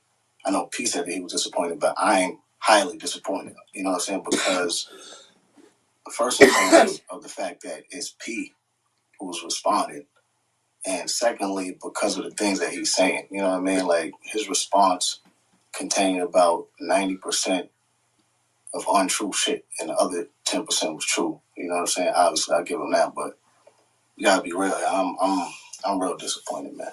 You feel me? Like And the fashion in which he delivered his statement, he seemed pretty aggressive and mad. You know what I'm saying? Like, if what I was saying had no truth to it, I don't think he would have responded in, that way. But I could be wrong. Anyway, let's get into some of the things that he was saying, because I wanted to get a couple of things clear. First of all, while I was up there, he said I should have apologized, right? Now, I think I was pretty apologetic throughout my whole interview, so much to the point that people who was checking the interview out in the comments were like, why is he apologizing so much? Or why is he so apologetic when he did things to him? You know what I'm saying? Like, that's how much that I was apologetic. I took accountability and responsibility for my part that I played in it. You know what I'm saying? Like, I never once tried to stray away from that or try to place blame on y'all. I went there to take accountability. And let's keep in mind that everything that I spoke on was just me giving people a perspective on my mindset during that time. And they wanted to know what happened or what made me want to, leave. So that's all I was telling the people up there was what happened and what made me want to bounce. I didn't go up there and say that them guys was no certain way or, yo, these dudes was whack, these dudes grind me. I ain't do none of that. You know what I'm saying? Like I said, I was saying that they good dudes. And people were like, how the hell are they good dudes? And they did this and that to you. I'm like, because, man, that's just where I'm at in life. I don't hold grudges. I'm not into none of that. You know what I'm saying? So I made sure that I tried to at least speak positive about them, even though I was, talking about events that took place that was unfortunate. You feel me? And with that being said, Hood knew that subject matter was gonna come up, so he tiptoed around it. You know what I mean? Now, if he really was still feeling some type of way about it, he could have went ape shit and not gave them guys props. You know what I mean? But the whole interview, he giving props. He talking about he regret dragging his chain and this, that, and the third. So he's giving these dudes props. So I don't know what the big hoopla for if that was, history. Like, he ain't talking about no new issues, no new beef. Like, he about to sue you guys, right? Like, he talking about old shit that happened back in the day. Like, they had a history with Puff that wasn't so nice. And they, used to shit on Puff back when it was nasty. Now they cool. They got a rapport and they don't even bring that shit up about them and Puff back in the day. But it used to be ugly. And they had to meet up and squash shit, you know what I mean? Get shit right for them to get past that. I think the same shit need to happen with them. They probably need to meet up, you know what I mean? Have a conversation, get shit right and get past it. You know what I Right, mean? Period. Because they went through the same shit. So them going through the same shit, they should have a little bit more compassion, I think. right, You know what I mean? Because JHOOD is like, the Locks when they was on Bad Boy. And they felt like Puff was, you know what I mean? So it is what it is, man. Let's hear what Hood got to say a little bit more. Then we're going to wrap this shit up, man. It's been damn near 4 hours. Yeah, we're going to let Hood talk a little bit more shit. And we're going to get the fuck up out of here. Hold on. Hood, talk your shit, bro. Guys, man, and I appreciate everything that they did for me. Um, he said they gave me my name. They took care of me. I get that to them. They did give me my name because SP did suggest that I use my last name. Even though my name was technically mine anyway, he did suggest that, so I get that to him. And they did take care of me to a degree. But it's quite hypocritical for him to say that because his last name is Hood, my nigga. So, hey, you suggest I use my last name, hey. how hard was that to come up with? And that was hella hard. That was super hard to come up with. gave them their name. Their name Warlocks. He gave them the locks, and he took care of them. He allowed them to come out with an album. He put them on major tours, major records, and he set them up for success. Even Kiss said that. We can't lose, but Puff set us up properly. They failed to set me up properly. You know what I'm saying? So our situations were a little different. But, after all that Puff did for them, they shitted on him. Went to High 97, launched the Let the Lights Go campaign, dropped a couple diss tracks, so on and so forth, on their new album that came out after they left. But when things go left, when I'm in a situation and I speak on it, I'm wrong. It's cool when they do it. It's a problem when I do it.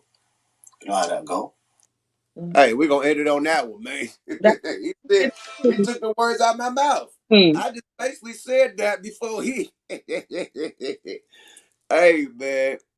Um, it happens with everybody, man. You guys see me and you know the old school, you know what I mean, record labels that I was with and started with in Oakland. We had all types of everybody making interviews and going bad on each other.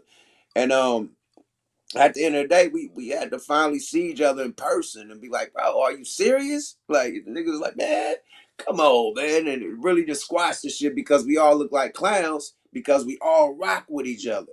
So Right. we all used to rock with each other, and then we going bad on each other. Well, you used to be with that motherfucker. So how you look? You know How, what I mean? And brother, you find this motherfucker. So how you look? You know what I mean? So it made us all look stupid, you know what I mean? But we all grown men and we gonna defend ourselves, period. You know what I mean? Not just being a man. You gonna stand on something. You ain't gonna let nobody disrespect you, my nigga, period.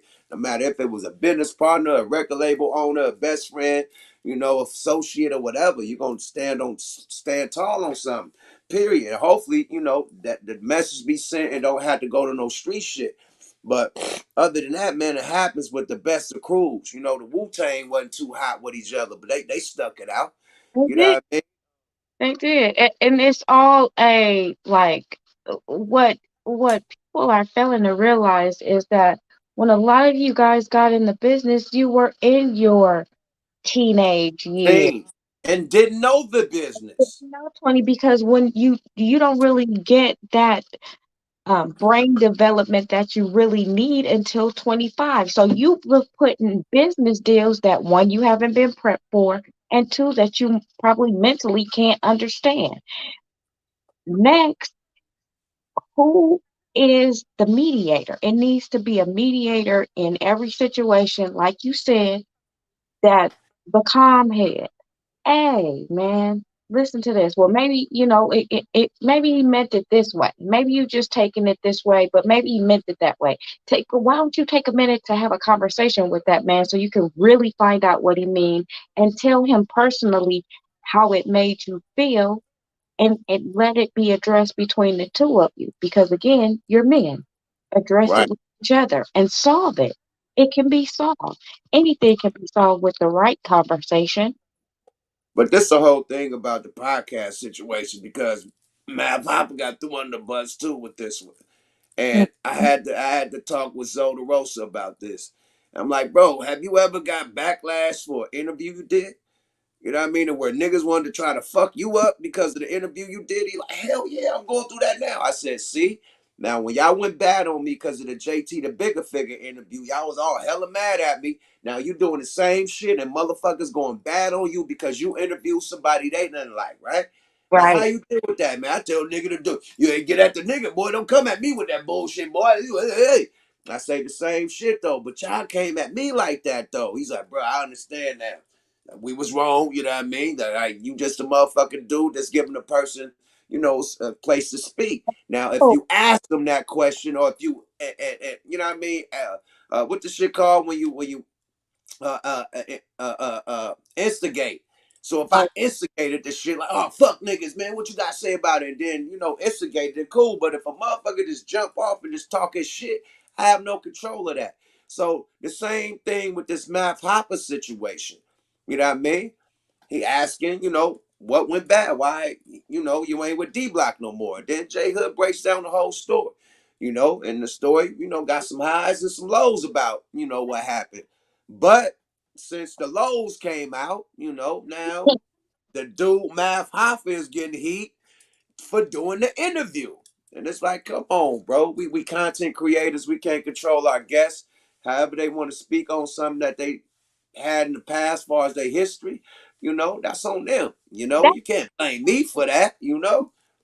you can't blame me for somebody else's perspective. That's like, uh, how are you going to hold me responsible for what somebody else's think? I don't put those thoughts into his head. Come on. I don't get, he's not reading from a script that I wrote.